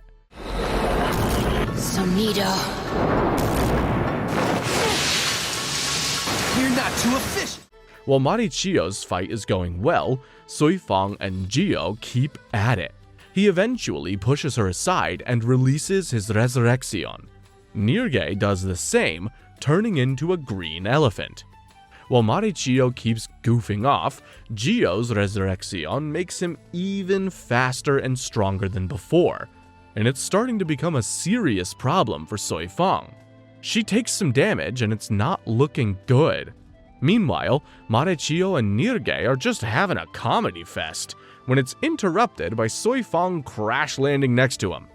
Come on, Suifang! Marechio offers to help her out, but Suifang doesn't want his help and goes back to fighting Gio. But Marechio can see that she's losing. As both fights take place, Gio ends up trapping Suifang and wants to end the fight. Luckily, Marechio beats Nirge and comes to Suifang's rescue, only for Gio to unleash a Sero at point-blank range. But Suifang saves him. She then explains that she was just holding back to gauge his abilities and tells Marechio to lock in. After all, Squad 2 doesn't rescue their comrades. They either find ways to kill the opponent or they retreat. Cowardly, but effective. Marechio then goes to finish off Nirge, while Gio fully powers up for his final showdown. But by the time Gio's powered up, he's already dead. After that, Marechio and Suifang prepare for the next challenge, Baragan himself. We then see Rangiku, and she's getting low-key cooked. 3v1 is a big ask, and she doesn't seem to have the answers. I'm not gonna hold it against you if you need to run and get your friend. If this were 3 against 2, you'd at least have a shot, know what I'm saying? While the other battles go on, Rangiku gets some unexpected help in a tight spot from Momo. She's back, and she says she's totally over the whole Aizen thing, but she's still calling him Captain Aizen. Momo.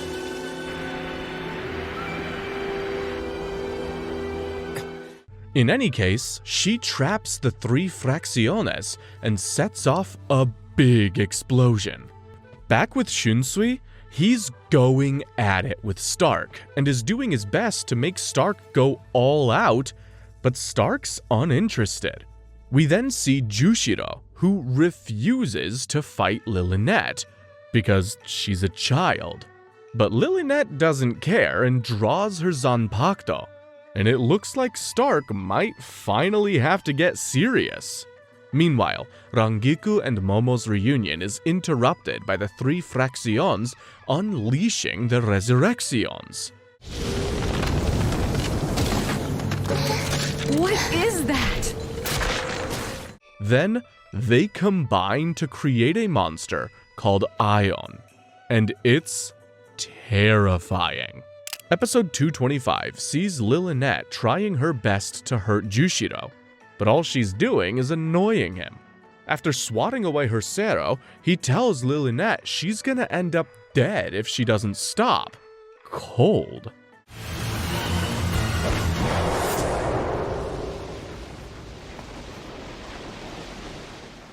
Meanwhile, Ion absolutely speed blitzes Rangiku, sending her crashing down.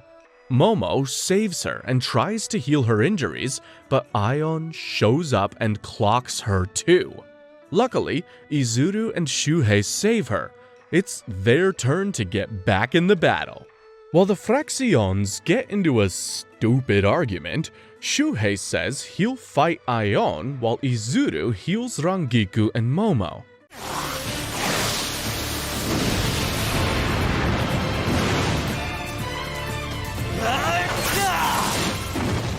It starts out well, but quickly devolves into Shuhei getting mauled by Ion. Tetsuzaimon tries helping, but gets blasted with a Sero. After Ion crushes Shuhei within an inch of his life, he tosses Shuhei aside and goes after Izuru and the others. Luckily, the big guns have arrived. Captain Yamamoto blasts a hole through Ion's chest. Let's go, old man!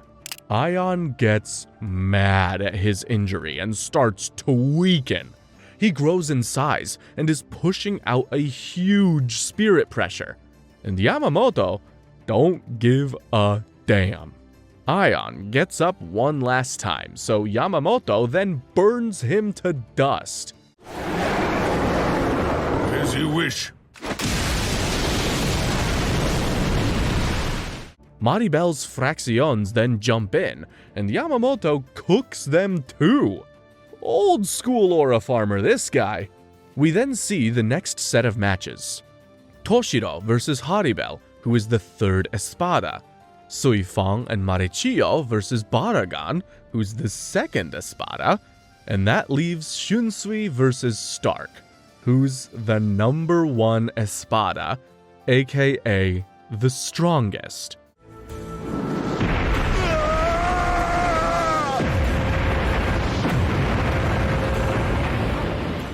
But before that, let's take a quick peek at Hueco Mundo. Renji and Chad are fighting the Exequias and a bunch of hollows, while Rukia is up against their leader, Rudborn. Inside, Ichigo is going at it with Ulquiorra, and he's putting in a good fight. The situation is pretty much the same in this next episode, after a gazillion fillers. OG Bleach fans had it rough. Renji and Chad are fighting hollows. Rukia is up against Redborn, and Ichigo just tanked a Zero from Ulquiorra without his hollow mask. He's gotten stronger. Renji and Chad encounter a big-ass hollow, and they can't seem to get rid of it. Than the likes of Runokanga.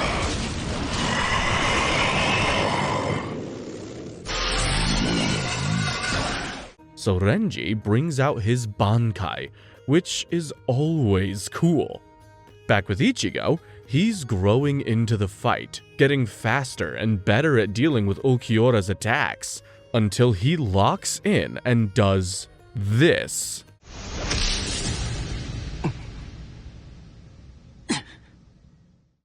That's crazy!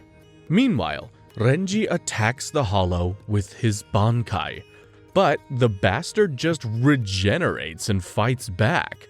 That's when Chad has an idea. Why don't they try attacking its head like a normal hollow? While Ichigo tells Ulquiorra he's becoming more human, ouch, Renji and Chad combine to take down the hollow. Back with Ulquiorra, he did not take kindly to that comment. He immediately powers up, speed blitzes Ichigo, and is about to cut him down, when Orihime protects him. This next episode starts with Loli and Menoli going after Orihime. Meanwhile, Ulquiorra tries to psychoanalyze why Orihime saved Ichigo, and Ichigo just tells him to shut up. Valid. They keep fighting, and Ichigo wraps his Getsuga Tensho around his Bankai to make it stronger. It's smart, but it's not enough to turn the tide against Ulquiorra.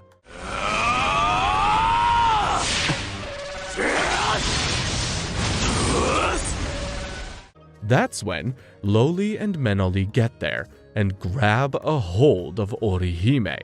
Ichigo tries saving her, but he has his hands full with Ulquiorra. Loli then asks Menoli to kill Orihime, but Menoli refuses because... It's not like it would make us feel any less empty. Damn, that's deep. But Loli isn't into philosophy and says she'll kill Orihime herself. Ichigo can't get to her, and Loli's about to do it when Yami shows up. Oh, come on. He asks to join Ulquiorra in the fight, but he refuses. So, he starts bullying Menoli and Loli instead. He seriously injured Loli, who tells Orihime to laugh it up. Instead, Orihime heals her again. You sweet, naive little girl. Loli is mad. In fact, she's so mad, when Yami comes for Orihime, Loli defends her. It's just because she doesn't want to owe Orihime anything.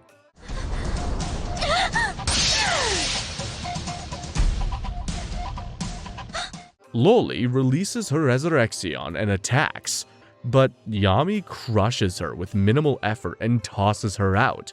He then turns his attention to Orihime. But it won't be that easy, because Uryu is here. Uryu says he'll take on Yami, and they move to a different floor.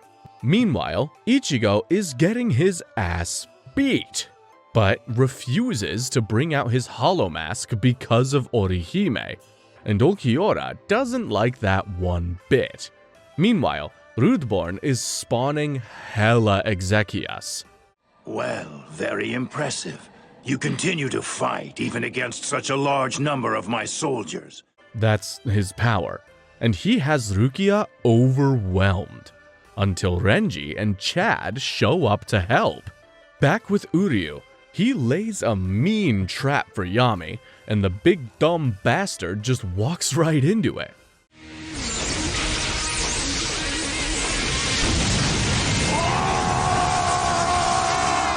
He survives the attack, only to get blown up by a special Arrancar mine Mayuri made.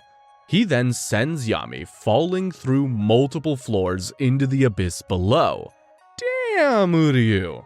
Uryu then returns to Ichigo, and with someone to protect Orihime, Ichigo brings out his hollow mask. He immediately piles the pressure on Ulquiorra, and it's clear Ulquiorra can't win like this. So he flies to the top of Los Neches and cuts through the canopy that made it look all sunny. He then releases his Resurrection, turning into a cool-ass bat monster. Ulquiorra then attacks with such speed, it takes everything Ichigo has to not die. He still gets injured, and a piece of his mask breaks off. Uh-oh. Ichigo gets back up and tries to read Ulquiorra's attacks, but he's too damn fast. Ichigo repairs his mask and goes after him anyway, and Ulquiorra asks Ichigo to bring out the Getsuga Tensho. So he does, and Ulquiorra just blocks it.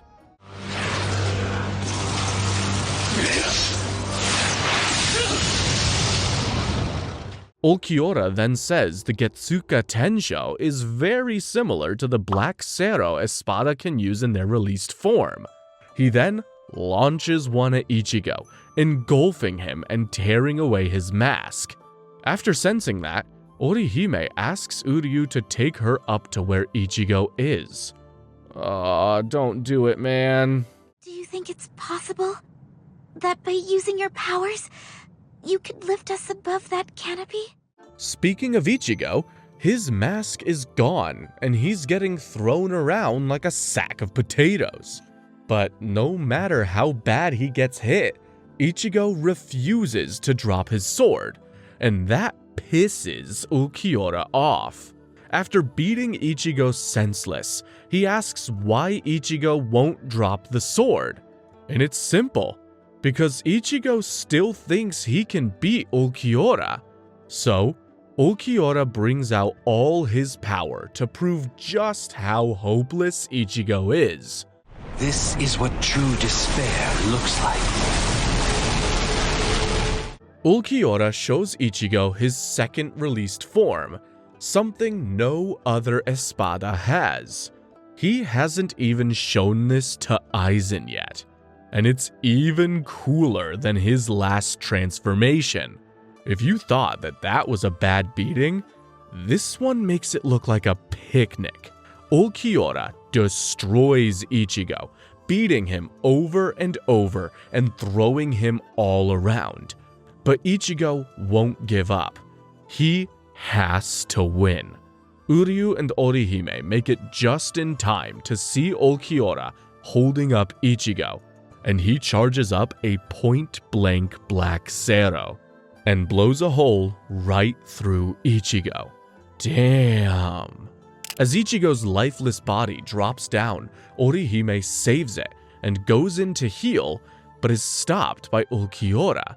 Luckily, Uryu attacks him, giving Orihime an opening to reverse what's happened to Ichigo. Unfortunately, no matter how smart and powerful Uryu is, Ulquiorra is on a whole different level. Ulquiorra beats Uryu senselessly, and Orihime has no idea what to do. So, she calls out to Ichigo, and he responds, but not in the way that you're thinking. This is Ichigo's second hollow form, and it's basically Zangetsu taking over. He is a mindless beast who wants Ulquiorra dead. Terrifying is the word that comes to mind, and even Ulquiorra is unnerved. This Ichigo launches Ceros like a hollow and moves like a monster with his Bankai. It should be impossible to do for any human, but Ichigo's doing it, and even cuts off Ulquiorra's arm. Unfortunately, Ulquiorra can regenerate everything except his internal organs and brain. This won't be enough to beat him. But, unfortunately for Ulquiorra, this will be enough to beat him. Ichigo's speed and power on a whole different level. Uryu can't even keep up with him. After an impressive display of strength, Ichigo tanks Ulquiorra's best attack and cuts him down. He then steps on the Espada's head and charges up a huge Zero as his friends watch on. Speaking of Ichigo's friends, Renji, Chad, and Rukia come up with a plan. Renji and Chad provide the distraction for Rukia, while she sneakily freezes the branches Rudeborn is using to make more soldiers.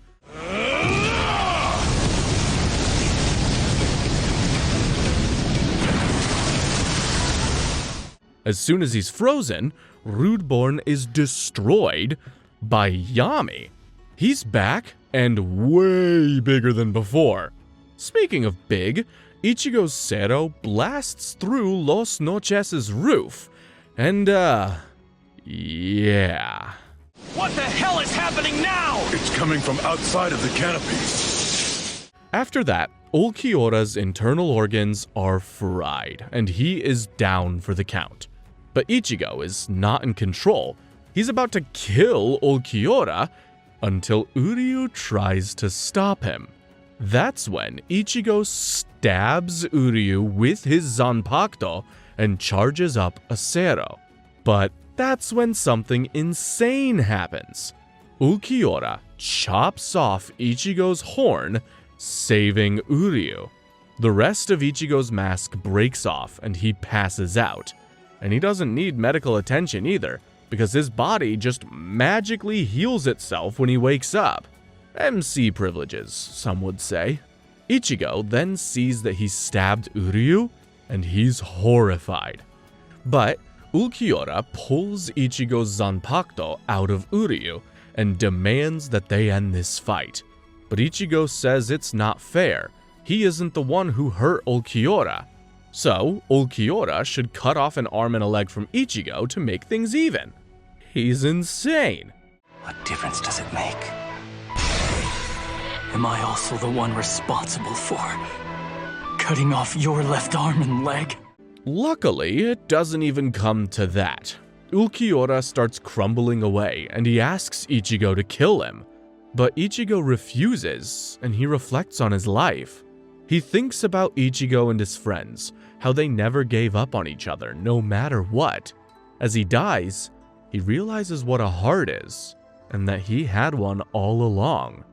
Oh, now that is a way to go out in style. I have goosebumps. Back with Yami, he's bummed out that Ulquiora died. So, he brings out his Resurrection, and his Espada number changes from 10 to 0. Huh? He turns into a huge monster with a tail and a bunch of legs. You see, Yami's Resurrection is special. It turns him into the strongest Espada, hence the number 0. Renji, Rukia, and Chad are all way smarter than Yami and manage to get some attacks in, but Yami's just too damn powerful. He blows them all away. Enrage!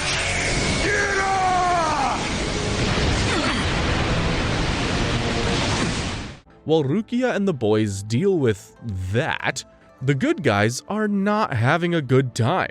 Toshiro is struggling with Haribel. Shunsui is feeling the pressure of fighting the strongest Espada, and Suifan and Marechio can't even move Baragon from his place.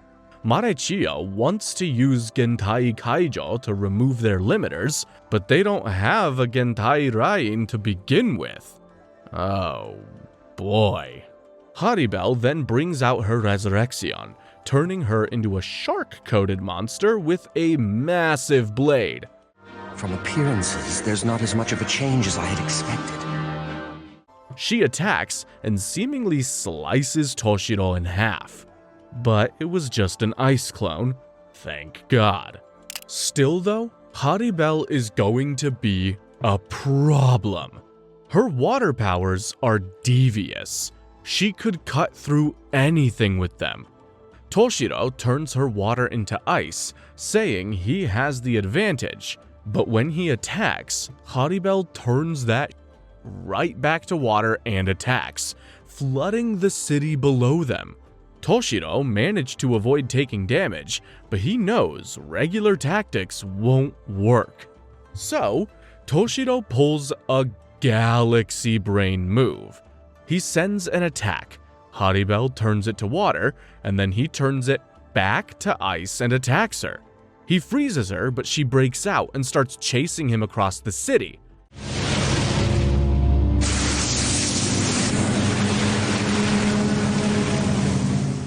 While Shunsui finally rage baits Stark into getting serious and unleashing his Zero, Toshiro comes up with a plan to attack Haribel. Unfortunately, his friends are too close. He can't do it. So he tries trapping her instead, but she just turns that into a huge water attack. If Toshiro dodges, his friends will get cooked. So he takes on the entire thing himself and turns it all to ice. Unfortunately, it sends him flying. He gets back up, but he's in bad shape. Haribel thinks she's won when dark clouds fill up the sky. Toshiro has one more trick up his sleeve. Episode 275 starts with Shunsui dodging Stark's Zeros, refusing to bring out his own attacks. Meanwhile, now in a weakened state, Toshiro says he can control his ability better. It's called Hyoten Hyakaso, and as Haribel sees when she attacks, it creates snow. And everything that this snow touches starts spouting ice flowers. Haribel tries fighting back, but it's useless. She gets consumed. Let's go!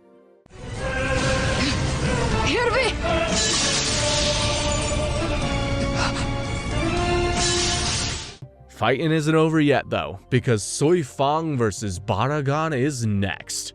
Baragon's ability is interesting. It's called Senescencia, and it's basically the ability to age anything and everything.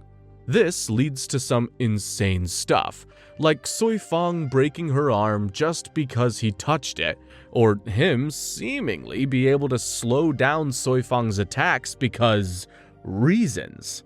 Anyway, Marechio and Soifang plan a joint attack, and it goes well until Marechio chickens out and Soifang's other arm gets wrecked too. Soifang then tells Marechio to make a run for it and faces Baragon herself. But Marechio can't bring himself to do that, and even saves Soifang's life. Baragon then decides it's time to bring out his Resurrection, which is literally just the Grim Reaper.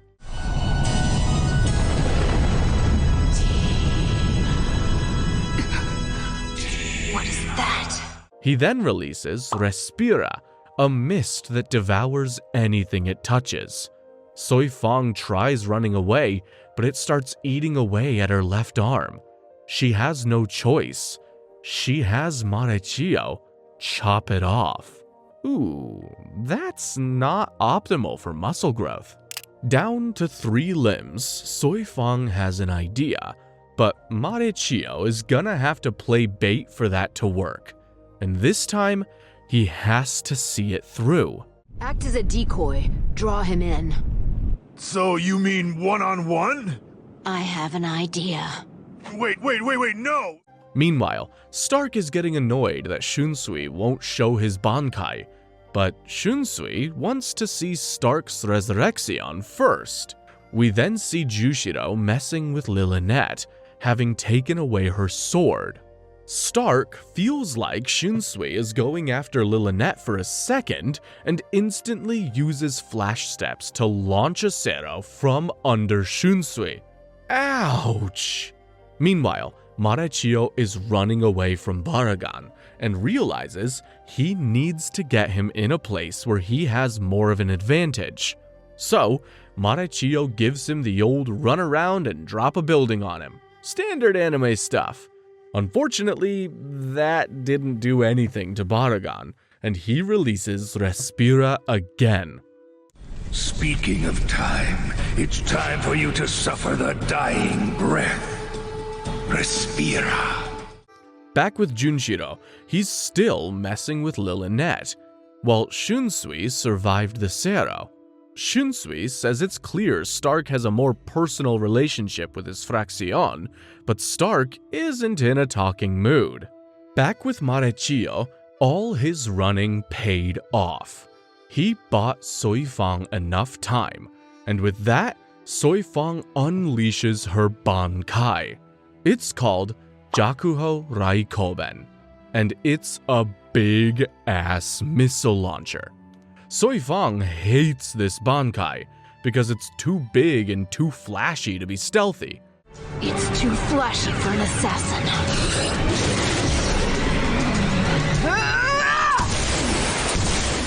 Desperate times call for desperate measures though, and she fires that bad boy on Baragan. The next episode starts with everyone feeling the aura from Suifang's Bankai, and it looks like it did the job.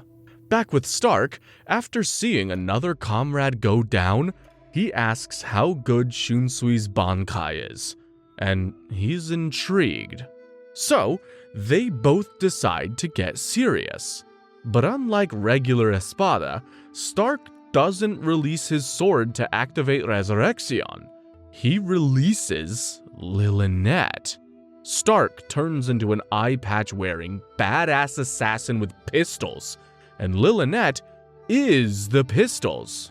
Shunsui launches a surprise attack, but Stark dodges and shows us why those guns are scary. They shoot Ceros. Are you trying to kill me? You almost cracked my skull, dummy! I don't care! It's your own fault for not cooperating in the first place! Shunsui dodges, and Stark is continuously shooting at him, asking for Shunsui to bring out his Bankai.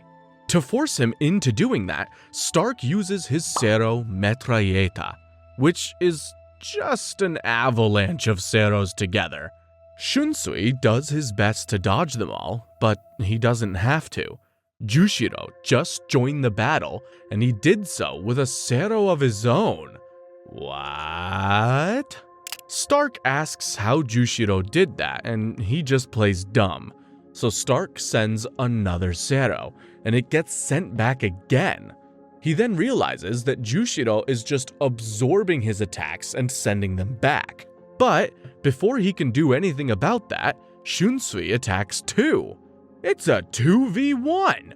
Well, actually 2v2, because Lilinette is a gun, but whatever, I'm not gonna think about it. They just keep going back and forth, but no one can get some real damage in. They're all just too fast. That's when the sky splits open and Wunderweiss walks through, along with a giant monstrosity. And before anyone can act, Wunderweiss stabs a hole through Jushiro. Aw, not the captain! Shunsui tries to attack Wunderweiss, but Stark nukes him from behind, sending both captains falling. Wunderweiss then screams, and unfortunately, it manages to revive both Haribel and Baragan before freeing Ichimaru, Tosen, and Aizen. Oh no. Izuru thinks they're finished, but they aren't, because they have unexpected backup. The Visored are here. Lisa immediately goes to see Shunsui, who's playing dead, asshole. Shunsui is happy to see her, and she tells him to watch how strong he's become. Meanwhile, Shinji heads over to see Captain Yamamoto, and they have a little chat. Shinji makes it clear they don't give a rat's ass about the Soul Reapers. They're here for revenge on Aizen, and he mentions that they like Ichigo. Me too, Shinji, me too. Wunderweiss then screams, and the big monster spits out a bunch of Gillians. So, the Visored get to work.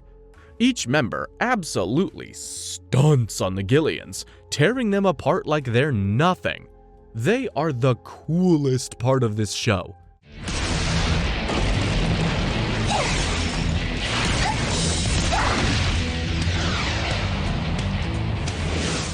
Shinji then moves in to attack Aizen, but Tosen stops him. Unfortunately for Tosen, Komamura wants a piece of him. Meanwhile, Lisa and Hiyori help Toshiro, while Hachigen shows up next to Suifan and Marechio. Mashiro then flies over to Wonderweiss before kicking the out of the big monster above them. The episode ends with Komamura being interrupted by Shuhei. He's healed up and he wants to fight. Wonderweiss is mad that his pet got blown up, but Mashiro drop kicks him into oblivion before he even gets the chance to complain.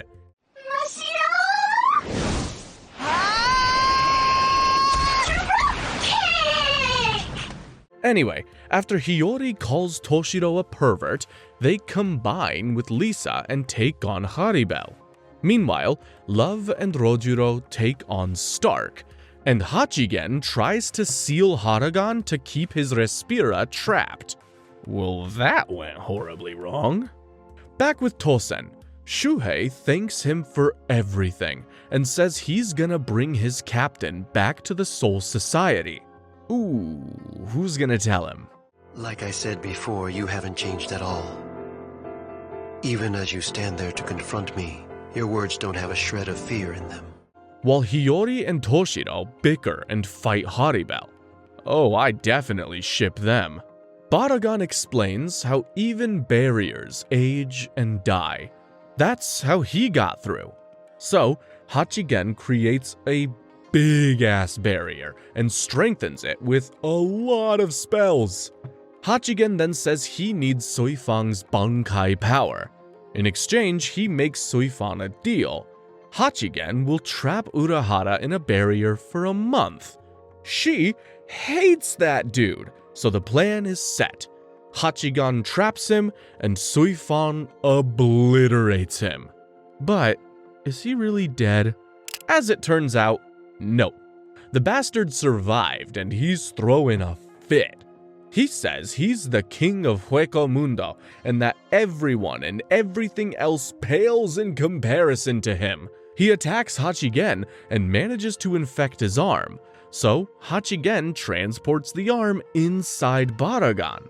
Turns out, Baragon himself is susceptible to the effects of his mist, and he gets torn to shreds. Curse you, humans! How dare you defy a god in this way? Your insolence will doom you to destruction!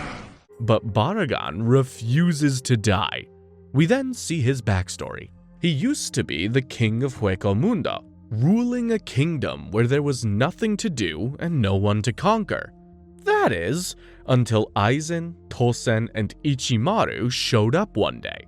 Aizen pitched him the whole Arrancar thing, but Baragon wasn't interested in working for someone, and he ordered his minions to attack them. But Baragon was already under Aizen's illusion, and by the time he realized it, he had already lost. After that, he became an Arrancar and an Espada, and he always held a grudge. He decides he's gonna take out Aizen, but he crumbles away before he reaches him. Damn. While Shinji fights Ichimaru, Stark low-key mourns the death of Baragon. Maybe he does care about something. But this is Stark we're talking about. His lazy ass does not want to do anything about it. After Love attacks him once, Stark hides in the dust because he's emotionally done with this. So, Lilynette starts acting on her own, shooting all over the place. This forces Stark to lock in as well, and it looks like he might finally get serious. Rojuro and Love then put on their hollow masks. They coordinate an attack beautifully, and Love lands a huge hit on Stark. While Toshiro figures out his chemistry with Lisa and Hiyori, Stark says he doesn't want to fight. It's annoying. But Lilynette gives him a rah-rah speech and now he's locked in. So Stark changes his approach and summons a pack of wolves. This is his and Lilynette's resurrection. Each wolf is a part of their soul, and each one basically functions as a living, breathing Zero that chases its target and blows up in their face. Love and Rojuro get cooked, and Stark gives them a chance to run away. They refuse, and Stark is about to kill them until he gets stabbed. It's Shunsui, and now it's time to explain his powers. His Zanpakuto, Katen Kyokotsu, has the ability to turn children's games into reality. Shunsui just used Kageoni, the kids' game where whoever steps on the other's shadow wins. He then uses Takaoni, the game where whoever is higher up wins. Stark figures out the games, and Shunsui figures out that Lillinette's soul is in those wolves. The wolves manage to step on Shunsui's shadow, and it looks like he's toast. But Shunsui recovers and slices away the wolves. Stark can't hear Lillinette anymore. Stark remembers how he and Lillinette came to be. They were one entity before, but they were too strong to have any comrades. So, their souls split in two to give them a comrade. But now, Stark's comrade is gone.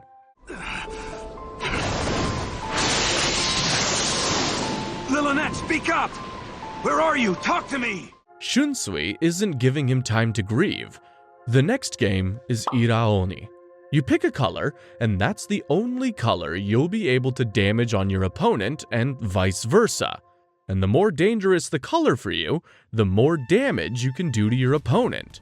Stark picks white first, which is dangerous for them both and gets some damage in. But Shunsui pivots and throws off his white garb.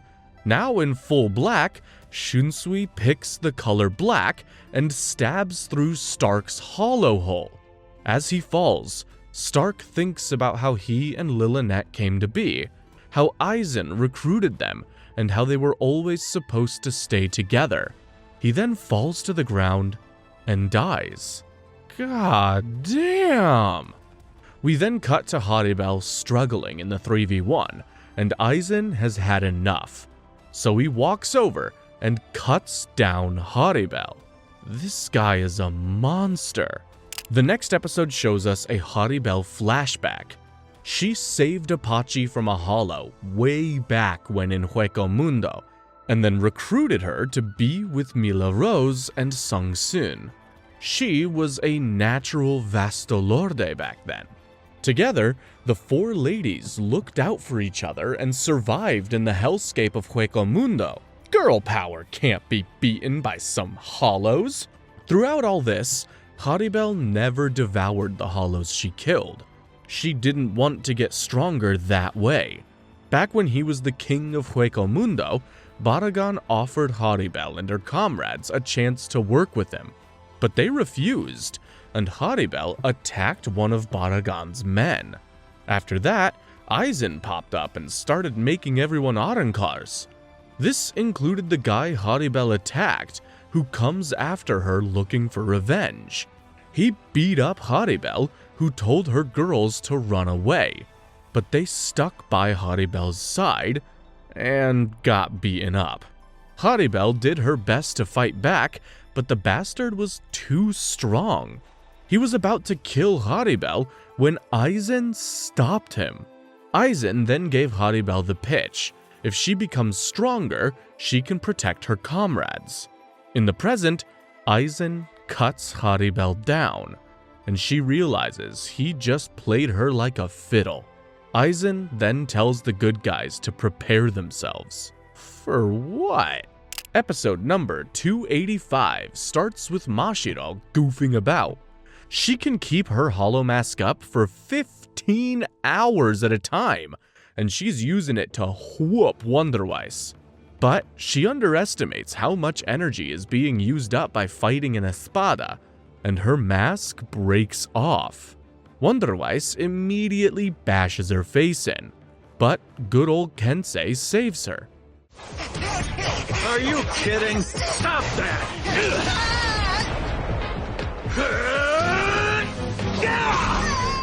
He then fights Wonderweiss, releasing his Bankai. Back with Aizen, Hiyori tells him why she hates him. It's not just the lies and betrayal of years of her life ruined. Aizen forced her to hurt her comrades, and she'll never forgive him for that. Aizen then rage baits Hiyori into attacking, and Ichimaru stabs her from off screen, which is such an asshole thing to do.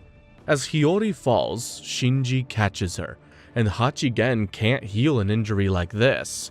But Shinji knows Orihime can, which just leaves one question. Where the hell is Ichigo? Well, he's on his way to help his friends fight with Yami, and we get to rewatch a big portion of their fight because reasons. After dodging a Sero, Renji, Chad, and Rukia all try to use their speed to trick Yami. But this doesn't work, and Renji and Chad get bodied. Yami eventually grabs a hold of Rukia. She tries fighting back, but all she does is piss Yami off. He tosses her to the ground, and Ichigo has to catch up and save her. The next episode sees Ichigo saving Rukia, before he puts on his hollow mask and attacks Yami. Rukia sees it and knows his hollow mask is different. She wonders what happened to him up there. The answer, bestie, is a lot. Yami then gets back up, so Ichigo has to defend and move Rukia around some more. Oh yeah? You think that you're pretty smart, huh, kid? Yami asks Ichigo what his game plan is against the strongest Espada, and it's simple. Ichigo's just gotta win.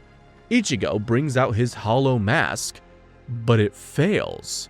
Yami doesn't let him figure out why, grabbing him and squeezing him like an orange. He's about to be a sticker when Byakuya and Kenpachi show up. Kenpachi immediately starts throwing hands with Yami. In other news, sky blue and ocean also blue.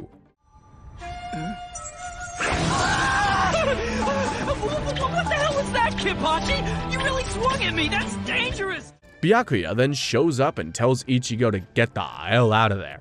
Ichigo wants to stay and help, but Byakuya says they don't need his help. They're captains. They also both lost to Ichigo, but whatever. Mayuri then shows up to open the portal back to Earth, and Ichigo sees Rukai one more time before jumping into the portal. With Mayuri's help, Unohana and Ichigo make their way back to Earth. Meanwhile, Kenpachi is having fun fighting Yami, and he's doing a lot of damage.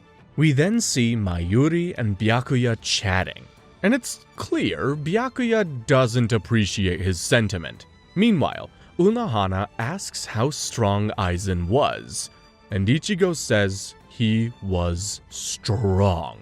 Unohana then explains Aizen's Shikai to Ichigo.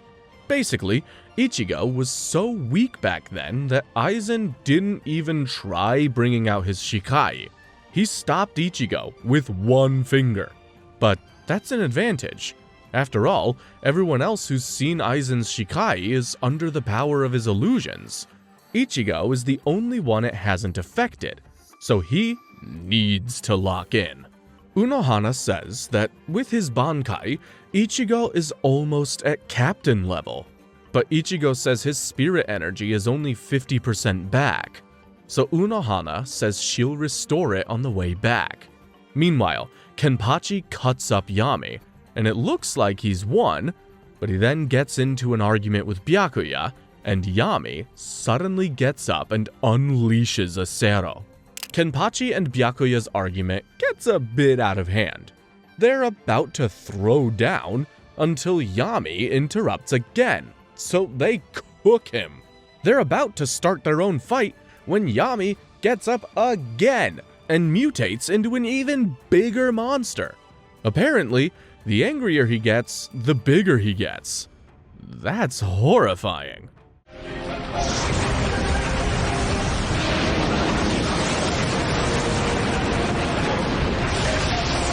Meanwhile, Komamura and Shuhei are fighting Tosen, thinking of a way to convince him to come back. Back with Shinji, he tells Hachigen to take care of Hiyori while he faces Aizen. Aizen agrees to take him on and basically explains his plan: to become a god. How original. Back with Tosen, he decides to show Shuhei and Komamura his true power. He brings out his hollow mask. After that, he beats the living snot out of Shuhei and Komamura. It's not even close. Tosen says it's hypocritical to be mad at him for becoming hollowified, but not Ichigo. But Komamura explains how those things aren't even close to being the same. Ichigo had to control his powers to not turn into a hollow. That's when Shuhei attacks him from behind and asks him why he would do this. Tosen once taught Shuhei how people who don't fear battle have no right to wield their sword. So what does Tosen fear now? Well, Tosen stabs Shuhei and tells him he fears dying as a Soul Reaper. After that, Komamura brings out his Bankai. The gloves are off. Episode 290 starts with Komamura wondering where Tosen went wrong. He thinks about how they first met, how they joined the Soul Reapers, and how he first met Aizen. Komamura joined the Soul Reapers to repay a debt to someone who saved his life, while Tosen seemed motivated by a friend's passing. Back in the present, they battle, while Shinji faces Aizen. Shinji says Aizen has no idea what his Zanpakuto is, and then releases it. But we'll have to wait for that. Right now, Tosen and Komamura are going at it.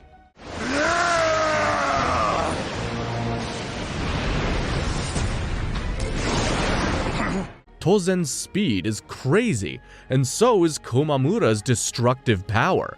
Komamura smashes Tosen's arm, and Tosen cuts his Bankai all over, which means Komamura gets the same damage.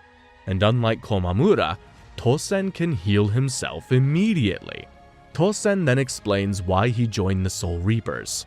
Many years ago, Tosen had a friend who would come around and share stories with the blind boy.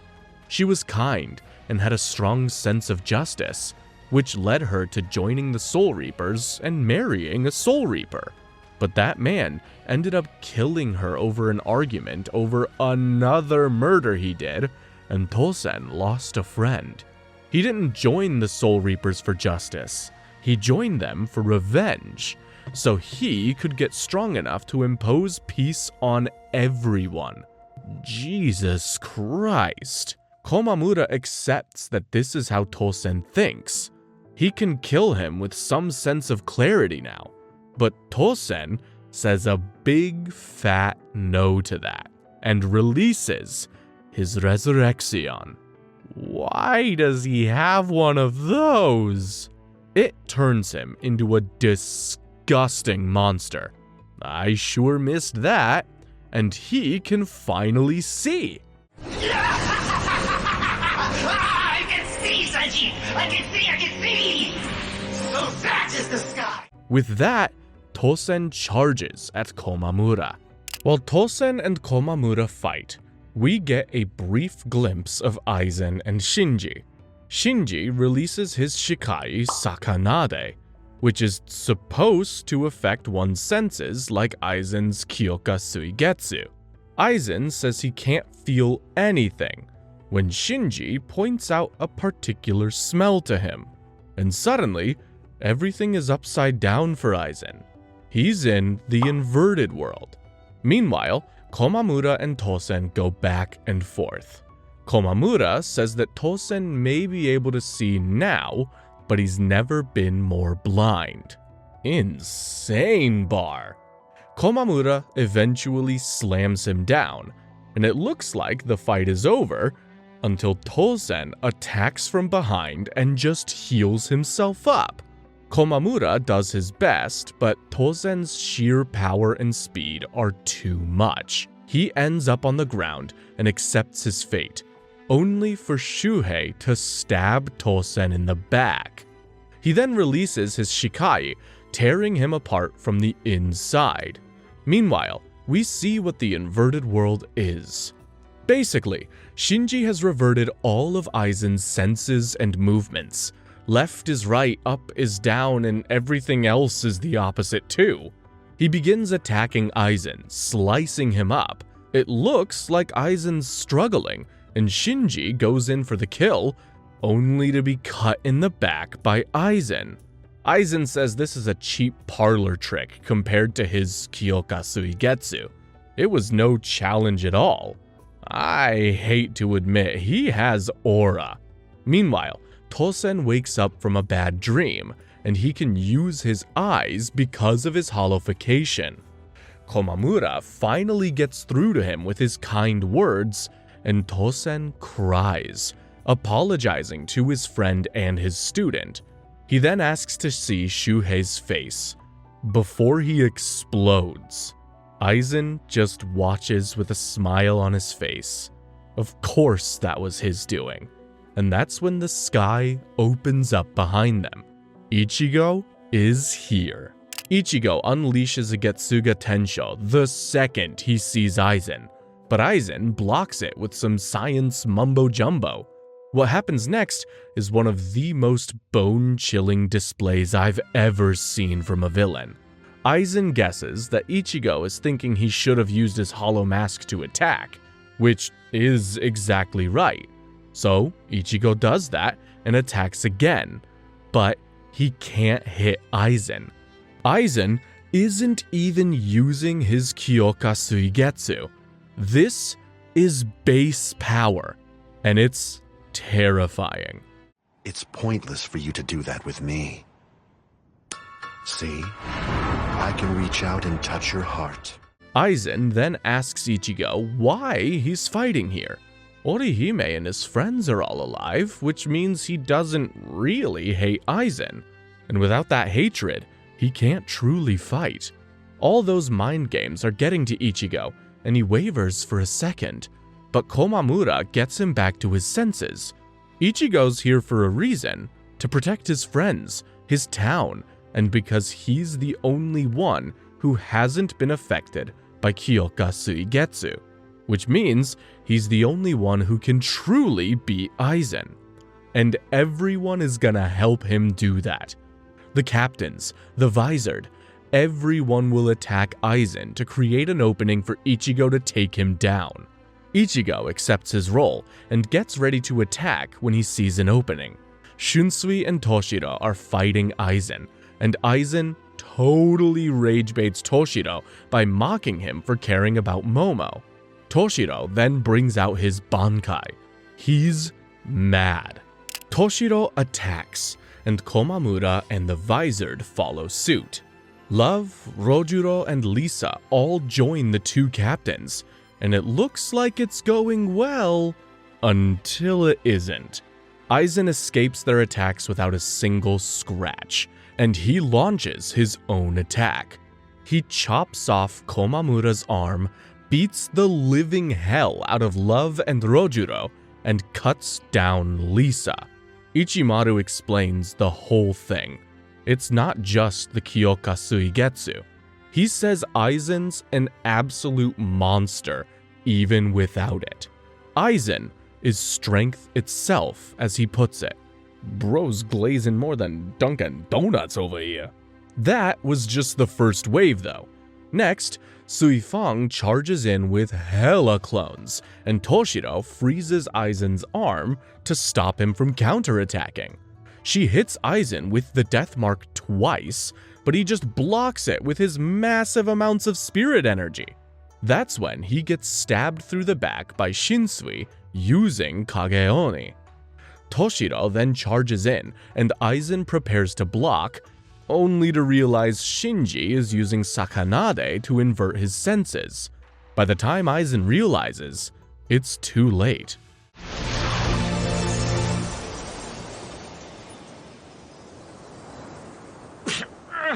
Aizen's hand drops to his side, and it looks like it's over. Momo stands up and starts walking away from Tetsuzaimon and Izuru, and everyone celebrates. Everyone except Ichigo, who asks them what the hell they're doing. Turns out, Aizen was using his Kyoka Suigetsu all this time. He was disguised as Momo, and he slashes Tetsuzaimon and Izuru, which means the person Toshiro just stabbed is Momo. No, what? How? Oh my god! Toshiro loses it and charges at Aizen, leaving himself wide open. He damn near cuts Toshiro in half before destroying Suifang, Shunsui, and Shinji as well, all without so much as breaking a sweat. I'm scared. Aizen keeps the captains alive so they can see how this ends. He's a sick bastard. Ichigo goes in for the attack, but he's gotta wait in line.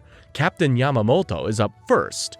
He faces Aizen, and Aizen manages to stab him, but Yamamoto grabs his arm, holding him in place.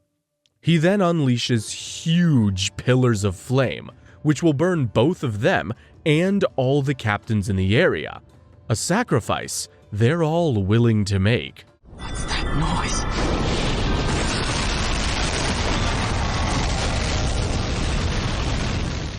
This plan would have worked if Aizen wasn't the most disgustingly prepared man in anime history. You see, he knows how powerful Yamamoto's Ryujin Jaka is, and so he created an entire Arrancar to deal with it. That's right, Wonderweiss is the anti-Yamamoto. His resurrection is called Extinguir, and it just gets rid of Yamamoto's flames.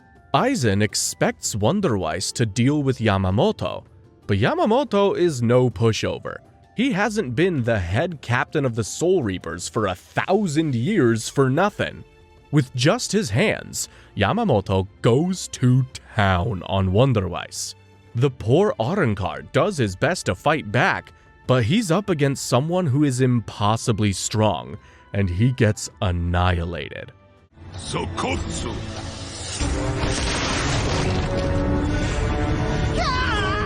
But Aizen still has one last trick up his sleeve.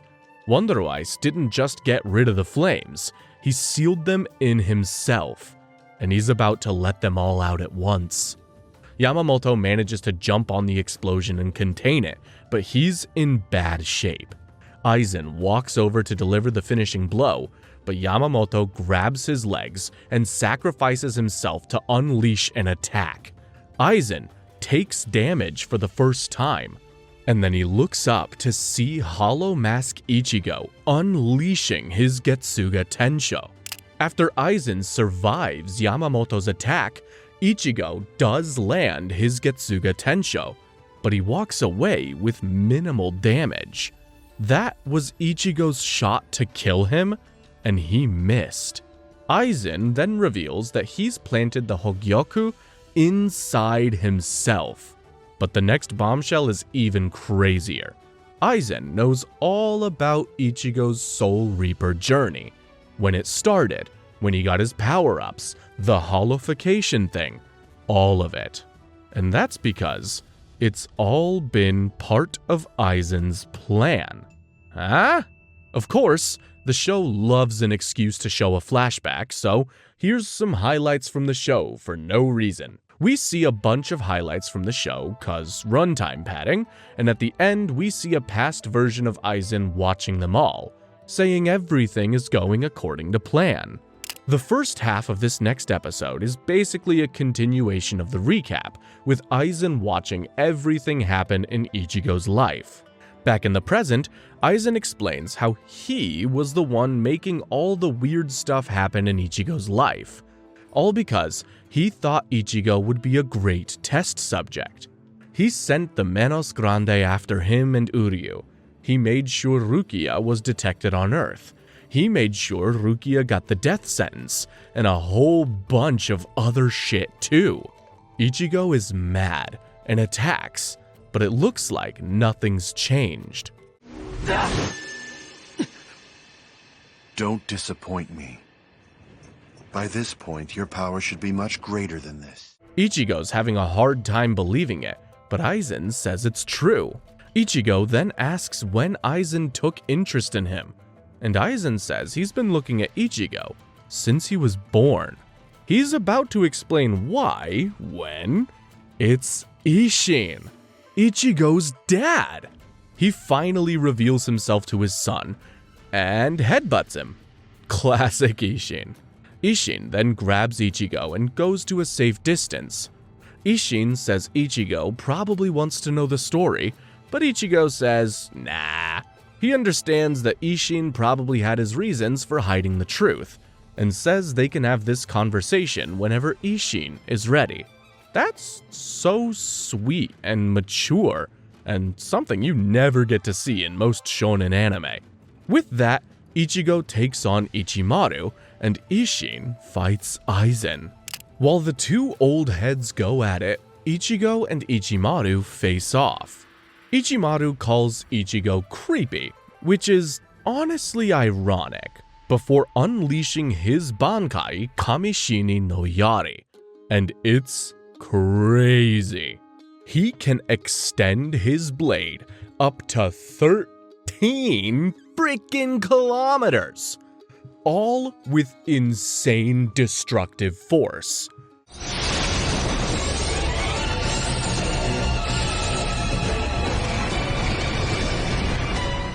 But Ichigo's own Bankai is no joke. They go back and forth. Eventually, though, Ichigo figures out what makes Ichimaru's Bankai so dangerous. It's not just the length and the power, it's that he can retract the blade almost instantly. It's unbelievable. So, Ichimaru tells us how fast it is. Did you hear that? It's 500 times that speed. Yeesh. While they fight, Aizen says he's probably reached his limit as a Soul Reaper, and the Hogyoku inside him starts to buzz. Aizen says that his soul is being reshaped, and then explains that the Hogyoku isn't just a mass of energy. It has its own will. He then explains the true power of the Hogyoku, to turn the wishes of the people around it into reality. Urahara wanted it to bridge the gap between Hollows and Soul Reapers, so it did. When it was inside Rukia, it transferred all her powers to Ichigo because she was still guilty about killing Kaya and Shiba. Around Rukia, Chad and Orihime gained powers because they didn't want to be useless. But the Hogyoku can only help someone achieve a wish. If they don't have the power to do it themselves, nothing happens. Talk about an exposition dump, jeez. Ichigo and Ichimaru's battle lands them next to Aizen and Isshin, and they see Aizen being enveloped in some white stuff. That's when he gets attacked. Urahara is finally here.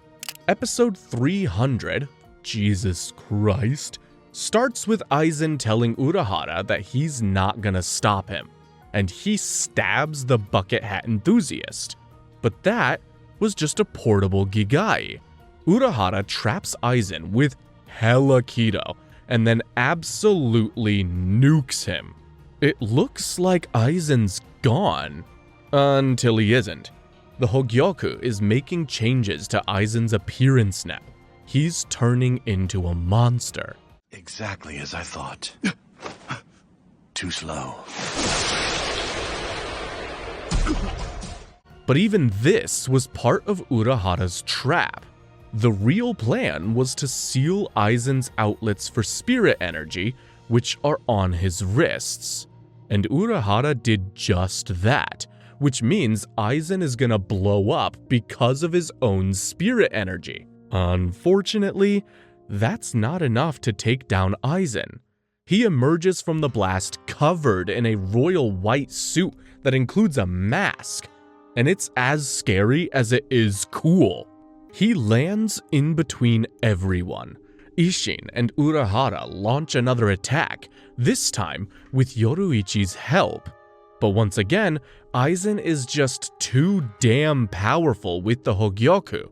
He just gets back up. Urahara and Yoruichi have a plan to take him down, but it's pretty hard to execute a plan when you're basically fighting a god. have to do is hit him with something besides my left leg. Ichimaru tells Ichigo to relax and enjoy the show because he's having a great time watching this. As the good guys get tossed around by Aizen, Ichigo asks Ichimaru if he thinks Aizen will need him now that he's fused with the Hogyoku. But Ichimaru calls Ichigo weak and then starts their fight again. Ichigo brings out his hollow mask, and we see a partially healed Rangiku running towards the battlefield. Something bad is gonna happen. Ichigo gives Ichimaru his best shot, landing a hollow-fied Getsuga Tensho. But Ichimaru blocks it with his Zanpakuto and launches his Bankai. Meanwhile, Urahara, Isshin, and Yoruichi are still at it, trying their best to land something, anything on Aizen. We then see that Ichimaru has defeated Ichigo, and then he tells him to go away. Huh?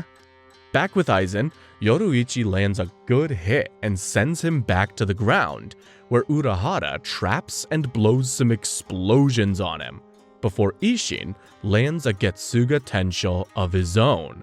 Like Soul Reaper father, like Soul Reaper son. Unfortunately, even that isn't enough. All they did was cut his face a little bit, and it looks like the galaxy is staring back at them. Meanwhile, Ichimaru is telling Ichigo to run away or get killed, when Aizen shows up, having defeated all three of his opponents. He leaves Ichigo be and says they're going to the real Karakura town. Before he leaves, Aizen's mask crumbles off, and while he basically looks the same, he is not normal anymore. With that, Aizen and Ichimaru make it to the Precipice World.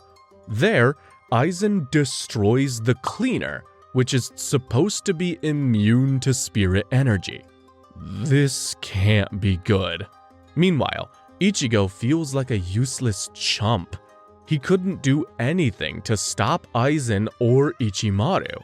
But Isshin tells Ichigo to stop moping like a loser. They have to protect Karakura Town. They lock in and make their way to the Precipice World. Since time is super compressed in the Precipice World and with no cleaner to stop them, Isshin says he needs to train Ichigo. Why? Because Ichigo needs to learn the final Getsuga Tensho. As Aizen and Ichimaru make it to the real Karakura Town, one person inside wakes up. It's Keigo. Basically, 1 hour in the outside world is 2,000 hours in the Precipice World, about 3 months. And Ichigo has to use this time to get the answer from Zangetsu, which is his final Getsuga Tensho. Meanwhile, an awake Keigo is running through Karakura Town, and he's freaking out. That's when he gets smacked by Tatsuki. While Ichigo meditates, Tatsuki and Keigo carry Chizuru and another friend, Michiru, to safety. Tatsuki tells him about how she thinks Karakura Town's been transported away. As Aizen and Ichimaru make their way into Karakura Town, Ichigo enters his inner world, and it's full of water. Someone is here though, and they teach him how to breathe underwater. But this isn't Zangetsu. This is Tensa Zangetsu, Ichigo's Bankai. Ichigo wants him to teach the last Getsuga Tensho, but Tensa Zangetsu refuses, and they fight. Back with Aizen, he evaporates a poor slob just by walking past him, and then he sees Ichigo's friends. Uh-oh. Meanwhile, Ichigo asks Tensa Zangetsu why he won't teach him the last Getsuga Tensho, so he explains. He says Ichigo's inner world used to be full of hope, huge skyscrapers, but now rains have flooded it, all because Ichigo lost the hope to move forward. So, Tensa Zangetsu says he'll remove the source of Ichigo's despair and literally pulls something out of Ichigo. Or rather, someone. What's with that look of yours? Don't act like you don't know me! Oh no. Meanwhile, Aizen meets Tatsuki and Keigo. Tatsuki is overwhelmed by his spirit pressure but still stays awake. She tells Keigo to run off, so he does. Aizen says Ichigo will be here with new powers, and he needs to make sure Ichigo develops correctly. And for that, he's gonna kill Tatsuki. But someone is here to help her. Meanwhile, Ichigo is face to face with his hollow version, and he's confused. Tensa Zangetsu explains this is how Ichigo looked when he killed Ulquiorra, and he's stunned. Tensa Zangetsu then explains that what's holding Ichigo back is his fear of turning into a monster. And to overcome that, he'll have to fight Tensa Zangetsu and Hollow Ichigo as one being, the source of his power. Meanwhile, we see who's here to help Tatsuki. It's Don Kanonji. As funny as this guy is, he's got no chance of helping her. Luckily, he buys enough time for the real help to show up, Rangiku. While Ichigo's struggle continues, Rangiku tells Don Kanonji to grab the kids and run away. He does just that, and Rangiku is ready to stall Aizen. But Ichimaru says he'll deal with it, even though Aizen tells him not to, and runs away with Rangiku. He drops Rangiku on a roof and asks her why she's here. In return, she asks him why he betrayed them by working for Aizen, and he just calls her a pain and draws his Zanpakuto. Meanwhile, Ichigo finally locks in and starts playing some offense. Tatsuki reunites with Keigo, who has a Zanpakuto he got from Zenosuke Kurumadani. Aizen is closing in on them, and Ichimaru leaves Rangiku on the roof. Is she dead?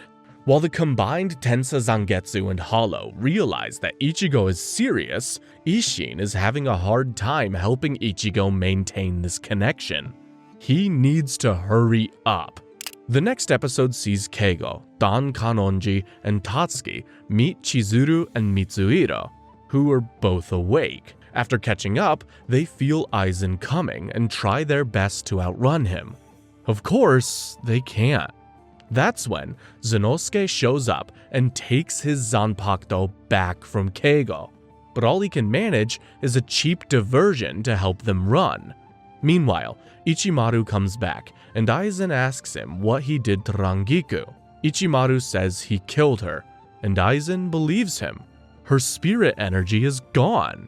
Ichimaru tells Aizen to let him kill Ichigo's friends and grabs his Zanpakuto before unleashing his Bankai, stabbing Aizen through the chest. What? Gin.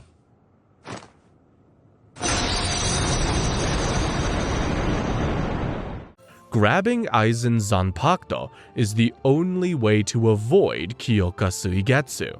Turns out, Aizen knew Ichimaru was gonna betray him. He just wanted to see the method he would use. Aizen says the Bankai won't be enough, but that's not Ichimaru's plan anyway.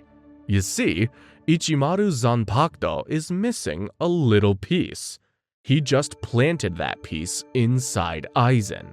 Turns out, he lied about his Bankai. It doesn't go that far or that fast. What it does do is dissolve into dust for a moment when it retracts. And inside it is a deadly poison that destroys cells, which means that poison is inside Aizen right now. Aizen tries fighting back, but his chest suddenly opens up. Ichimaru grabs the Hogyoku and gets away from Aizen, who falls to his knees. Is it over? Is he dead? It's over. It's over now. Of course he isn't.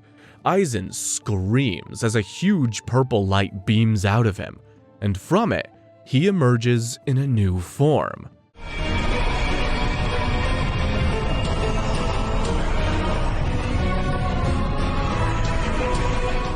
Ichimaru may have stolen the Hogyoku, but it still belongs to him. Aizen then teleports to Ichimaru's location, and Ichimaru has flashbacks as he gets cut down. I think we're getting his backstory next. Well, not really. What we can piece together is that he and Rangiku grew up together, and that something was taken from Rangiku by Aizen. That something is why Ichimaru joined Aizen, so that he could get his revenge one day. We then learn that Aizen created a Hogyoku of his own, and he completed it by feeding Urahara's Hogyoku to it. Aizen thanks Ichimaru for helping him transcend, and proceeds to slice his arm off and send him crashing through a building. Rangiku, who is still alive, shows up and starts crying over her friend. Aizen's about to finish them, but it's about damn time the MC showed up.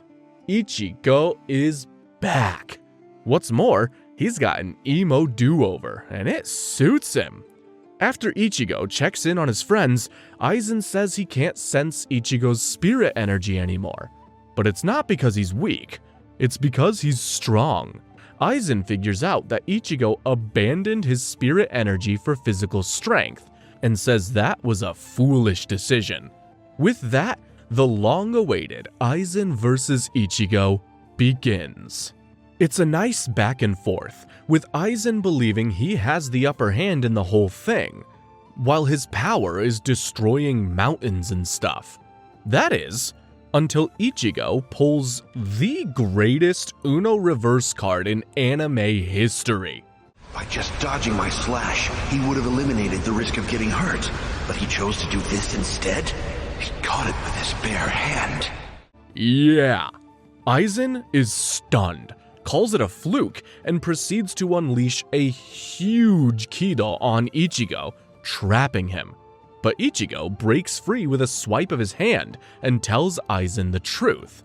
It was Ichigo's power that was causing all that havoc, not Aizen's. And he moves in for the kill. Wow. Aizen jumps away after getting slashed, and Ichigo taunts him. So, a third eye opens on Aizen's head, prompting yet another transformation. And, Yes, it's true. This is an inexcusable breach, isn't it, Hogyoku? Welp? Aizen proceeds to unleash his attacks on Ichigo before trapping him and saying he's finished. But Ichigo is unimpressed. This the best you can do? Damn! Ichigo then says he'll reveal the final Getsuga Tensho. We then see how he got it. He was fighting against Tensa Zangetsu, and he was losing. But he realized Tensa Zangetsu wasn't really trying to kill him. In fact, it was almost like he was sad. So Ichigo dropped his Zanpakuto, and Tensa Zangetsu stabbed him. But it didn't hurt, because just like we learnt before, Tensa Zangetsu is an extension of Ichigo. Tensa Zangetsu then started crying and let go of the sword. The reason it didn't want to reveal the final Getsuga Tensho is that Ichigo will lose his Soul Reaper powers if he uses it. Still, Ichigo has to, and so he unleashes his final Getsuga Tensho, and it's heavy metal. With it, Ichigo blasts Aizen away in one swing, but the bastard doesn't die. He heals back up, and Ichigo's Getsuga Tensho fades away. He's back to normal. Aizen, on the other hand, says the Hogyoku is matching the state Ichigo was just in. He's transcended, and Ichigo is done for. That's when red beams start popping out of Aizen, and Urahara shows up. Turns out, he planted this Kido inside Aizen when they were fighting, and it's taking effect now because Aizen's weaker. In other words, the Hogyoku no longer sees Aizen as its master. Aizen starts getting sealed away, and he absolutely loses it. He goes on a rant about Urahara being a loser, himself being a winner, and how they're idiots for bowing down to the Soul King. But Urahara says Soul Society will crumble without the Soul King. They need him. And with that, a ranting Aizen is sealed away. It's finally over. And every single person inside the Soul Society, fake Karakura, and Hueco Mundo knows it. Episode 310 starts in the aftermath of the battle. Mayuri is preparing to swap the real and fake Karakura towns back. Shinji and the Visored thank Unohana for everything, and Byakuya and Kenpachi come back after off-screening Yami, who's still alive somehow. We then see Urahara talking with Ichigo. Urahara says Ichigo should be happy. He saved everyone. But Ichigo is sad. Not only did he lose his Soul Reaper powers, but he felt something from Aizen's Zanpakuto in their battle. Loneliness. Ichigo imagines he must have been so strong his whole life. He probably gave up on finding an equal. If he did, maybe he wouldn't have turned out that way. Or, and hear me out here, he was an evil piece of trash that did countless numbers of unspeakable things and we shouldn't intellectualize his sadness. Just a thought. That's when Ichigo's friends show up to see him. Chad, Renji, Uryu, Rukia, and Orihime. Orihime starts crying about Ichigo's long hair, and they're gonna have a lovely reunion, when Ichigo falls to the ground and starts screaming. Quick cut to Central 46, and Aizen is being sentenced to 18,800 years in prison. He runs his mouth, so they make it 20,000. But I have a feeling we haven't seen the last of him. Just kill the dude! Back with the Soul Reapers, things are getting back to normal. Captain Yamamoto is as angry as ever, even though he lost his arm in the battle. Meanwhile, Rangiku tries to visit Momo, but she's not allowed any visitors. We then see Toshiro, practicing his hardest to make sure that he doesn't lack the strength to protect Momo next time. Rangiku is standing outside the cave Toshiro's practicing in, mourning Ichimaru. She lost the man she loved. Damn. We then see Ichigo wake up, and it's been 10 days since he passed out. His friends fill him in on what happened. The reason Ichigo passed out is the whole losing your powers thing. He still has them for now, and his hair and height have gone back to normal.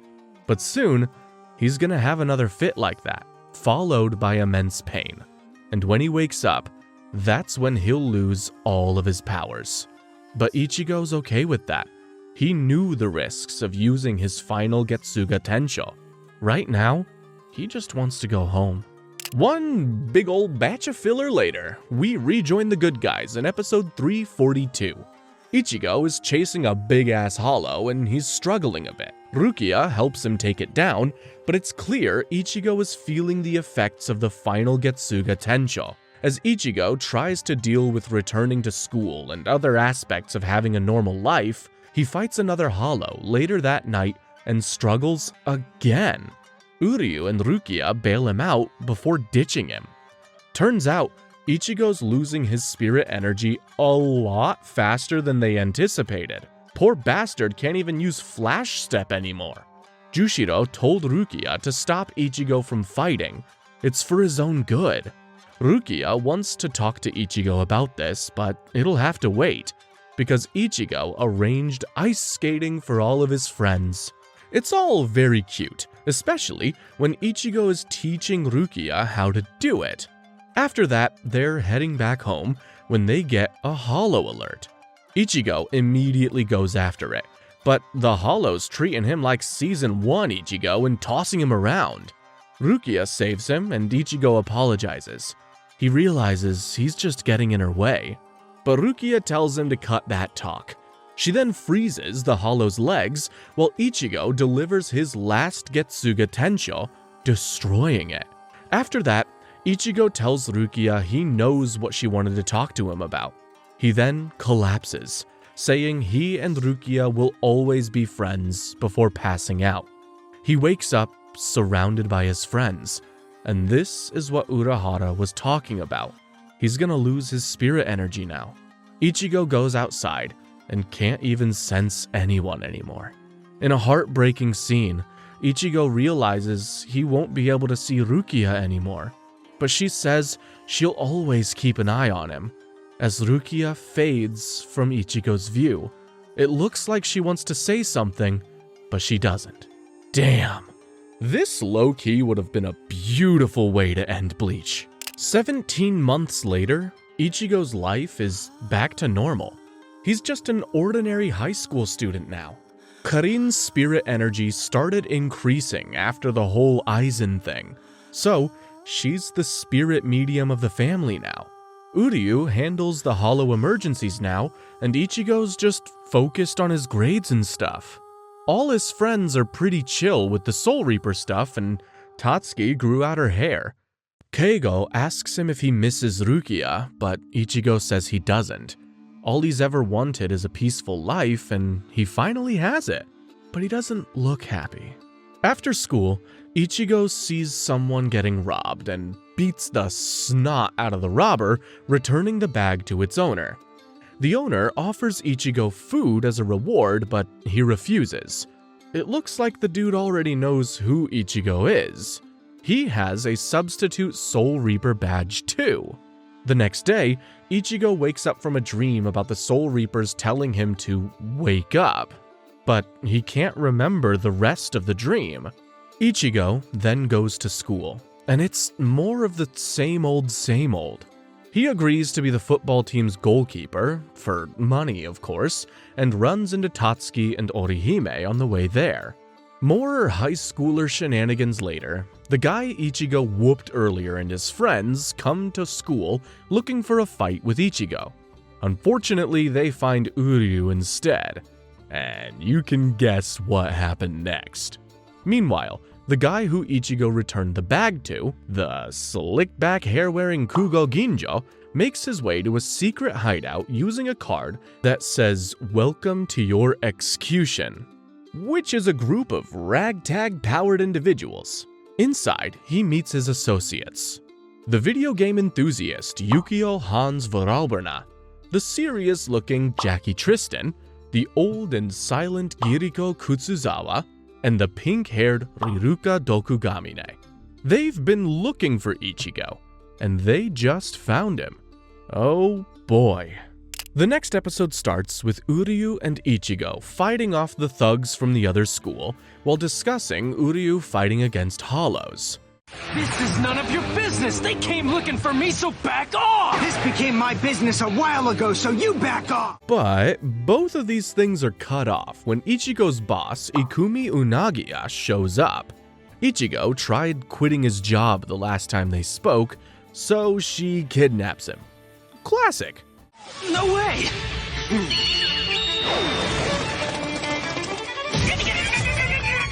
After a little run-in with Ikumi's son, Kaoru Unagiya, who hates Ichigo, Ikumi and Ichigo have an unexpected guest, Kugo Ginjo, holding a bowl of ramen. Meanwhile, Orihime tells Uryu something funky is going on with Ichigo, and while Uryu disagrees, he knows she's right. Meanwhile, Ichigo and Ikumi ask Ginjo what he wants. It's simple. He wants info on Isshin. Ichigo loses his mind, but Ginjo says Ichigo doesn't know everything about his family, and that he should start by going to Urahara's shop. Speaking of the shop, Karin is getting anti-hollow supplies at the store, and Urahara asks her about Ichigo. She says Ichigo has always protected them. It's their time to return the favor. Ichigo sees Karin leaving Urahara's shop and wonders why she was there. Ginjo tries to trick him into doubting Urahara, saying Ichigo's family is in danger. But Ichigo's not buying it. Still, Ginjo gives him a card for execution before leaving. Later, Ichigo's thinking about his dad when Orihime shows up with some bread. Really, she just wanted an excuse to ask Ichigo if he's okay. She asks if he's being followed by anyone, and his lion ass says no. I guess I'm usually in trouble of some kind. But being followed? That sounds more like your style. No one's following me. Uryu sees Orihime made it to Ichigo before him, and then notices he's being watched by someone. Uryu follows them, only to be blindsided and attacked. While Ichigo thinks about execution, he hears ambulances pulling up near him. And that's because Uryu is passed out injured. Oh no! Episode 345 starts off with Uryu being carted away to the hospital, while Ichigo thinks about execution and his days as a Soul Reaper. Meanwhile, Keigo and Mitsuhiro are on their way home when someone drops a steel beam on them. Luckily, Tatsuki was there and saved them, but someone is after them. Meanwhile, Ginjo meets Giriko and Riruka, who want to approach Ichigo more aggressively, but he disagrees. Speaking of Ichigo, he tosses his now dead substitute Soul Reaper badge into the river. Being stuck in the past isn't his style. He then goes home and is super nice to Yuzu, which weirds her out. We then see Orihime thinking about Ichigo when she gets a call from the hospital about Uryu. Ichigo gets the same call and runs off without telling Karin where he's going. He gets to the hospital and Uryu is okay. That's when Uryu's dad Ryuken shows up and demands answers from Uryu. But he refuses to talk and tells his friends to go home. Ryuken says he'll drive Orihime back himself and explains that Uryu was attacked by a human whose powers are neither Quincy nor Soul Reaper. It's something else entirely. What's more, it looks like he's targeting powered individuals, which means either Chad or Orihime is next. The following day, Ichigo promises to take his sisters out shopping after school. He ditches Keigo and Mizuhiro because of it, but they understand. Unfortunately, Keigo and Mizuhiro come face to face with the thug Ichigo beat up, and he's mad. That's when Tatsuki sees Ichigo and tells him about the whole steel beam thing, and Ichigo realizes his friends might be in danger. Yuzu tells him to go save his friends. She's such a great sister. Really wish the show had more of her. Ichigo finds his friends passed out and stops some steel pipes from falling on them. The thug from earlier shows up and starts kicking Ichigo, but Ichigo manages to break free and take him down. That's when the man who sent the thug shows up for a second, before disappearing into thin air. Ryuken is there too, and tells Ichigo to stop. Ichigo wants to help, and Ryuken gives him a reality check. He can't help. Not anymore. But that's not good enough for Ichigo. So he calls execution and registers as a member. Oh boy. After getting through to Ginjo, he tells Ichigo where to meet him. They have much to discuss. The next day, Orihime asks Ichigo to check in on Chad with her. He hasn't been to school lately, but Ichigo says he's busy, so Orihime checks on him but gets no response. Still, she leaves him food and prays for the best. Back with Ichigo, Ginjo brings him to the execution hideout and tells Ichigo their goal. They want to restore his Soul Reaper abilities. What? Ichigo thinks he's messing around, but Ginjo says he's telling the truth. He then explains, he and his comrades have the ability known as Fullbring. In essence, he can manipulate the soul of any object to make it useful, either by using its properties or by changing its nature to suit their needs. You felt that feeling of mastery that happens when you're using a tool that you're well acquainted with. It leads to maximizing your ability.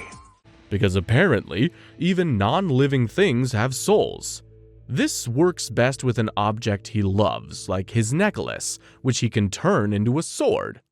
Ichigo is taking this all in when Riruka walks in with someone, and it's Chad. Ichigo gets mad at him, but Grimmjow tells him to calm down. That's when Rukia realizes this is Ichigo, takes a good look at him, and thinks he's super hot. Ichigo's a real ladies' man, isn't he? Are you okay? No, I'm not. It's all because of you. After that whole thing, Grimmjow explains his super simple and definitely not convoluted plan. Basically, Fullbrings are born when hollows attack pregnant women, and a portion of their power is transferred to the babies. Each person in execution is a Fullbringer, and they hate it. But apparently, there's a way to get rid of their powers. The way to do it is by transferring their powers to a human who used to be a Soul Reaper. That way, Ichigo will get his powers back and the Fullbringers can get rid of theirs. But Ichigo's not interested in getting his powers back. He wants to know why his friends are being targeted. The next episode starts with Ichigo leaving and going home, while Execution discusses him.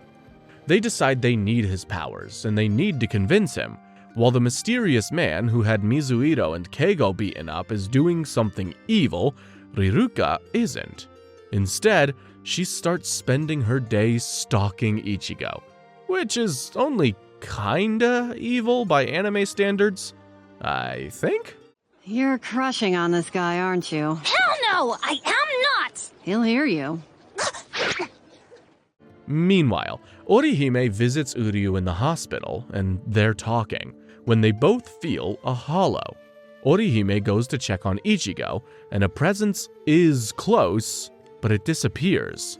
Later that night, Ichigo thinks about how powerless he is. He might actually need his powers.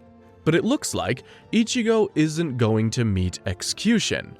Maybe he's decided to stay normal. Karin senses someone watching them, but she can't find anyone. The following day, Chad tries to convince Ichigo to get his powers back, and Ichigo just walks off without saying a word. Back with Execution, they realize the mysterious man is following Ichigo, and Ichigo sees him on the street.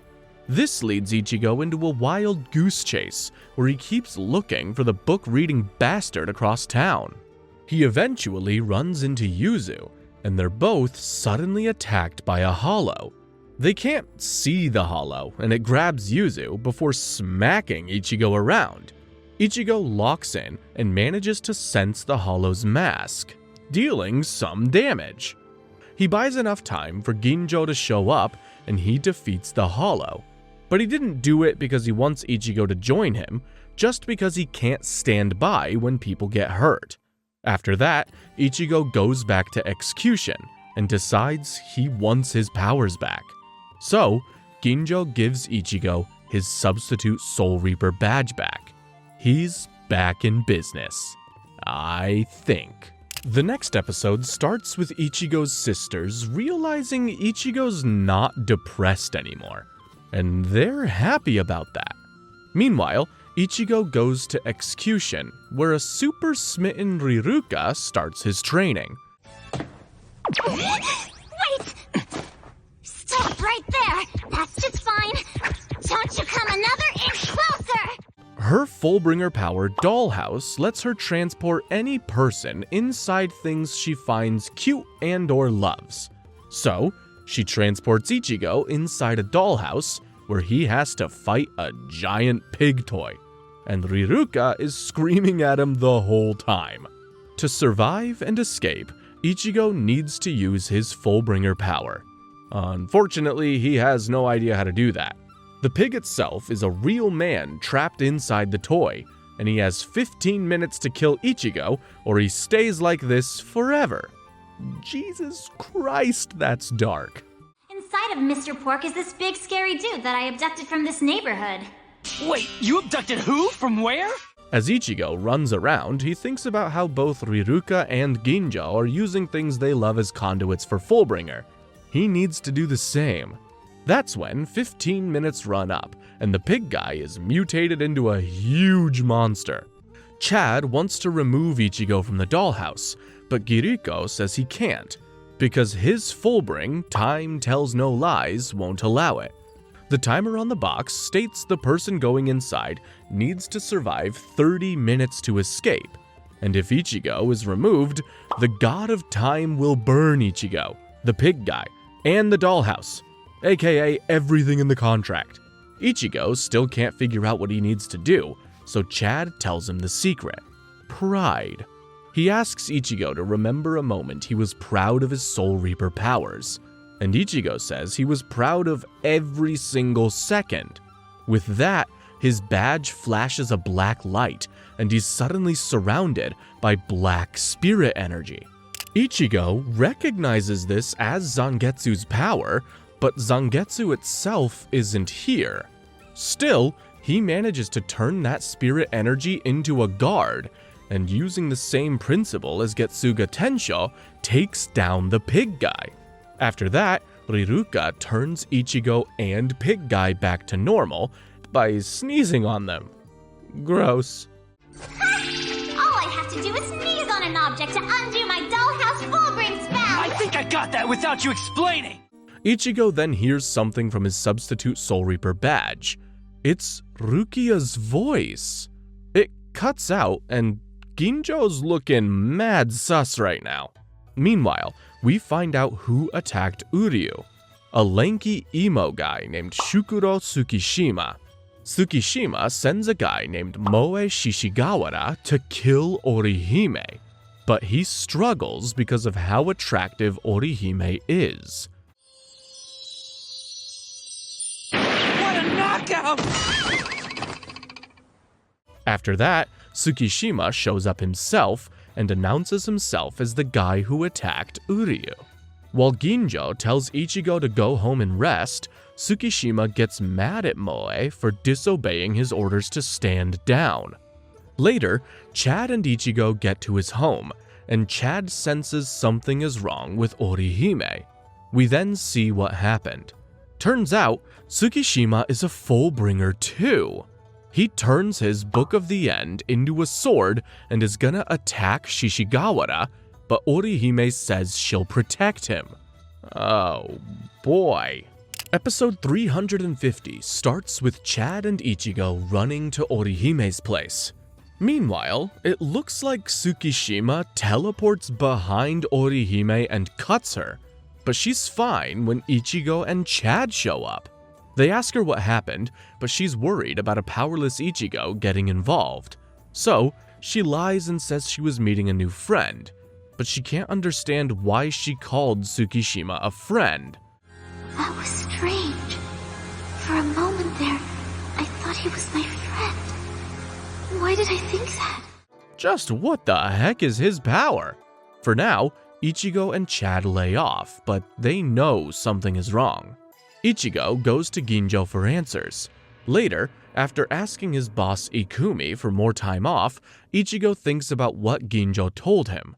Turns out, Tsukishima was the founder of Execution, and he also wanted to get rid of Fullbring powers. They eventually found a substitute Soul Reaper who agreed to take their powers. But after he took a bunch of people's powers, Tsukishima changed his mind, killed the substitute Soul Reaper and the people who gave away their powers, and vanished. Damn. Now, he's back for Ichigo, who wants to rage bait Ichigo into doing something stupid. Ichigo then sees his dad, but hides when Urahara shows up.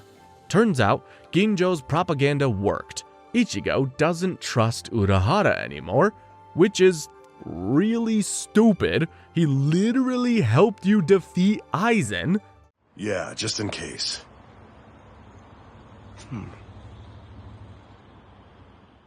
Meanwhile, Orihime tells Chad about everything that happened, and then we see Tsukishima deciding he'll go after Ichigo next.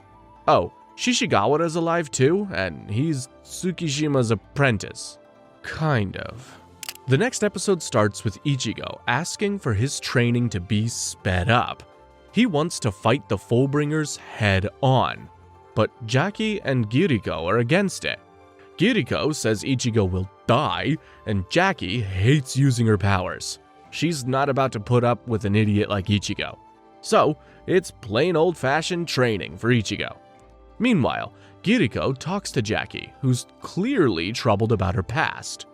While Ichigo trains, Chad realizes he's being followed and tries to escape his pursuer. Grimmjow realizes this and says it out loud, which distracts Ichigo. He wants to help Chad. Jackie says he's a fool. He can barely use Fullbring, so how is he gonna help Chad? But Ichigo says he has to try, otherwise he'll be too full of regret. So, Ichigo locks in and defeats the plushies he's up against. He's about to go help Chad, until Chad phones in and says he's fine. He was just followed, that's all. Tsukishima seems to think the following was a success though. Anyway, Ichigo is now pretty chipper and goes all in on his training. He's up against Jackie and her Fullbring Dirty Boots next. And she's gonna be a problem. While Ichigo trains with Jackie, Rukia leaves. She's upset at Jackie's ability. She hates being dirty. Meanwhile, Jackie is making Ichigo sweat, piling the pressure on him. As the arena they're in gets muddier, Jackie explains that her dirty boots gets more powerful the dirtier they are.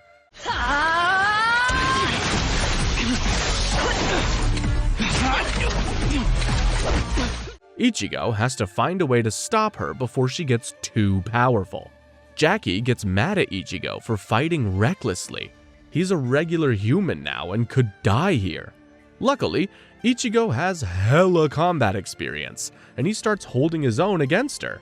Meanwhile, Chad shows up and asks Grimmjow if Tsukishima has any mind-controlling or memory-altering abilities, but Grimmjow says he doesn't. Meanwhile, Ichigo's fight is going well, until his badge gets out of control.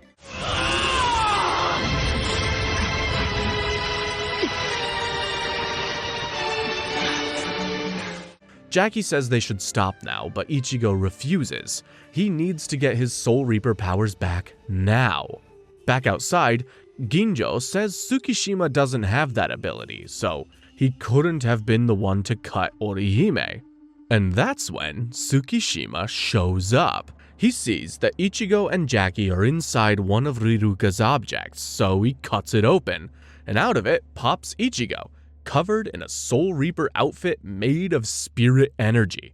Turns out, this is the true form of Ichigo's Fullbring. Shihakusho.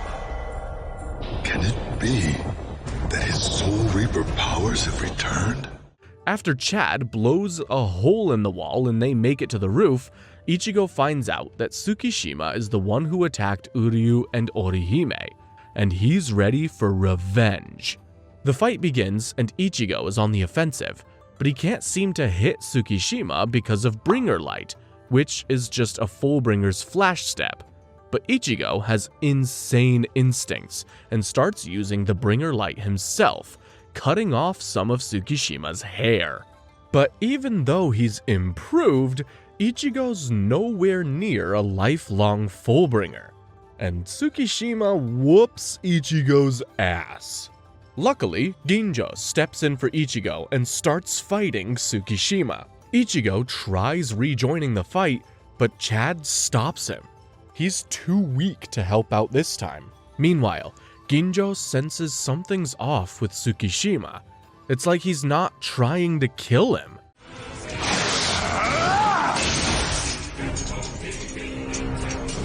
Something isn't right. Grimmjow's fight with Tsukishima leads him to wrecking a building. But Tsukishima is unharmed. That's when Ichigo jumps back in the fight, and he's improved just by watching Grimmjow fight. He then puts out a huge burst of power, scorching Tsukishima's hand. Ichigo's about to attack again, until Yukio traps him using his PSP. His Fullbring ability is Invaders Must Die, and Tsukishima's looking like an invader to me. While Yukio saves Ichigo as a file in his PSP, no, really, the rest of Execution faces Tsukishima. After Ichigo is saved, Rukia points the love gun at Tsukishima's back and forces him to retreat. That's when Chad starts screaming in pain and falls down. Meanwhile, Uryu asks Orihime to heal his wounds, and they discuss being attacked by Tsukishima. Back with Ichigo, Yukio loads him back to the real world, and they're in their second hideout. After Chad wakes up, Ginjo says something was off. Tsukishima wasn't trying his best to kill them. After that, Ginjo says Yukio is gonna help Ichigo train, and Ginjo's gonna be his next opponent. Meanwhile, Orihime is walking back home, thinking about how Uryu said they were probably attacked by different people. That's when he runs into Chad, who says Ichigo will need her help for his training. Speaking of Ichigo, Yukio puts him and Ginjo inside a video game, gives them both 6 crosses of health, and their fight is on. It's called Invaders Must Die. He can capture a target in another dimension and then control it on his game screen. Orihime then gets to the hideout, and one interaction with a jealous Riruka later, she's transported inside the game to heal a seriously injured Ichigo. We then see Urahara and Isshin talking to Rukia, but what are they up to?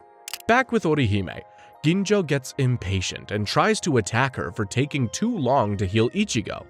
But Orihime pushes him back and even grazes him with an attack. She's way stronger than she was during the whole Hueco Mundo thing. She continues to heal Ichigo, while Chad enters the game to train on his own. He then thinks about how Tsukishima cut him during the fight, but just like Orihime, there was no wound, and no one even saw it happen. Back with Ichigo, he gets fully healed and resumes his training. Meanwhile, Orihime sits down with Riruka to have some donuts. That's oddly nice. Orihime then casually trauma dumps her depressing backstory on Riruka with a smile, and Riruka is mad. How in the hell can Orihime say all that without getting depressed? But Orihime explains that Ichigo already saved her, and it looks like Riruka is even more jealous. Back with Ginjo, he decides Ichigo isn't fighting hard enough, so he slices Ichigo's eyes. He then has Yukio trap Orihime and continues to beat Ichigo senseless. He then stabs Ichigo and says he's gonna kill Orihime and Chad and starts walking away. Ichigo goes ballistic and attacks Ginjo with a huge burst of energy.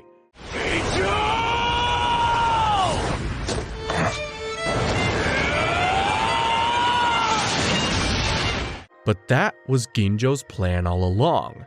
Turns out, this was all an attempt to bring that dog out of Ichigo. And by dog, I mean Ginjo needed Ichigo to let loose to complete his Fullbring, and now he has. While Ichigo trains with Ginjo, Chad and Orihime head to school, and Orihime talks about how she has memories of being friends with Tsukishima, even though they never happened. Both they and Execution realize that Tsukishima wanted Ichigo to awaken his Fullbring powers. But why? Well, whatever the reason, they realize the people who could protect him are in danger too. While Chad and Orihime realize Tsukishima has been in contact with Tatsuki and Ichigo's friends, Riruka shows up to find where Chad and Orihime are. They go to the hospital, but Uryu already left. Riruka then finds them and warns them they're not strong enough to fight Tsukishima. She actually cares about them. Aww. Since they can't get a hold of Uryu, they decide to follow another lead, Shishigawara. They head out and ask some punk students about Shishigawara, while Riruka spies on them. And that's when Tsukishima shows up. Chad and Orihime get away from the thugs, and Orihime starts talking about Tsukishima like a friend, even though she knows it's wrong. Tsukishima then arrives, saying he stabbed Riruka. They start fighting, and Orihime and Chad manage to beat him. But before she can deliver the final blow, Orihime's head is flooded with more memories of Tsukishima, and she can't attack. Well, I suppose it's about time for you to wake up. So now, who am I? The same thing happens to Chad, and they both pass out. What the hell is happening here? Uryu rushes to the scene, but it's too late. Orihime and Chad are gone. After sensing Tsukishima's spirit energy from the area and from Keigo and Mizuhiro, he goes to Ichigo's home. Karin gives him the address of Ichigo's job and Uryu heads out, though he senses Tsukishima's energy there too. After he leaves, someone walks in. Meanwhile, Ginjo tells Ichigo that he needs a lot of stamina. When he finally unleashes his full-bring powers with his heaps of stamina, the dormant spirit energy inside him will give Ichigo his powers back, and he'll be stronger than ever. Ichigo then brings out his completed full-bring form, and it's drippy. He then does some more training, while Uryu continues his investigation. After that, Ichigo heads home, and Ginjo is happy. Until the rest of Execution turns on him. Turns out, Tsukishima altered the memories of every single one of them. Meanwhile, Ichigo goes home to find his sisters saying a cousin has come to visit. But it's not a cousin, it's Tsukishima. Not only did he get to Karin and Yuzu, but he's changed the memories of Tatsuki, Keigo, and Mizuhiro too, who are all here. This is bad. Ichigo loses his mind and punches Tsukishima, and all his friends and family start calling him crazy, demanding he apologize. It's one of the scariest moments in Bleach, and Ichigo can't handle it, so he runs away. What's the matter? Ichigo, what's gotten into you? You're not acting like yourself at all. It's like you've gone nuts. He's picked up by Ikumi, who takes him in for a talk. Ichigo feels at ease, until Tsukishima shows up there too. Ichigo runs again, and he finds Ginjo, who just ran away from the compromised execution. They're in trouble now. They make it to a secret hideout, and Ginjo explains what's happening.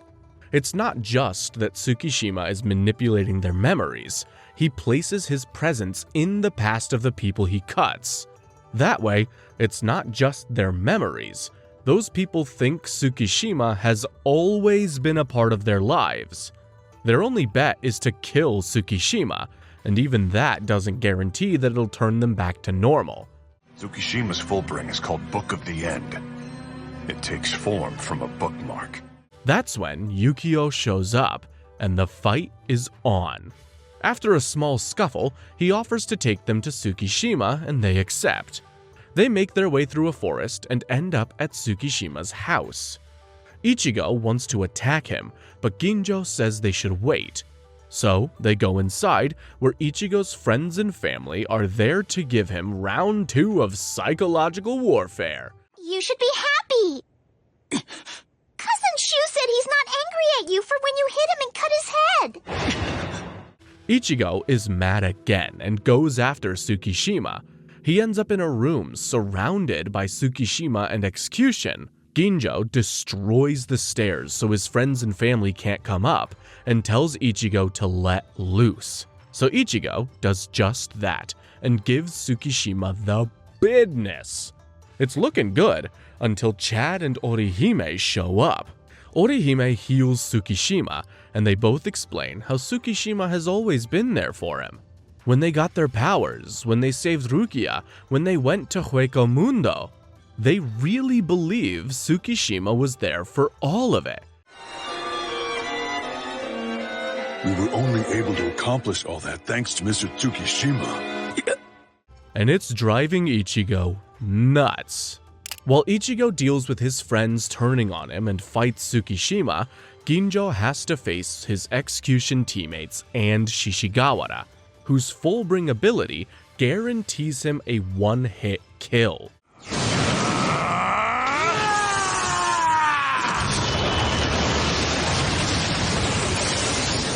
Back with Ichigo, he releases a Getsuga Tensho, and Tsukishima knows he's got his Soul Reaper powers back. He has to end this quickly. Ichigo tries attacking, but his friends keep getting in the way. They distract him enough for Tsukishima to have an open shot at him, but Ginjo steps in the way and takes the hit. It's okay for now, since he doesn't feel his past being altered yet, but they have to take him out. That's when Uryu shows up and points his arrow at Ichigo. But he's not aiming for Ichigo. He's aiming for the man who attacked him, Ginjo. Ginjo deflects the arrow and attacks Ichigo right as Tsukishima cuts down Uryu. What? Ginjo then explains that Tsukishima's power caused this, but not in the way Ichigo thinks. He let Tsukishima stab him so he could go back to his original self. He then takes out a substitute Soul Reaper badge, plants it on his sword, and stabs Ichigo, saying Ichigo's full bring power is now his. I need an explanation ASAP. Luckily, we get one. Turns out, Ginjo and Tsukishima were working together from the start. Ginjo was the one who attacked Uryu, and then he had Tsukishima plant himself as an enemy in his past. Tsukishima did the same for the rest of Execution, and everything else was just a ploy to bring Ichigo's full bring powers. Stabbing a person once lets Tsukishima plant his presence in their past, and doing it a second time lets him remove himself. So, by cutting the members of Execution, he brought them back to their normal evil selves. And just like that, Ginjo steals Ichigo's full bring powers. Dude. Ichigo, helpless, starts crying. He sinks to the bottom of his inner world, tied in chains. But Ichigo never gives up. He gets back to the real world and stands up, demanding Ginjo give his powers back. That's when he's stabbed with a bright blue sword and turns around to see Urahara and Isshin. He thinks that they've turned on him, but they haven't. They're not even holding the sword. So Ichigo turns around, and the person holding the sword becomes visible to him. It's Rukia! In a burst of energy, Ichigo is back in his Soul Reaper garb with his Zanpakuto. His Soul Reaper powers are back.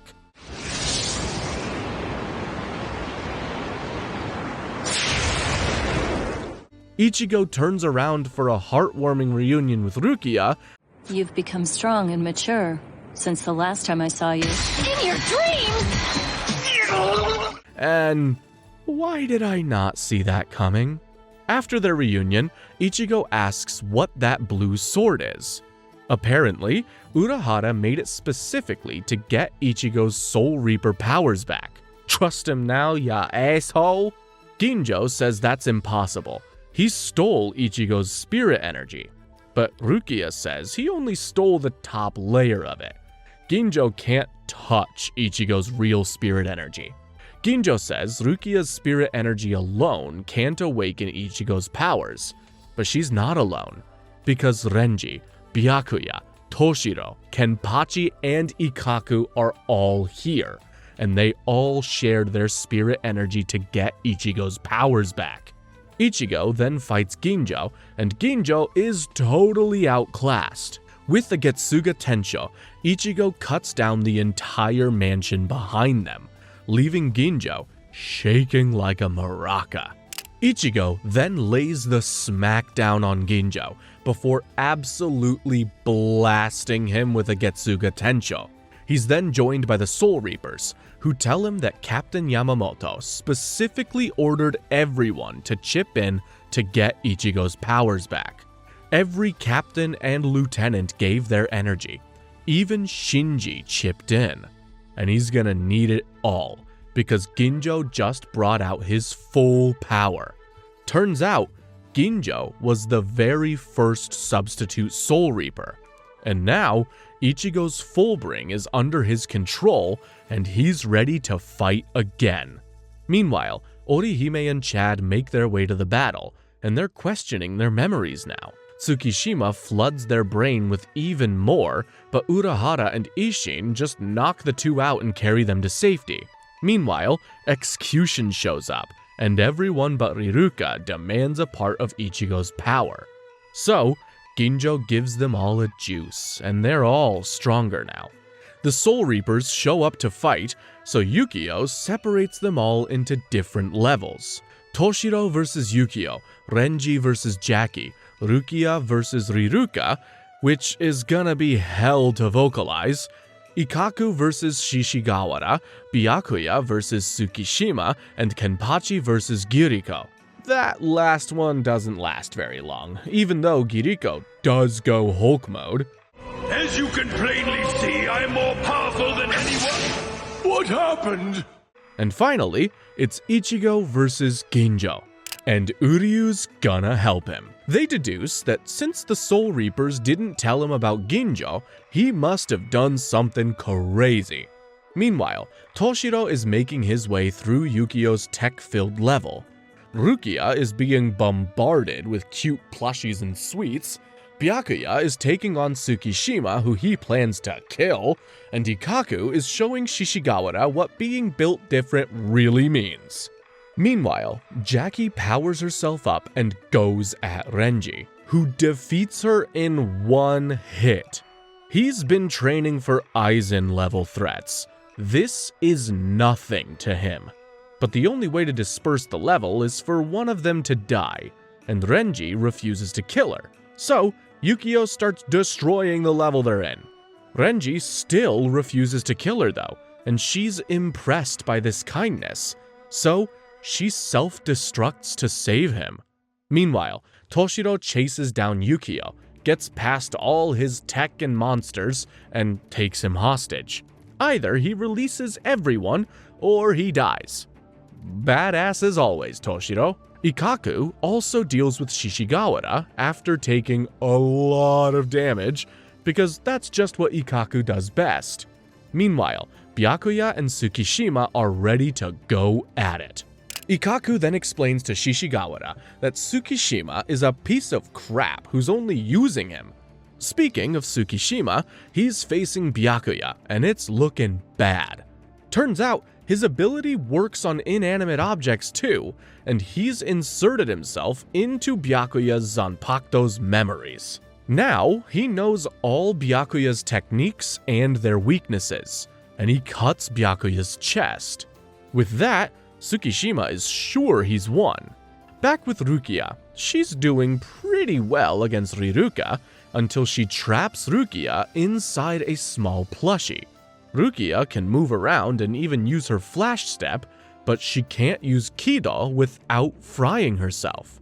Riruka then corners Rukia, but Rukia asks her a question about why she's so obsessed with being different from regular humans. So, she tells her backstory, where she kidnapped her crush and held him hostage inside a dollhouse. And then, he told everyone about her when she let him out. She just sounds like a horrible person, and no, I don't care that she was 5 years old at the time. She then says some stuff about survival of the fittest, yada yada. It's boring, to be honest. The rant gives Rukia enough time to get away from her and use her Zanpakuto. Riruka dodges and accidentally frees Rukia from her plushie. She then punches Rukia, and her glove emits a special light, knocking her out. Meanwhile, Tsukishima has figured out Byakuya's safe zones and is using them to attack him. So, Byakuya attacks within his safe zone and ends up hurting himself.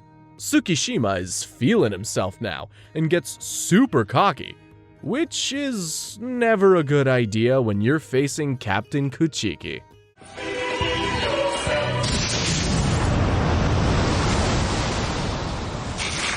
Get wrecked, loser. The second last episode of Bleach starts with Uryu and Ichigo evading Ginjo's attacks. Ichigo eventually throws out a Getsuga Tensho, but Ganju smacks it away before unleashing his own. Not only did he steal Ichigo's full bring, he got Ichigo's abilities along with it, and that's not good. Meanwhile, the Soul Reapers regroup after defeating their opponents, including a passed-out Rukia. Where the hell is Riruka? Unfortunately, Yukio can't undo the level Ichigo, Uryu, and Ganju are in. Help is not on its way. We then see Urahara and Isshin taking care of Orihime and Chad. After that's done, Urahara says he'll head to the battlefield. Isshin is worried Ichigo will find out the truth, but Urahara says it was bound to happen sooner or later. So, what is this truth? Turns out, the substitute Soul Reaper badge is really a device that lets the Soul Society spy on and control Ichigo's spirit energy. Jushiro was the one who came up with it, and Ginjo says everyone in the Soul Society knew about it. They've all betrayed Ichigo. Oh, I mean, that's bad, but it's not that bad, you know? I sure hope Ichigo doesn't overreact. Bankai! Oh boy. Outside, Rukia wakes up, and the Soul Reapers watch as the level Ichigo's in explodes from his spirit energy. His Bankai is out, and he tells Ginjo he already knew all of that. But it doesn't matter to him. Protecting his loved ones does. So, with his mind games now useless, Ginjo brings out his own Bankai, which means we're having one final battle. The very last episode of Bleach starts with Ichigo fighting Ginjo, while the captains start leaving. You see, when Ginjo abandoned the Soul Society, the plan was to use the next substitute Soul Reaper to lure Ginjo out and kill them both. But Ichigo changed everything about the Soul Society by just being awesome. So, they're trusting him to deal with this. And deal with it he does. Ichigo cuts down Ginjo, who wonders what would have happened if their places had been swapped before dying. Rukia shows up, and that's when Tsukishima launches a sneak attack, only for Riruka to pop out of Rukia and take the hit. She explains that Ginjo is gone, and while he may have saved all the Fullbringers, Ichigo's the one who saved Ginjo by killing him. Damn. Tsukishima thinks about how Ginjo took him in as a kid and taught him how to fight, but he never taught Tsukishima what to do after he died. Tsukishima then pukes blood and falls to his knees when Shishigawara shows up. Jackie and Yukio then meet, both still alive, and say goodbye to each other. While Riruka wakes up at Urahara's shop all healed up, Tsukishima is saved by Shishigawara and realizes he's not alone before thanking his apprentice. Jushiro then learns about what happened, and when he finds out Ichigo is okay, he's super happy. Good old Jushiro. Meanwhile, after healing up, Riruka leaves without saying goodbye. She knows Ichigo's the kind of guy who will never forget any of them, and that is enough for her. After that, Ichigo heads to the Soul Society, where Kensei, Rojuro, and Shinji have been reinstated as captains. But he's not here for a chit-chat. He's here because he wants to bury Ginjo on Earth. He explains that all of his friends and family went back to normal, and Ginjo was betrayed by the Soul Society. It's an odd request, but Captain Yamamoto grants it. Shunsui and Jushiro then have a conversation about how much Ichigo has grown up, and then we see Ichigo say goodbye to Rukia. But this is not the last time they'll meet. The show ends with Ichigo returning to Earth and seeing his friends and family all waiting for him. That is a pretty sweet way to end things. Of course, the story of Bleach is far from over. We will be covering the 1,000-Year Blood War soon, but up until then, thank you so much for watching, and feel free to click the link on screen to watch another one of my videos. And in the meantime, peace!